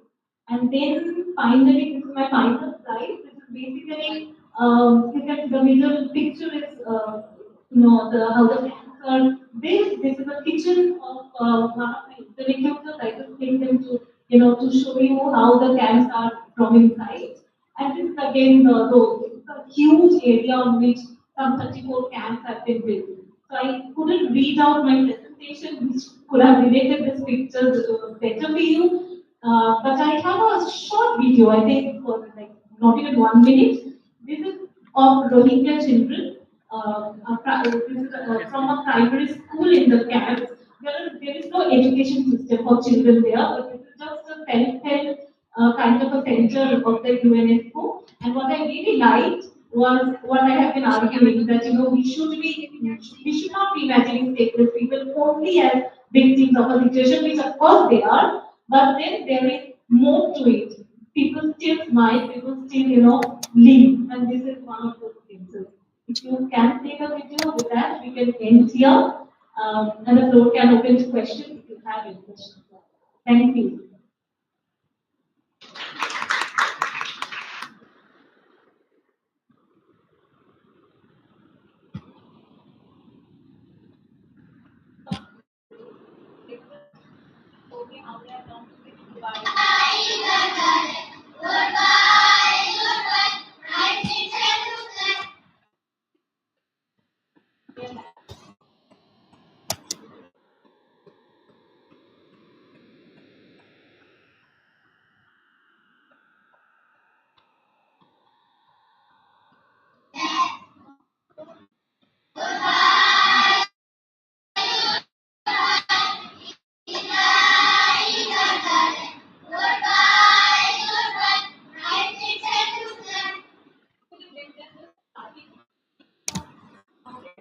Learn English.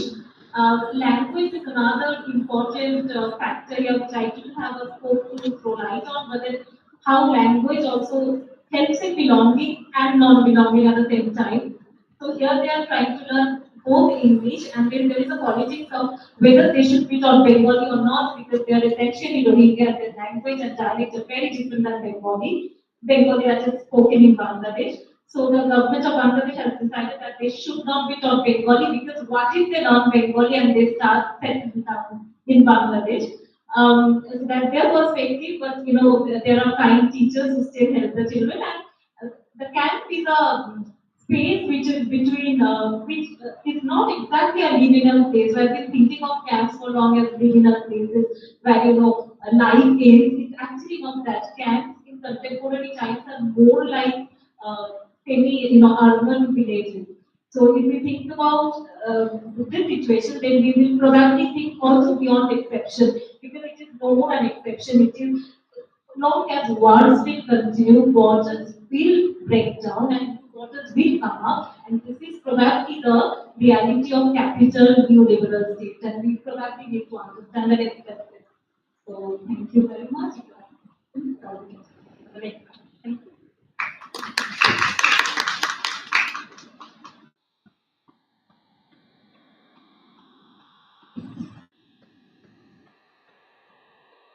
Questions for the panelists?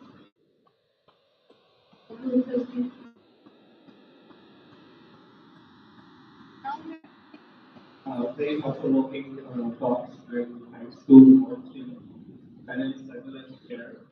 Well, I'm not specifically from this area of expertise, but when you are talking about borders and Indian issues, specifically you mentioned about Assam and how the people are finding citizens finding the non-citizens just because of the CAA and things like that. So probably the way East India and Northeast are paying attention, there are also towards the western part of India, which maybe I thought would also be included in some of the research.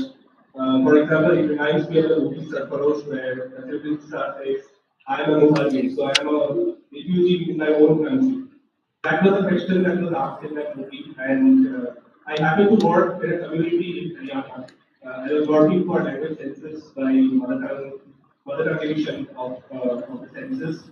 So there is a community in Fatehabad district in Rajasthan where they say that they are actually migrants from West Pakistan. And you might not have heard about them. It's called Kucha community. And why we haven't heard about them is because there is still no conflict. They are living in a particularly secluded village. They are considered as lower caste people. They are untouchables.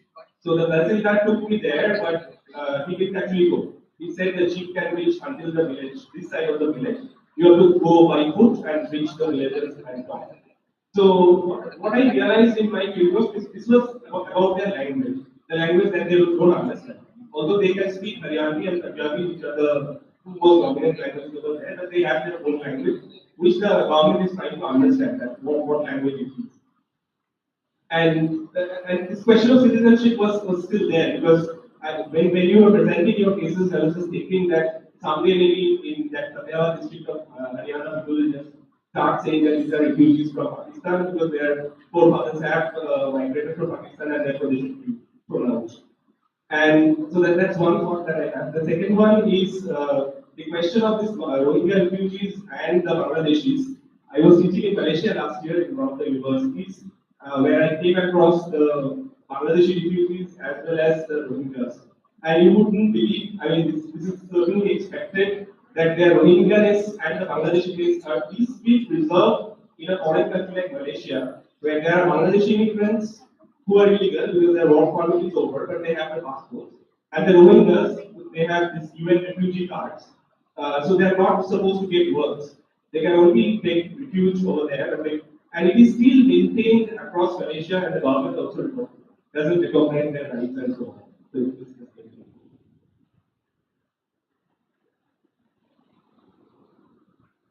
So I think this was more in spirit of a comment. I completely with you. That is the predicament of Rohingyas across the world. So Deepika doesn't have anything to add. I don't know whether we have more questions. If not, then we can probably.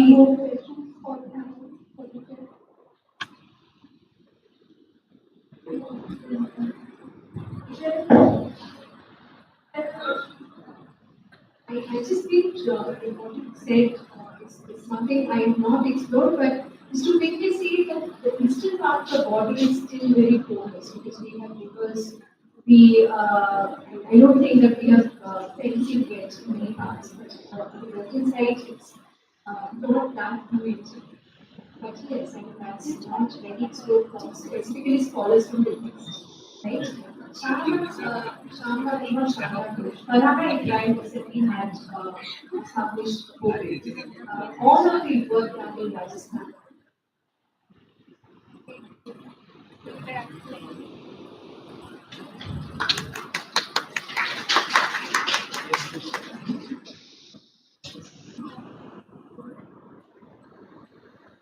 Thank you, Dr. Shimbutu. Thank you, Dr. Dev, and thank you, Dr. Chakraborty. I will be taking a short break for tea. Before that, leaving you with your thoughts, which came up to my mind when we were going through this presentations. I do not where with their journey ends, what burden land their prize. Perhaps just where the rainbow ends, perhaps just paradise. With that, we come at the end of this post-tea.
And with India, it shares a substantial land border of 1,643 kilometers along four northeastern states of Arunachal Pradesh, Nagaland, Mizoram, and Manipur. However, despite the extensive border, India's interest in Myanmar is relatively limited compared to its engagement with traditionally understood neighbors. Brigadier Jaideep Chadha, in his book Iraqi Imperatives, rightly calls this India's poor Myanmar consciousness. Following decolonization, the erstwhile British Burma could not hold peace from 1948 to 1958, 10 years of civil war. Ended in collapse of democratic government and prolonged military dictatorships with very brief spells of democratization. The recent one being from 2011 to 21. But amongst this, the ethnic minorities in Myanmar. The most affected, however, was the Rohingya community since 1982, as they were, delisted from the recognized citizens of Myanmar. Uh,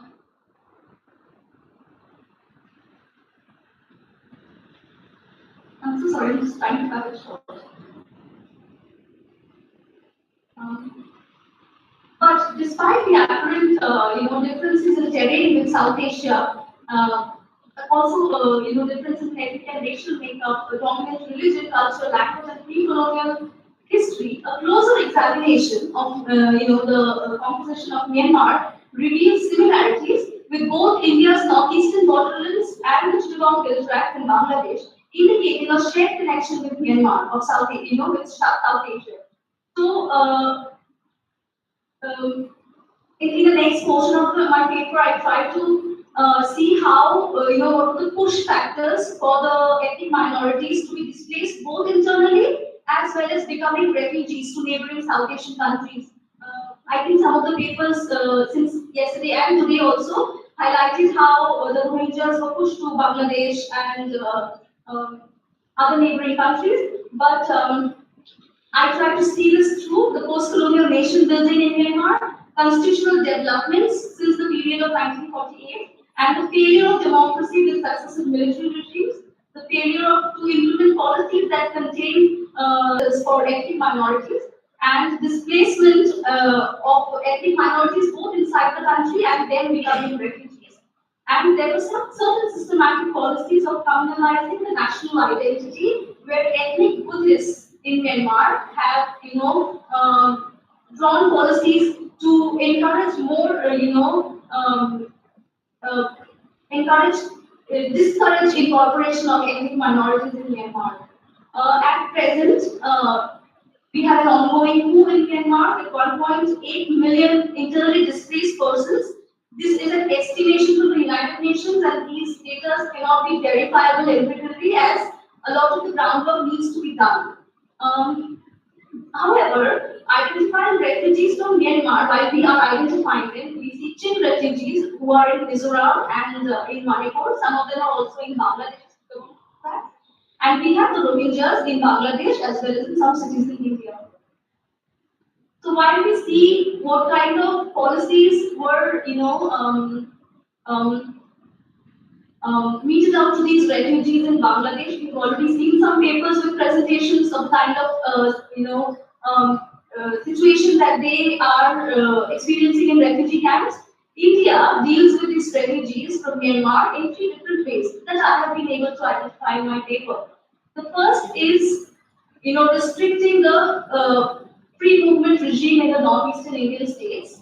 It was in 2000, 2014, and again, before this election of 2024, that the government had the incumbent political power, party had talked about scrapping the free movement regime. They had, gone as far as visiting Manipur in multiple ways and, claiming it as something to be taken up by the government if they come to power.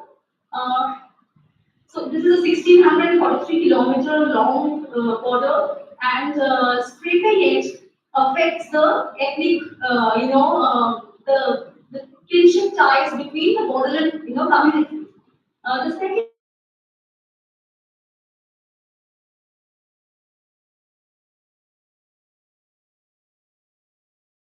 neighboring states. In Manipur, very specifically, Mizoram, Nagaland, and Arunachal Pradesh have so far not started. Arunachal Pradesh might have started very recently. They have proclaimed that they will, but Mizoram and Nagaland have not yet started the type, biometric data collection of refugees who have come over from Myanmar, especially since 2021 coup. The second is digitization. So in 2016, many of the in New Delhi, some of them in recognized camps, some of them in shanties, unrecognized, camps. They had got access to having Aadhaar cards, which are the EIDs for India, which is a tool of social inclusion. It will, reduces your need for paperwork when you want to, benefit from certain provisions like healthcare, education. So when in 2016, many of them could access it, and because it was not a recognition for citizenship, it was only a recognition for residence. Many refugees in Delhi are known to have registered. They had the Aadhaar IDs. But in 2017, the government, in August 2017, the government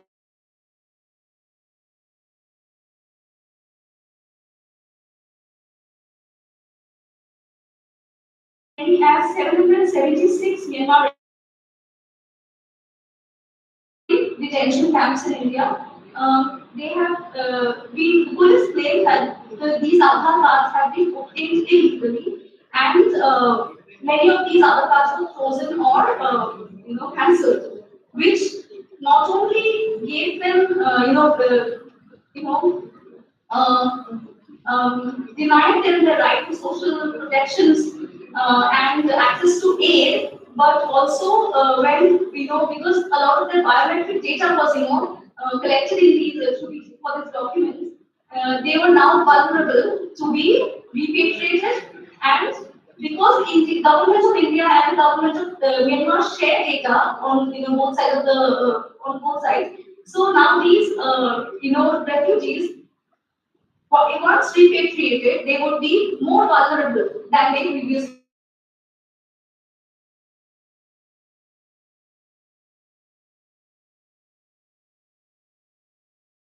Myanmar consciousness, when we, try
I will not elaborate in much details, but will just stick to the points.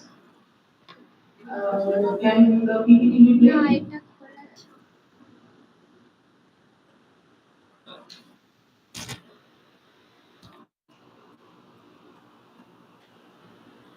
I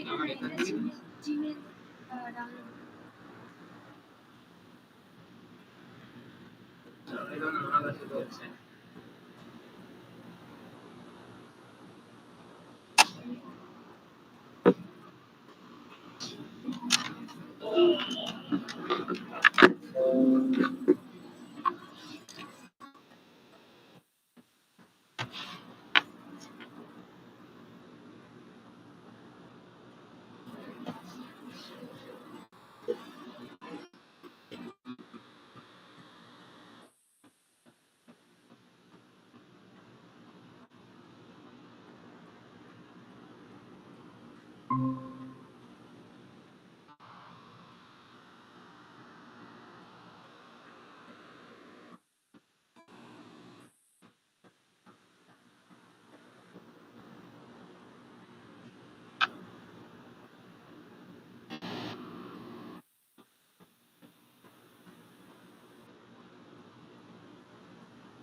Thank you.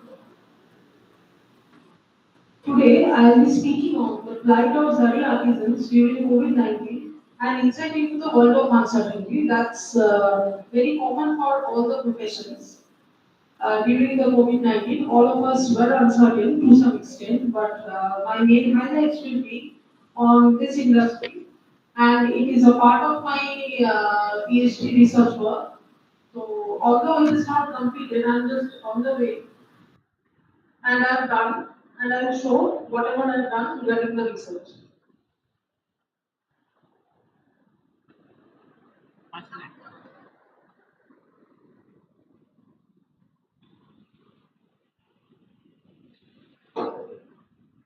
So the first slide is just the introduction about the geographical of Zara industry in West Bengal. It is mainly concentrated in districts of Howrah, Hooghly and Noida, and there are various types of zaris as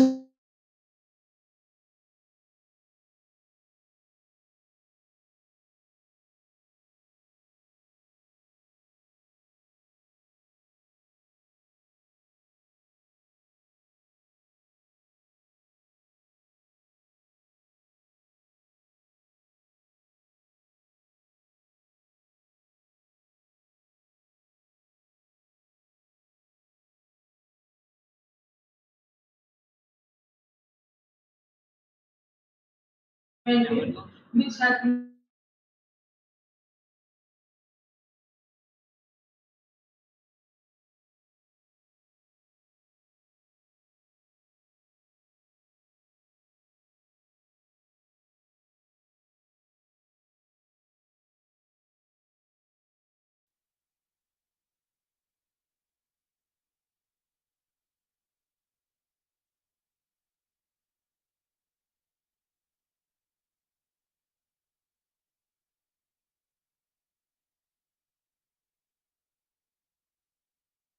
but now it is in a depleted condition, which we will be highlighting in the upcoming slides.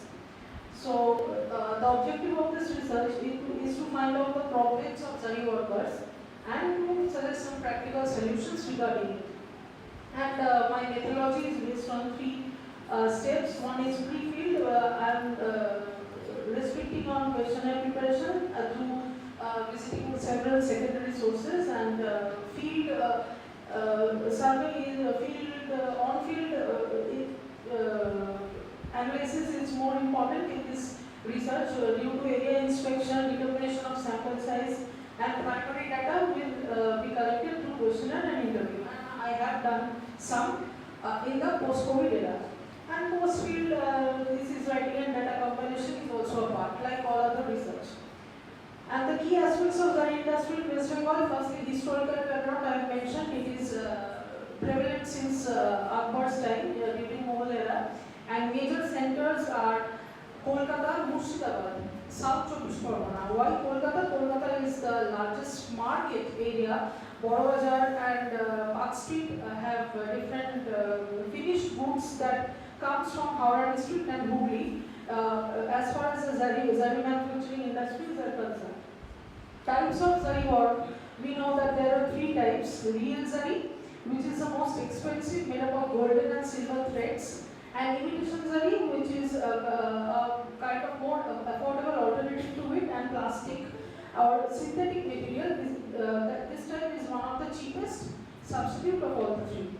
And economic importance, we all know that it provides employment to a large number of artisans, both men and women, contributing to the local economy.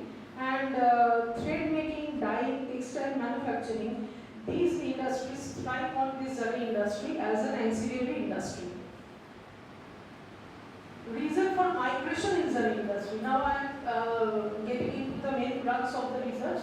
Original centers of zari work are centered in Bareilly, Uttar Pradesh, Lucknow, Varanasi, these areas. So many a times the workers get better opportunity and migrate to those areas in the North India, which provides a center for West Bengal zari industry. And economic opportunities, obviously, the obvious reason is they are getting more wages with different useful facilities out there, which is not available in the industry based on West Bengal.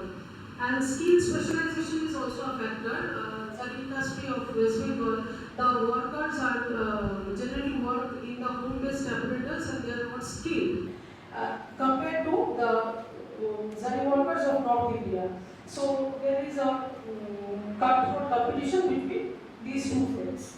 Seasonal work, obviously, the zari industry has a greater demand during wedding season, and that is one of the reasons that during COVID they suffered a setback because weddings were restricted and not allowed, and it provided a sharp decline in the demand of this industry.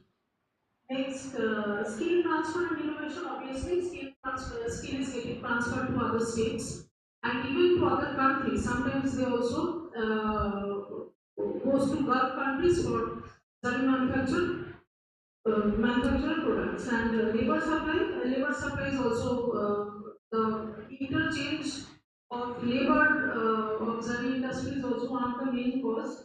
And government and NGO interventions have recently took place during COVID-19 when they were provided with ample amount of facilities to cope up with the plight or the depleting conditions that they were facing. One of the important NGO that work with zari industry is Shara Bharat Jori Shilpo Kolyan Samiti of Bengal. They work towards the welfare of the zari workers. Next, major challenges, we all know that low wages, just now I have discussed, poor working conditions, lack of job security, health risks. So why health risks? Because it affects the eyes and skin problems. Eyes and skin problems are most common associated with this industry. Declining demand is also one of the main cause because there are more better alternatives that are coming nowadays. Lack of recognition and value, it is mainly due to government's negligence, we can say, and alternative employment are there, which provides more lucrative packages to the workers, and therefore they are not getting any more interested to work in their generational zari work because it has been passed from one generation to another. And generational shift I have already discussed.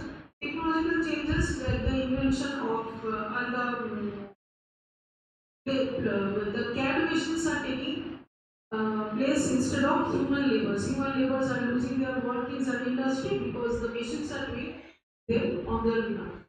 Lack of training and development is also one of the causes, which I discussed a few minutes back.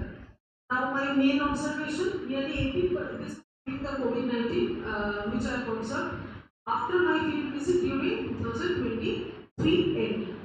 Nearly 80% of the respondents were stranded for more than 50. They could not come back to their to Howrah. Okay, around 20% of them reported that they were stranded between 40 to 50 days, and 27% of the respondents said that they were stranded between 20 to 40 days while they were traveling. Only 13% of the respondents said that they had not been stranded. They were safely in their villages. Out of the workers, workers who reported that they were or had been stranded, 69% said that they were stranded in their destination city, towns, or villages, that is the place that they had migrated to go for work. That means if a labor is working in Bareilly and his hometown is in Howrah, the above statistics said that they were stuck in between the roads while traveling because they could not safely came back to their home at the immediate event. 12% were stranded en route to their source city, towns, or villages. And more important insight into it is 48% of the respondents did not receive any wages after the lockdown was announced, affected their employment. 17% received partial wages. Only 35% reported having received full wages, which is very less amount. The difference in wages received by worker is more pronounced across genders. Now we are coming to the gender question. Around 52% of women workers reported that they had not received any wages as compared to 46% of men, implying that the women workers were at greater risk of wage penalty after the law, which is quite obvious. Women mainly concentrated to their home while working, and few who have ventured in out of their home, their wage rate is so low, which is very discouraging for them. 52% of Zari workers received rations under PDS, which is more or less okay. But by the third phase of lockdown, the central government had announced that PDS would be extended to migrant workers who were excluded from NFSA and did not have state scheme or PDS card in the destination states or in the states where they are stranded as a part of Atmanirbhar Bharat package. That means their position defined their access to PDS system during the lockdown. It was quite confusing as to which category they can be clubbed to. And the key observations from primary source, it is observed that mostly females are involved in Zari work. Almost every married woman is a homemaker and performs Zari work. It is because it has evolved as a cottage industry over the time for females without going out of the domestic sphere for work. About 33% female population are engaged in Zari work, this is managing household chores. And in 2016, Rajya Sabha passed an amendment which allows children to work in family enterprise if they continue their education on the side and cut down the industries that are considered hazardous for children to work. And Zari industry was dropped out of that list. That means children who are working in Zari industry after 2016, Rajya Sabha has passed that it is as hazardous to work in the Zari industry like other industries. It is also very hazardous for the children to work. And with this, I can conclude that the question of citizenship for Zari worker is debatable and controversial issue because according to the rule of law, where all the citizens are entitled for equal benefits and entitlements, it is violating in our own region. They are not getting enough facilities and entitlements like all of us. So, citizenship is turning out to be a concept as a club boot within the domestic sphere. Thank you.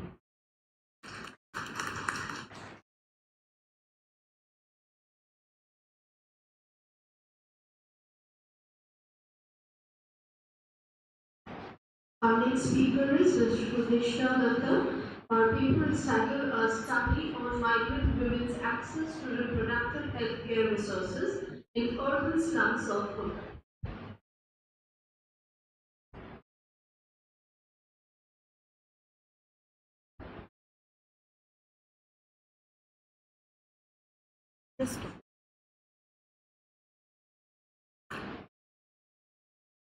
Rudeshna Dutta.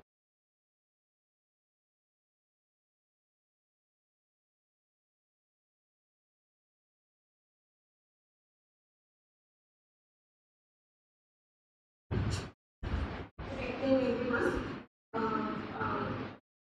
As you can see, my topic is on the study of migrant women's access to reproductive healthcare resources in urban slums of Kolkata.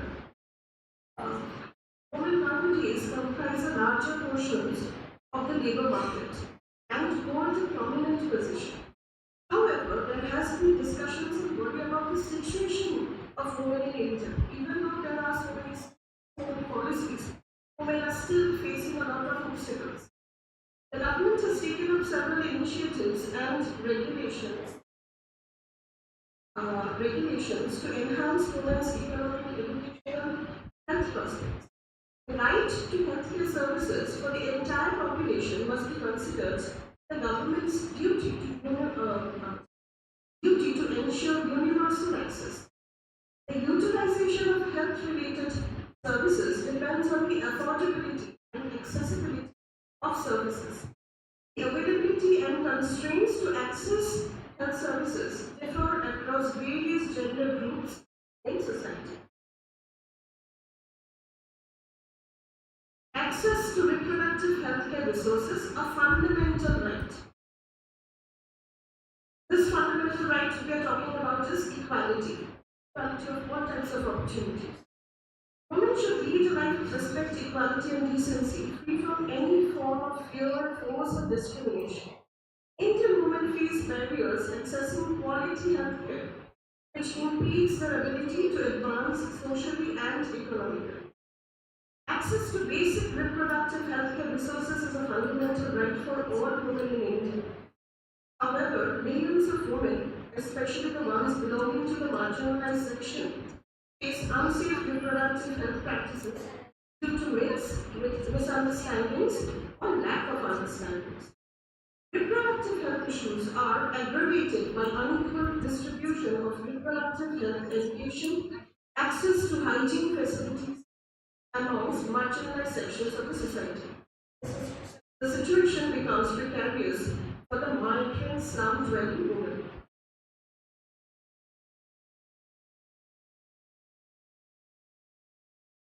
Migrant slum dwelling women's access to reproductive healthcare resources. Migrant women face various human rights violations that we have seen throughout the day. They are often at greater risk than men. They are susceptible to RTIs, STIs, unplanned pregnancies, unsafe abortions, etc., due to lack of knowledge, awareness, and most importantly, resources. This takes a toll on women's sexual and reproductive health and rights, compounded by limited access to reproductive healthcare services like free clinics, pills, health checkups, etc. Migrant slum dwellers' access to reproductive healthcare resources is always limited. Even in the primary sources of data and the studies that I have conducted, we have found parity between the two. Now let us come to the citizenship and rights. Citizenship is the relationship between citizen and the state within the context of rights and obligation and is based on the principle of inclusion and exclusion. Rajiv Bhargava differentiated between two types of citizens, active and passive citizens. My concentration will be on the passive citizens because the active citizens are mostly elites who engage and negotiate with the government for various resources, etc. Whereas the passive citizens are the recipients of rights and protection. They are the recipients, it's given to them. So they receive it, they cannot kind of ask for it. And access to basic necessities and liberties. Bhargava says that citizenship is available to everyone, but it is unequally distributed. Migrant slum dwelling women, oppression is exemplified in the way they experience citizenship rights. Citizenship is defined almost entirely in terms of possession of rights. This is the objective of the study, my main objective of the study, to explore the kind of access these migrant slum dwelling women have to these reproductive healthcare resources and facilities, like female sterilization, oral contraceptive pills, period resources, hygienic toilets, water availability, etc. Which actually leads to the concept of stratified.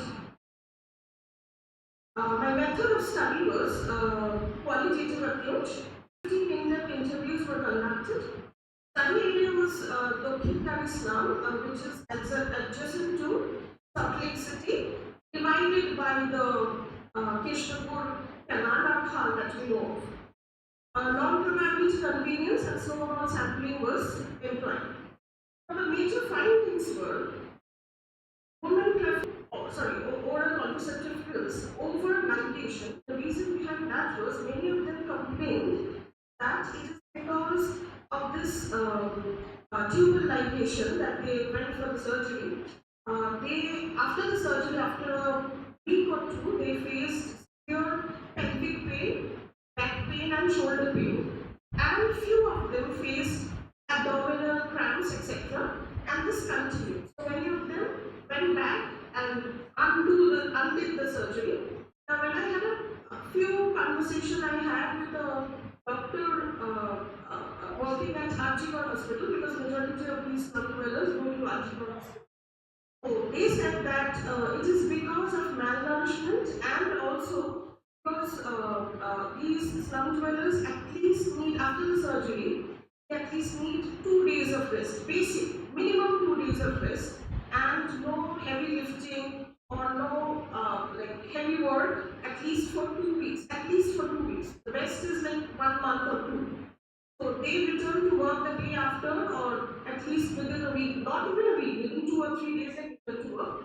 And that is why they have all these issues.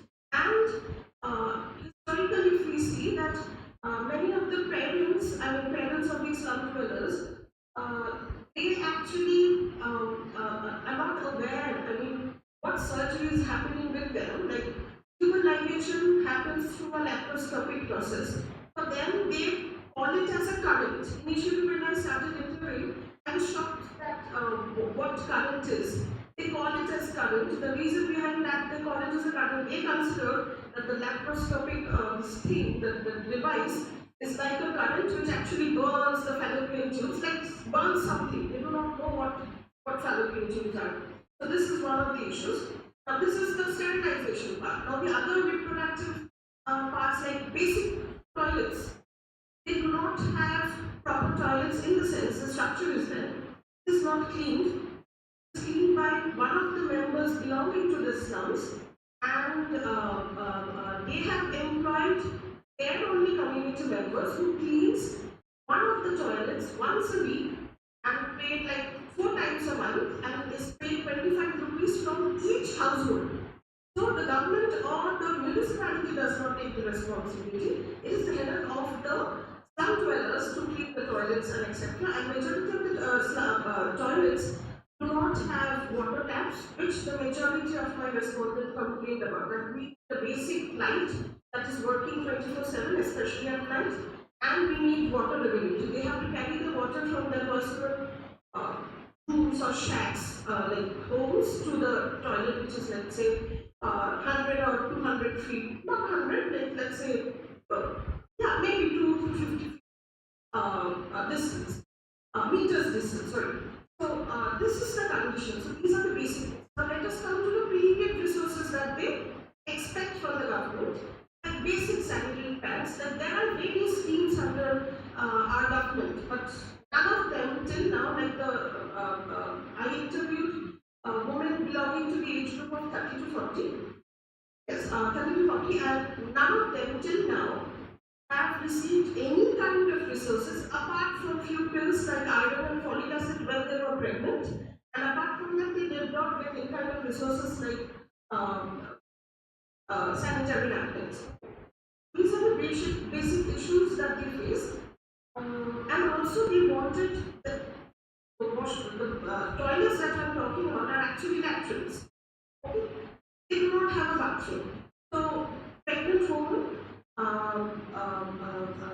woman who is having her monthly cycle, menstruating, they have to bath in front of everyone, in front of their homes or houses, and in front of everyone. So they do not have any kind of secure place where they can take a bath. I'm sorry, I could not give enough images. If I could take images, I could have shown you that the things are very small and trinchy, and they have a lot of huge drums filled with water. So walking is not only also not possible. Bathing is the last fish. And when it comes to the gender perspective, none of the men go for vasectomy or uses contraceptive methods. It is only the head of the females, look after the children, go for up sterilizations, to have various oral contraceptive pills, and these oral contraceptive pills is something that they share within their peers. I mean, they do not have enough knowledge about what pill is good for them or what are the after effects of taking pills. Because I have also, I just questioned one woman belonging to the age of 50. She's still taking oral contraceptive pills, and I had to ask her that whether she's whether she's still menstruating. She's not, but she has that. She has no connection between the two. She keeps on taking OCPs, and others were laughing at her because the young generations were laughing at her, the young generation belonging to the slums. But she actually had to. I mean, just because others are taking, she also used to take OCPs. So these are the major findings that I did with my 15 respondents. So finally,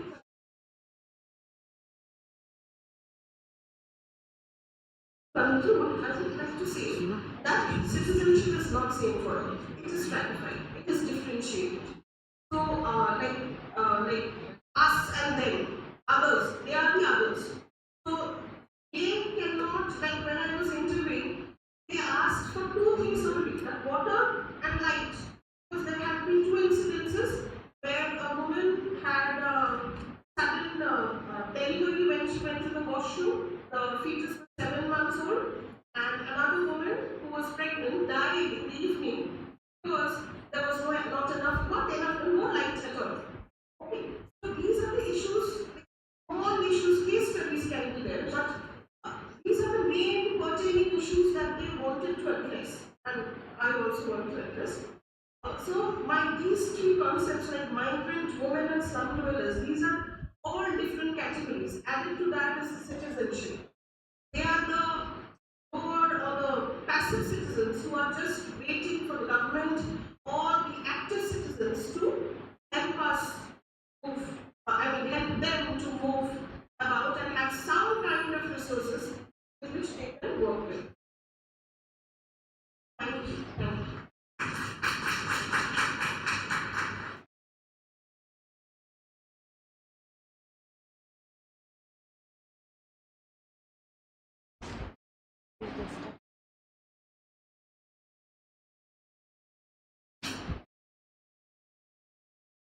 Our next speaker for the session is Ms. Shantali Nashkar. Our paper is titled The Domestic Sphere, Employment, Intimacy, and Agency in Contemporary Work.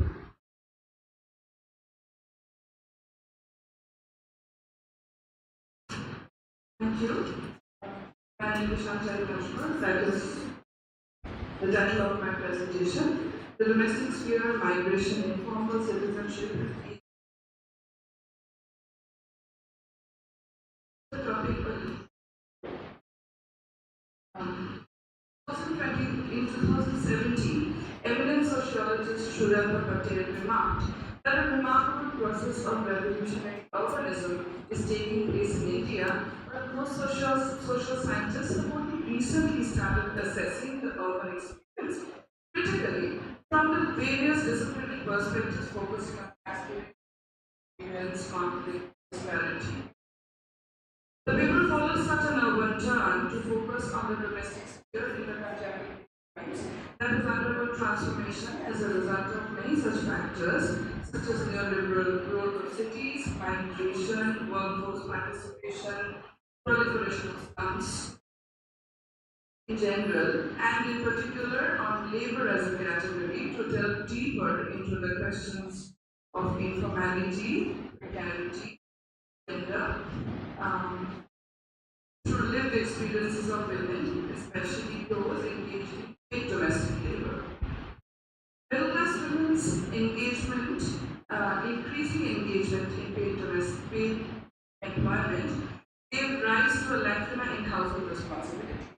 While hostile citizenship framework enabled a discussion on how women's entry into paid work did not translate into a reconfiguration of the division of labor at home in the developed countries, feminist scholars in the global south have increasingly highlighted that the family, state, and market have not served adequately to to advance gender equality.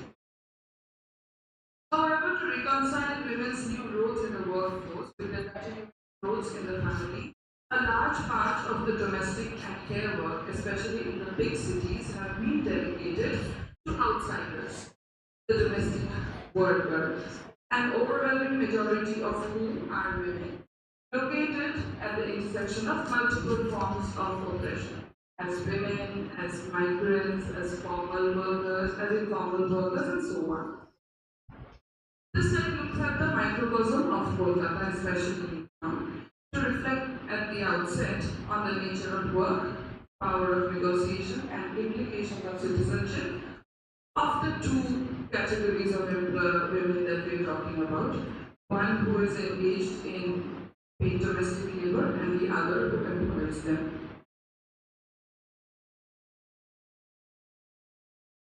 So paid domestic work may be understood as one of the largest domains of employment for poor women in urban India, and it has grown uh, by 222% in the last 25 years, involving around 30 lakh women, out of which 2.5 are in Kolkata. I believe that the number is more than what I'm showing here and what documents say. Paid domestic work is informal, unorganized labor, and it is only very recently, 2017, that the West Bengal government has included paid domestic labor in Sahajic Surakha Yojana, but it has not established any minimum wage for them. Moreover, except Pashchimbango Grihok Poricharika Samiti, organizing domestic helps in Kolkata have not been possible because of many reasons. Though unionization transitions a servant into a worker, a legal and ethical status, the domestic workers of Bengal have been unable to do so. A lot of the inherent problems of formal and informal and unorganized labor, especially those that are quotidian related to migration, settlement, housing, are addressed through collective and individual bargaining. As a result, they have feeble access to citizenship rights and benefits. While this may be viewed as a challenge, this paper traverses beyond the facade to uncover how women may be striving to turn the disadvantage into their favor and how. So the next session is titled Informality, Negotiation. While informal labor market is gendered, paid domestic work is women dominated. According to Naila Kabir, women have largely valued any problem as mothers, household managers, placing their reproductive duties before any other. Same may be said for women engaged in paid domestic work. This is also the primary reason why women in informal labor, especially those in paid domestic work, have been unable to organize themselves for collective bargaining. Informality suits women, that is my contention. And reluctance to organize politically may be disadvantageous for them by standards of advantages that have been received by organizing women domestic helps in Bombay. But ideating political organization as predominantly male and thus keeping their workplace, an employer's household, feminine and also sanitized from political and external encroachments, the domestic help draws credit from the employer woman. By seeing the employer's home as an extension of their own, the domestic help exercises a moral authority over the former's household, especially in managing their homes in their absence and also keeping it orderly, clean, hygienic. She substitutes for her presence. Through responses ranging from caring for children and the elderly to managing initial crises and homes orderly, domestic help respondents have claimed their indispensability in every middle class household. The relationship between the employer and the employee is marked by interdependence, where claim to intimacy is stronger, where the employment is for a longer span of time. Emotional dependence on employers for advice or discussion on family matters and children's education, especially by women who are breadwinners and somehow lonely in that role, are commonplace practices. A sense of reciprocity prevails, being quote unquote treated like their own. While critics have pointed out how a rhetoric of care may mask the dominance, testimonies of mutual respect in the relationship have also been recorded. Moving on to the next section, where I wanted to show how domestic cells have instrumentalized their informality. Links to informality and mutual trust is often instrumentalized by the women to their advantage. Besides getting perks and tips and negotiating for leaves, almost all respondents of the study have loaned money from their employers, which the amounts ranging from 2 to 200 times the value of their salary drawn from the household, which means a person who is earning 4,000 rupees has loaned somewhere around, or 2,000 rupees has loaned somewhere around.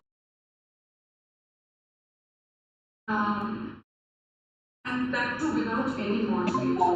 Although this information entails a detailed discussion of trust, it also brings out the quality of agency in these marginalized women. The urban poor, a large part of whom are migrants, informal labor, unorganized and marginalized, establish housing in illegal squatter colonies. Such colonies which have survived over decades may achieve some amount of steadiness by way of collecting bargain with the state. But the city fails to provide enough in return for the service rendered to the city by them. They have limited access to resources, civic amenities, and thereby a dignified life. Through taking loans and personal capacity, which is otherwise not accessible formally through banks, it is agentive, in my understanding, of women in paid informal labor to achieve what formal citizenship promises but never guaranteed. Social mobility may be achieved through children, but not through children's education actually, but not through their own earnings. They invest heavily in their children's education. But through creating assets, especially for migrant women and their families, it is not just financial security that is aspired for, but a right to the city they live in. The city which is not so much for their consumption as it is for the extraction of their labor. So I'll conclude by making very quick one or two observations, nothing more. Poverty, discrimination, and social exclusion can undermine benefits of citizenship, which is experienced differentially by different groups. And according to Chari, Anuradha Chari, citizenship is also a gender phenomenon. But the question arises is that even though the study identifies and appreciates agency exercised through negotiation in a personal capacity in marginalized women, it cannot but turn to the juncture of precarity where they are placed. The two categories of women, the middle class employer and the marginalized women in paid domestic work, are juxtaposed in binaries of formality and informality, of employment as well as citizenship, marked by their differential status, access, experience of the city, and thus dignity. Thank you.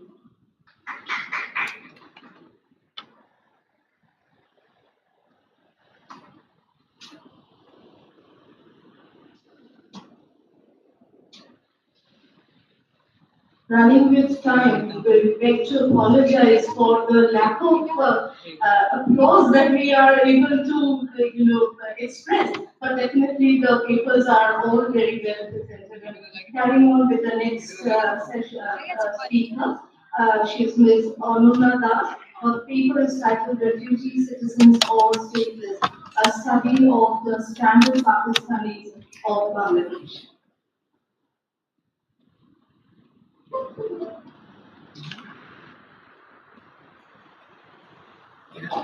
So today I'll be talking about the different identities that the stranded Pakistanis have been bestowed upon in Bangladesh. So migrants, refugees always remain on the margins of the system. They are there to make known and to be eternally penetrated. This is Ranovi Shamandar in his book The Marginal Nation, while talking about the refugee flow and their position and rights in a nation. This emplacement of the peripheries is also something that has been done to the Urdu-speaking Muslim community after the creation of Bangladesh in 1971. For this community, though, the situation is more complex as they do not accurately fit the conditions of a refugee according to the definition given in the UNHCR 1951 Refugee Convention, which says a refugee is a person who, owing to well-founded fear of being persecuted for reasons of race, religion, nationality, membership of a particular social group, or political opinion, is outside the country of their nationality and is unable, owing to such fear, is unwilling to avail themselves of the protection of their country. Close quotes. The definition calls for a person or persons who has gone outside the country of their nationality, but for this community, the country of their nationality, that is Pakistan, the land which they had chosen, thinking or fancying it to be the land of eternal ease, has moved away from them. The term, the land of eternal Eid, was coined by Bangladeshi social scientist Said Firdaus to describe how religiosity and economic factors drove the Muslims from various parts of India to East Pakistan. East Pakistan. Muslims who were economically, educationally, and socially debilitated, mostly from the peasantry class, chose to migrate there to be rid of the oppressions of upper caste Hindu zamindars. These migrants consider themselves to be muhajirs, comparing themselves with those who accompanied the Prophet in his journey to or hijrat from Makkah to Medina. Hence, their migration carried various meanings to the community. The term muhajir at first meant every Muslim refugee, but it was soon ethnicized and came to mean only the Urdu-speaking Muslim migrants in both West and East Pakistan. Apart from the economically debilitated class, other people of the community from Bihar, Uttar Pradesh, Delhi, and even Hyderabad, who or chose to migrate to the closer Pakistan, that was East Pakistan, had a monopoly on jobs in the railway, post, and customs department of the British government. Hence, after the riot of 1946 or after partition for that matter, there was a settlement of these Urdu-speaking Muslims around the railway stations of East Pakistan like Ishwarpur, Saidpur and Shamdahar.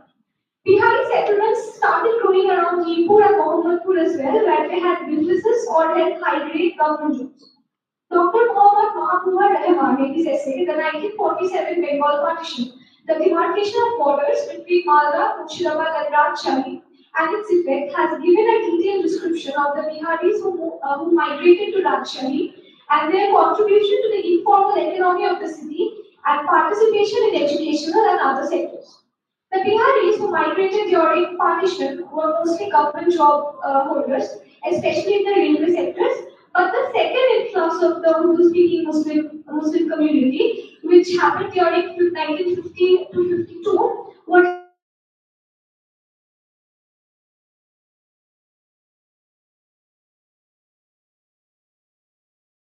various Bihari centers in and around their settlements like the Anjuman Muhajirin Association, etc.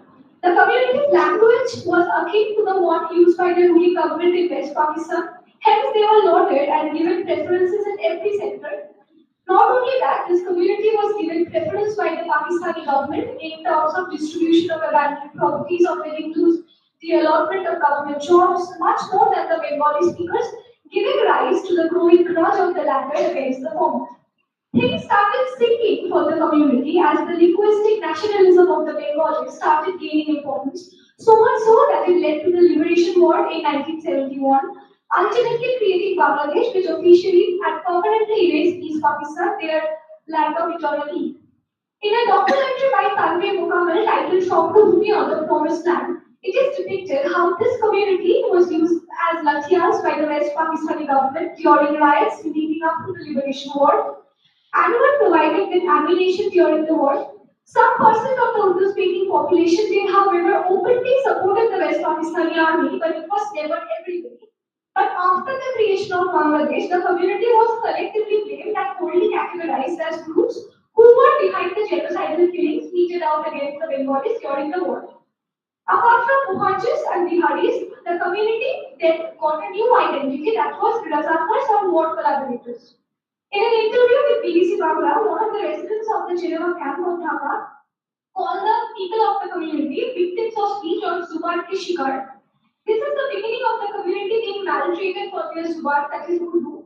Their properties were seized, jobs dismissed, and businesses were confiscated. The language which was their ticket to security, wealth, and favors became the very pointer of their castigation from society and the endless struggles that were just about to begin. By 1971, there were approximately 7,50,000 Biharis who suddenly lost everything, a nation, citizenship, and every right associated with these. One half of them wanted to be repatriated to Pakistan, among which only 1,78,069 were granted their wish till 1992, after which the repatriation process more or less stopped. Those who opted for Pakistan but did not get it found themselves to be stateless in a limbo, as they could not be Bangladeshis nor could they be Pakistanis, as they were not officially born in the soil of what was now Pakistan. The ICRC put them into camps across Bangladesh, which was supposed to be for 3 years, but remains the residence for most of the people of the community till date. Their identity thus gave the new turn. They got a new name, that is Stranded Pakistani or Aapke Bada Pakistan. Caught in the liminal space of non-belonging, they were stripped of their rights, turning them into modern-day homosexuals. The community is said to be in this state of exception as they went through a domestic deprivation of rights, making them live a bare life stripped of any legal status. The previously mentioned documentary surveys the major camps across Bangladesh, which are home to these stranded Pakistanis, and brings out the squalid conditions in which the residents have to live there without any rights, just living. Apart from that, the conditions of the camps can be found out by video reports inside the camps by media houses like the BBC Bangla, Al Jazeera, etc., who interview the residents there and study their living conditions. They show small rooms of what looks no more than 8 feet by 10 feet, which are home to 5 to 10 members of a single family, with dreadful sanitation and sewage facilities. They have been living like this since the promise of their repatriation and is totally overlooked by the entire center, the entire nation, living a life without the basic rights. In 2008, however, the Bangladesh High Court recognized the Bihari refugees' right to citizenship and requested that their names be added to the voter list as citizens. This, however, only stripped them of their de jure stateless status, as it made them de jure citizens, but they remained de facto stateless. Since the ruling of 2008 granted the Biharis with official right to citizenship, it means that the Biharis became citizens but de facto stateless as their citizenship does not work. A school teacher from the Geneva camp of Dhaka, named Mr. Aslam, calls their national IDs, quote, just a piece of paper to mock us. This renders how valueless their bid for citizenship was. According to the residents, they cannot get passports with the camp's address, and their application immediately gets rejected, seeing where they have come from. Opening a bank account is also impossible with the camp's address. However, the demand for it can be described by how Ronovi Shamadar has described the transactional relationship between a state and a citizen. He sees citizenship as a passport to security, like the camp's residents also wanted the citizenship or the legal right to citizenship to secure their social rights and ensure social mobility.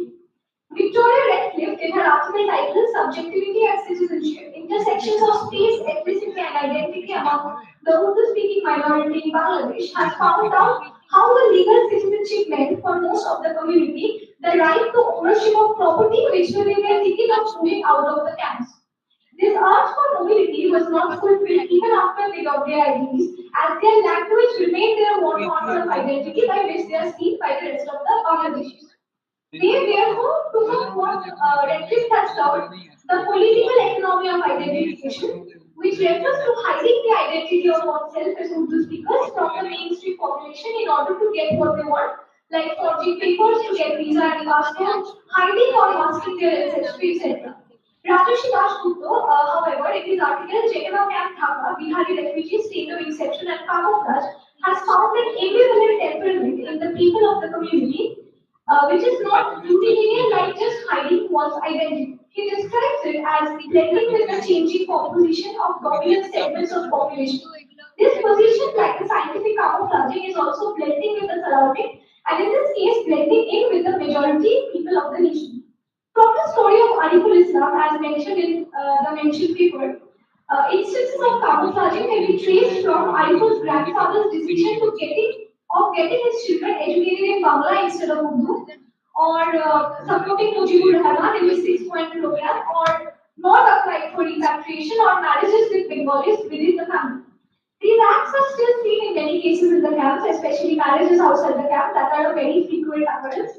Yet the viewpoint of Ariful's grandfather was not always without ambivalence on ideas of Pakistan or their future in the new nation state. According to Rajashi Dasgupta, quote, committing to any one position was ruled out by the precariousness of the circumstances, close quotes. So we see the Urdu-speaking community of Bangladesh have multiple existences, living the bare life, being de facto citizens, and sometimes camouflaging. With that, they have gotten a trajectory of identities and names like Muhajirs, Biharis, Razakars, Dalals, stranded Pakistanis, all of which are decided by no matter what, directly or indirectly, are decided by the tongue they speak, the language they speak. No matter if they are cherished, if they are segregated or treated as filth, it has been after 1947 for the fact that they speak Urdu and not Bengali. Anindita Ghoshal, in her essay Muslim Refugees and Their Migration Chronicles, A Different Tale of Partition, has shown how the linguistic nationalism of the Bengali Muslims has through the period between 1947 and 1971 into amnesia to uphold a unified secular Bengali nation state. In that process, the Bangladeshi society has put the Urdu-speaking community into oblivion. They have been made a cultural other. Accepting a different language group outside Bengali was not possible for a language-based nationalist historiography like the word Bangladesh holds. According to Dina M. Siddiqui,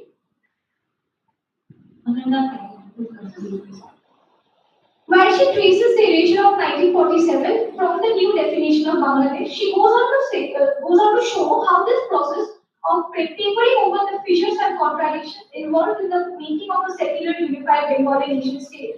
The Urdu-speaking community has also been shoved to the extreme corners of the nation, so much so that the residents of camps think themselves to be, and this is said by one of the camp residents, I am nowhere, have no identity, not Bihari, not Bangladeshi. Thank you.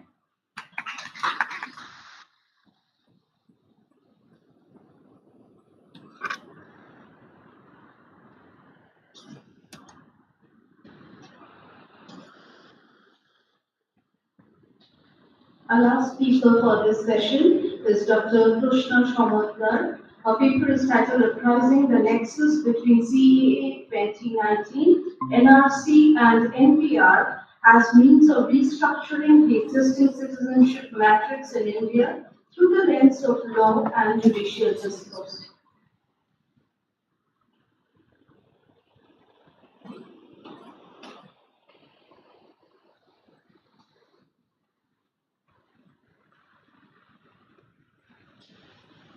Very good evening to all of you. I'm Dr. Krishna Shamadkar. I'm associated with St. Xavier's University, Xavier Law School.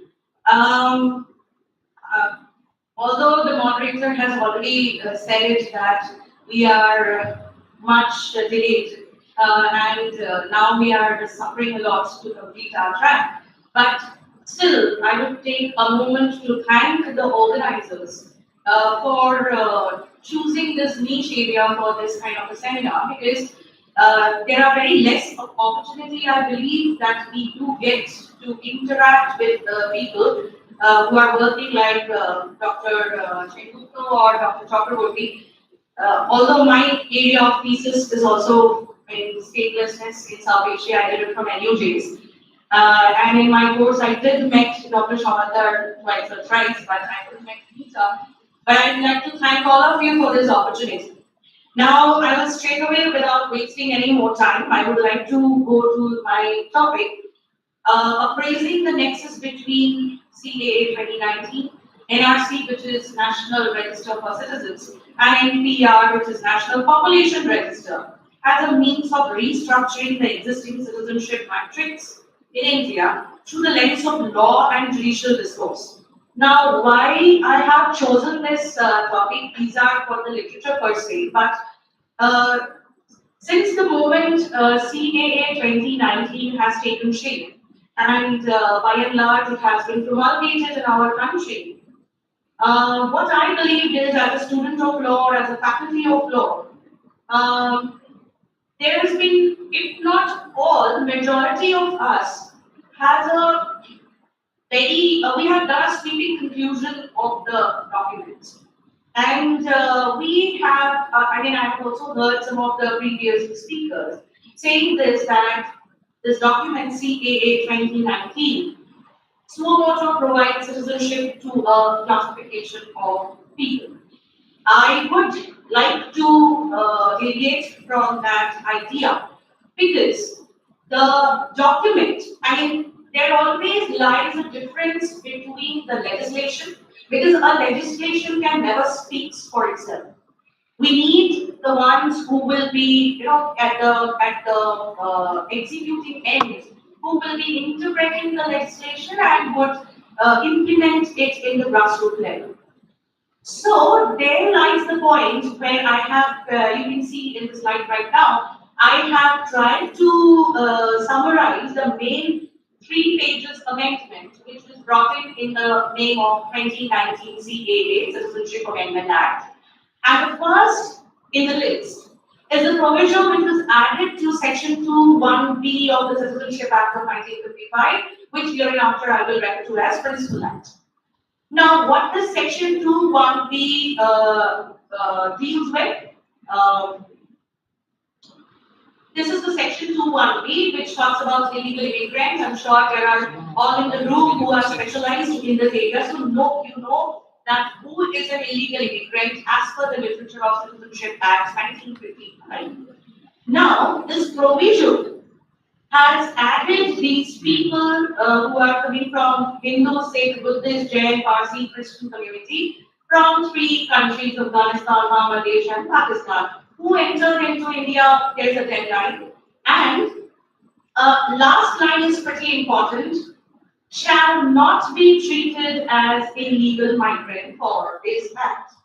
This plays a very pivotal role in interpreting the law, because it does not suo motu offering the person or the classification of people who are falling within this code, giving them suo motu citizenship of this country. It is a mere instrument of saying the fact that they won't be considered as illegal immigrants since now, or it has a retrospective effect because I'm a lawyer, I speak in that language, sorry for that. It has a retrospective effect, it is from 2014, the deadline. And in the second paragraph, I have shown you something which is existing in India since 1920. We have Passport Act 1920, and we have Passport Rules 1920, which has been resumed by Passport Rules of 1950 once we got our constitution in hand. Now, the Passport Act 1950 remained as it is, even after independence, and it got backed up by another law, which is Passport Act of 1967. And if you get into the definition of passport given in 1967 legislation, you will find out the definition clause says passport which is referred in Passport Act 1920.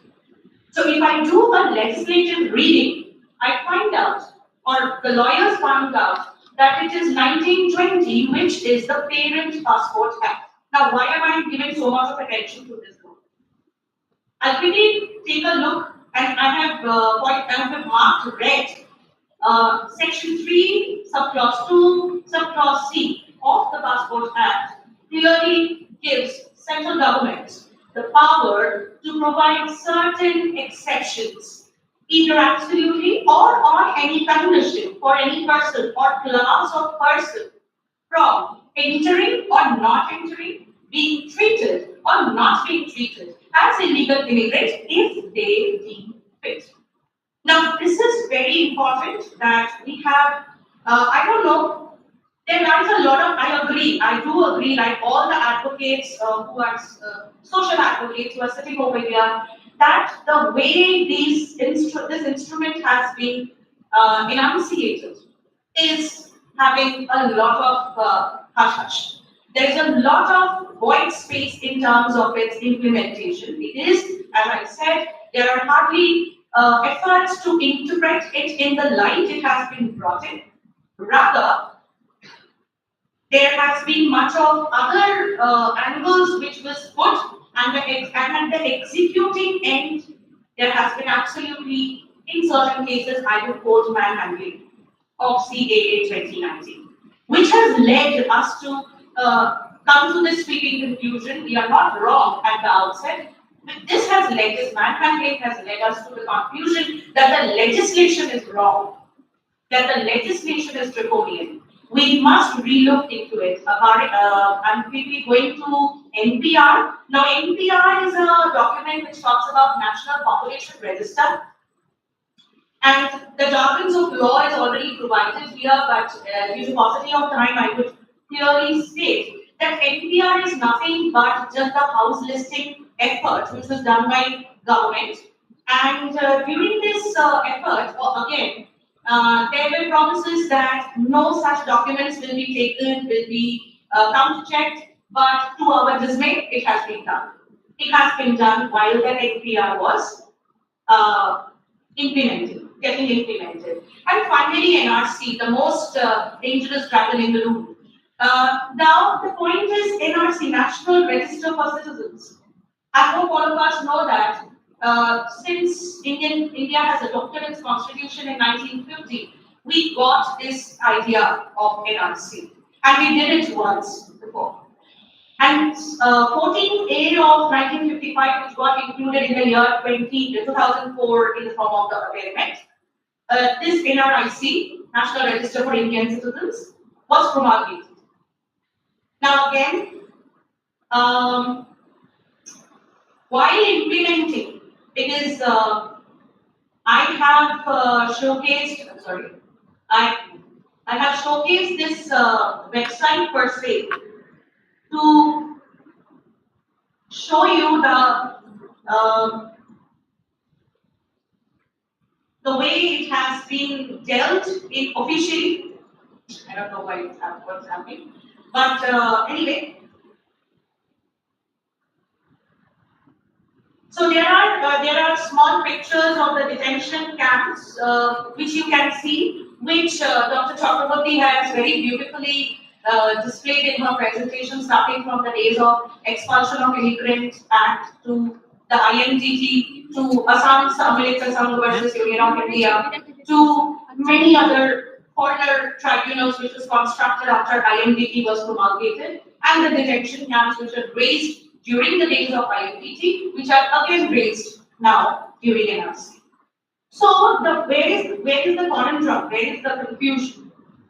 The confusion lies in the fact that is CAA violative of Article 14 of Indian Constitution? Now, Article 14 of Indian Constitution talks about right to equality and equal protection of law.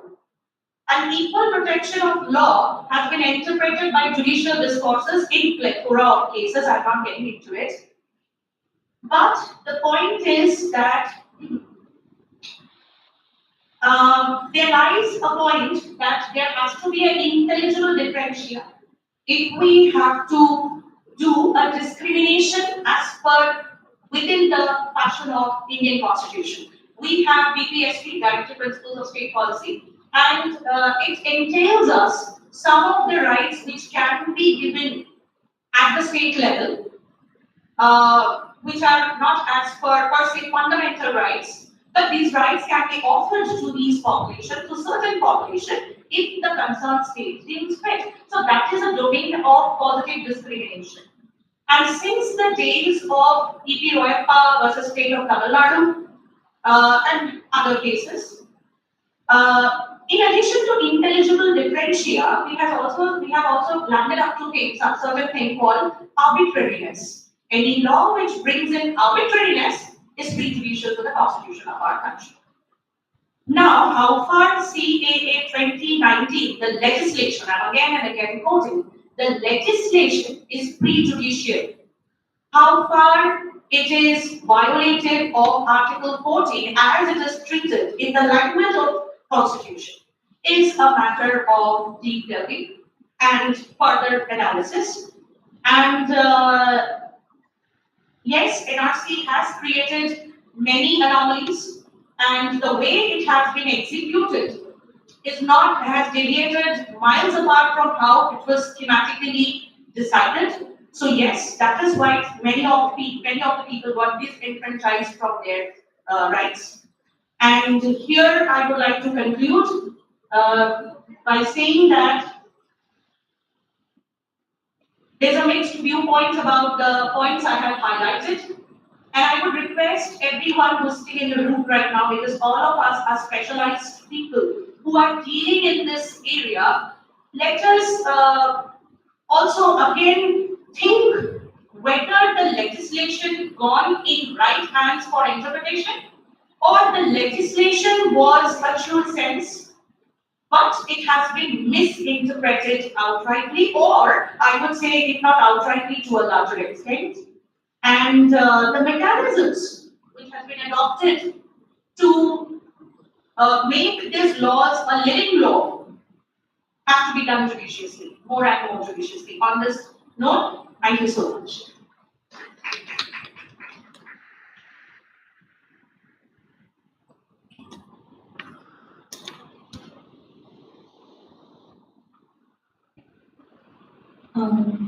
Thank you. I really like to congratulate each speaker for not only being in time, but for extremely rich papers. I mean, I've learned a lot from your presentations, and I will just quickly sum up.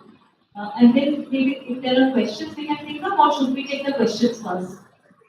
Questions. So maybe we can take the questions first. We have questions for the speakers. Okay. So I'll quickly tie up all the speakers and mention one or two. Like Deepika, I mean, extremely rich again. I was just wondering whether you could do feedback and I'm sorry, I can't see you. Yeah, thank you for your paper. I really enjoyed listening to you. Because I think you write on biometric registration, which is actually important. I'll come back to you, but let me jump to Shamchari and Sudeshna's papers, because both I can tie your papers up and then maybe I can come up to Pulmona. So what I was thinking was, yeah. So, two most important things that came out from your presentations are reproductive health and also feminization of labor. Shomika Sen has talked elaborately. I was also thinking this because this panel actually flagged differentiation of citizenship and differentiation. I mean, how citizenship is, is different to different people. But then here we must also remember two most important factors, which is the question of class and also caste. These are also these shape the discourses of citizenship, which also are reflective of your presentations. Because I was thinking of Gramsci and how he had talked about hegemony. So we need to also think about those. It is not exactly because I remember both of you, particularly Sudeshna, I think mentioned how these people do not enjoy citizenship rights even when they are citizen. Absolutely right, but then this is not only a question of citizenship, it's also about how state and the ruling capitalist class of the time, how power, Foucault has also talked about governmentality, governance and power. So all these things also matter, how institutions are shaped. So we also need to think about that. About Ummana's paper, again, it's very fascinating. I was just thinking whether you could have reflected a bit more on the aspect of migration. Of course, you did, highlight labor migration, but then maybe it could have been a bit more particularly club, what you mean, because the abstract mentions club citizenship, which I found a bit absent in your presentation, but otherwise extremely rich and interesting. Um, um, yeah, Ananda, again, extremely rich. Only thing is, I was wondering whether you could, I mean, what is the source, what is the method of your presentation on paper? Whether it is a, I mean, I really thought you have done your readings very well. Theoretically, it is extremely rich, but whether, oh, hi. So whether you have also been able to do a bit of fieldwork or it is completely archived. Well, I think right, but I mean, I think you have really brought in the nuances of citizenship. I mean, the Gender campaign, Bangladesh is quite well known or even famous for the very justice citizenship of people. So the question of statelessness is also very prominent in your presentation. All the papers, I hope I have not missed out on anyone. All the papers have tied the central theme of citizenship and migration and voices for people, rich ethnographic material are there in all papers. So I really think that this respond well to the panel. Only of course, I mean there could be questions on the method and in depth, which we can of course discuss later.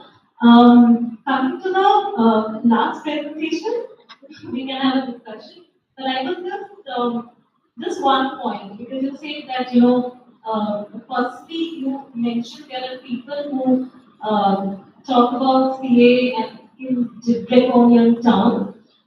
Who are the people you mean? I mean, of course, there are parties and there are civil society actors, so I'm assuming you mean human rights activists and all. But then, the act itself, what you didn't mention was the fact of population growth that gets excluded from the CA. It is not about the Passport Act 1928, Foreigners Act, and then you came to the reading of CA.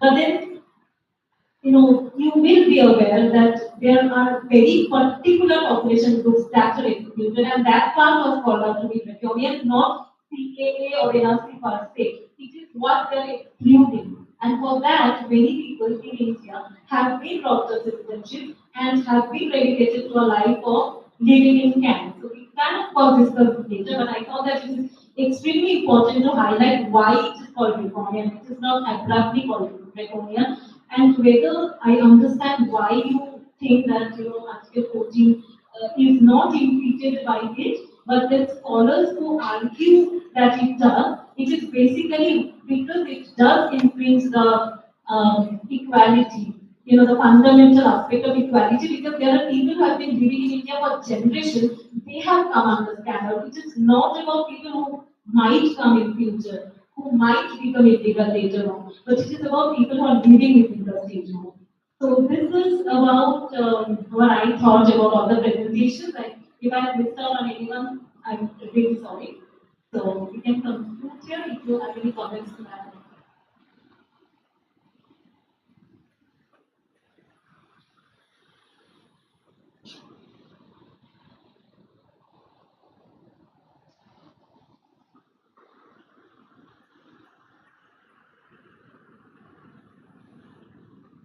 Thank you, Dr. Shengutu. Thank you, participants. It has been a real enriching experience, and there are issues that were covered which we knew, yes, but not so much and not very in depth. So thank you for your presentation, your research, and your elucidation. We meet again tomorrow at 10:30.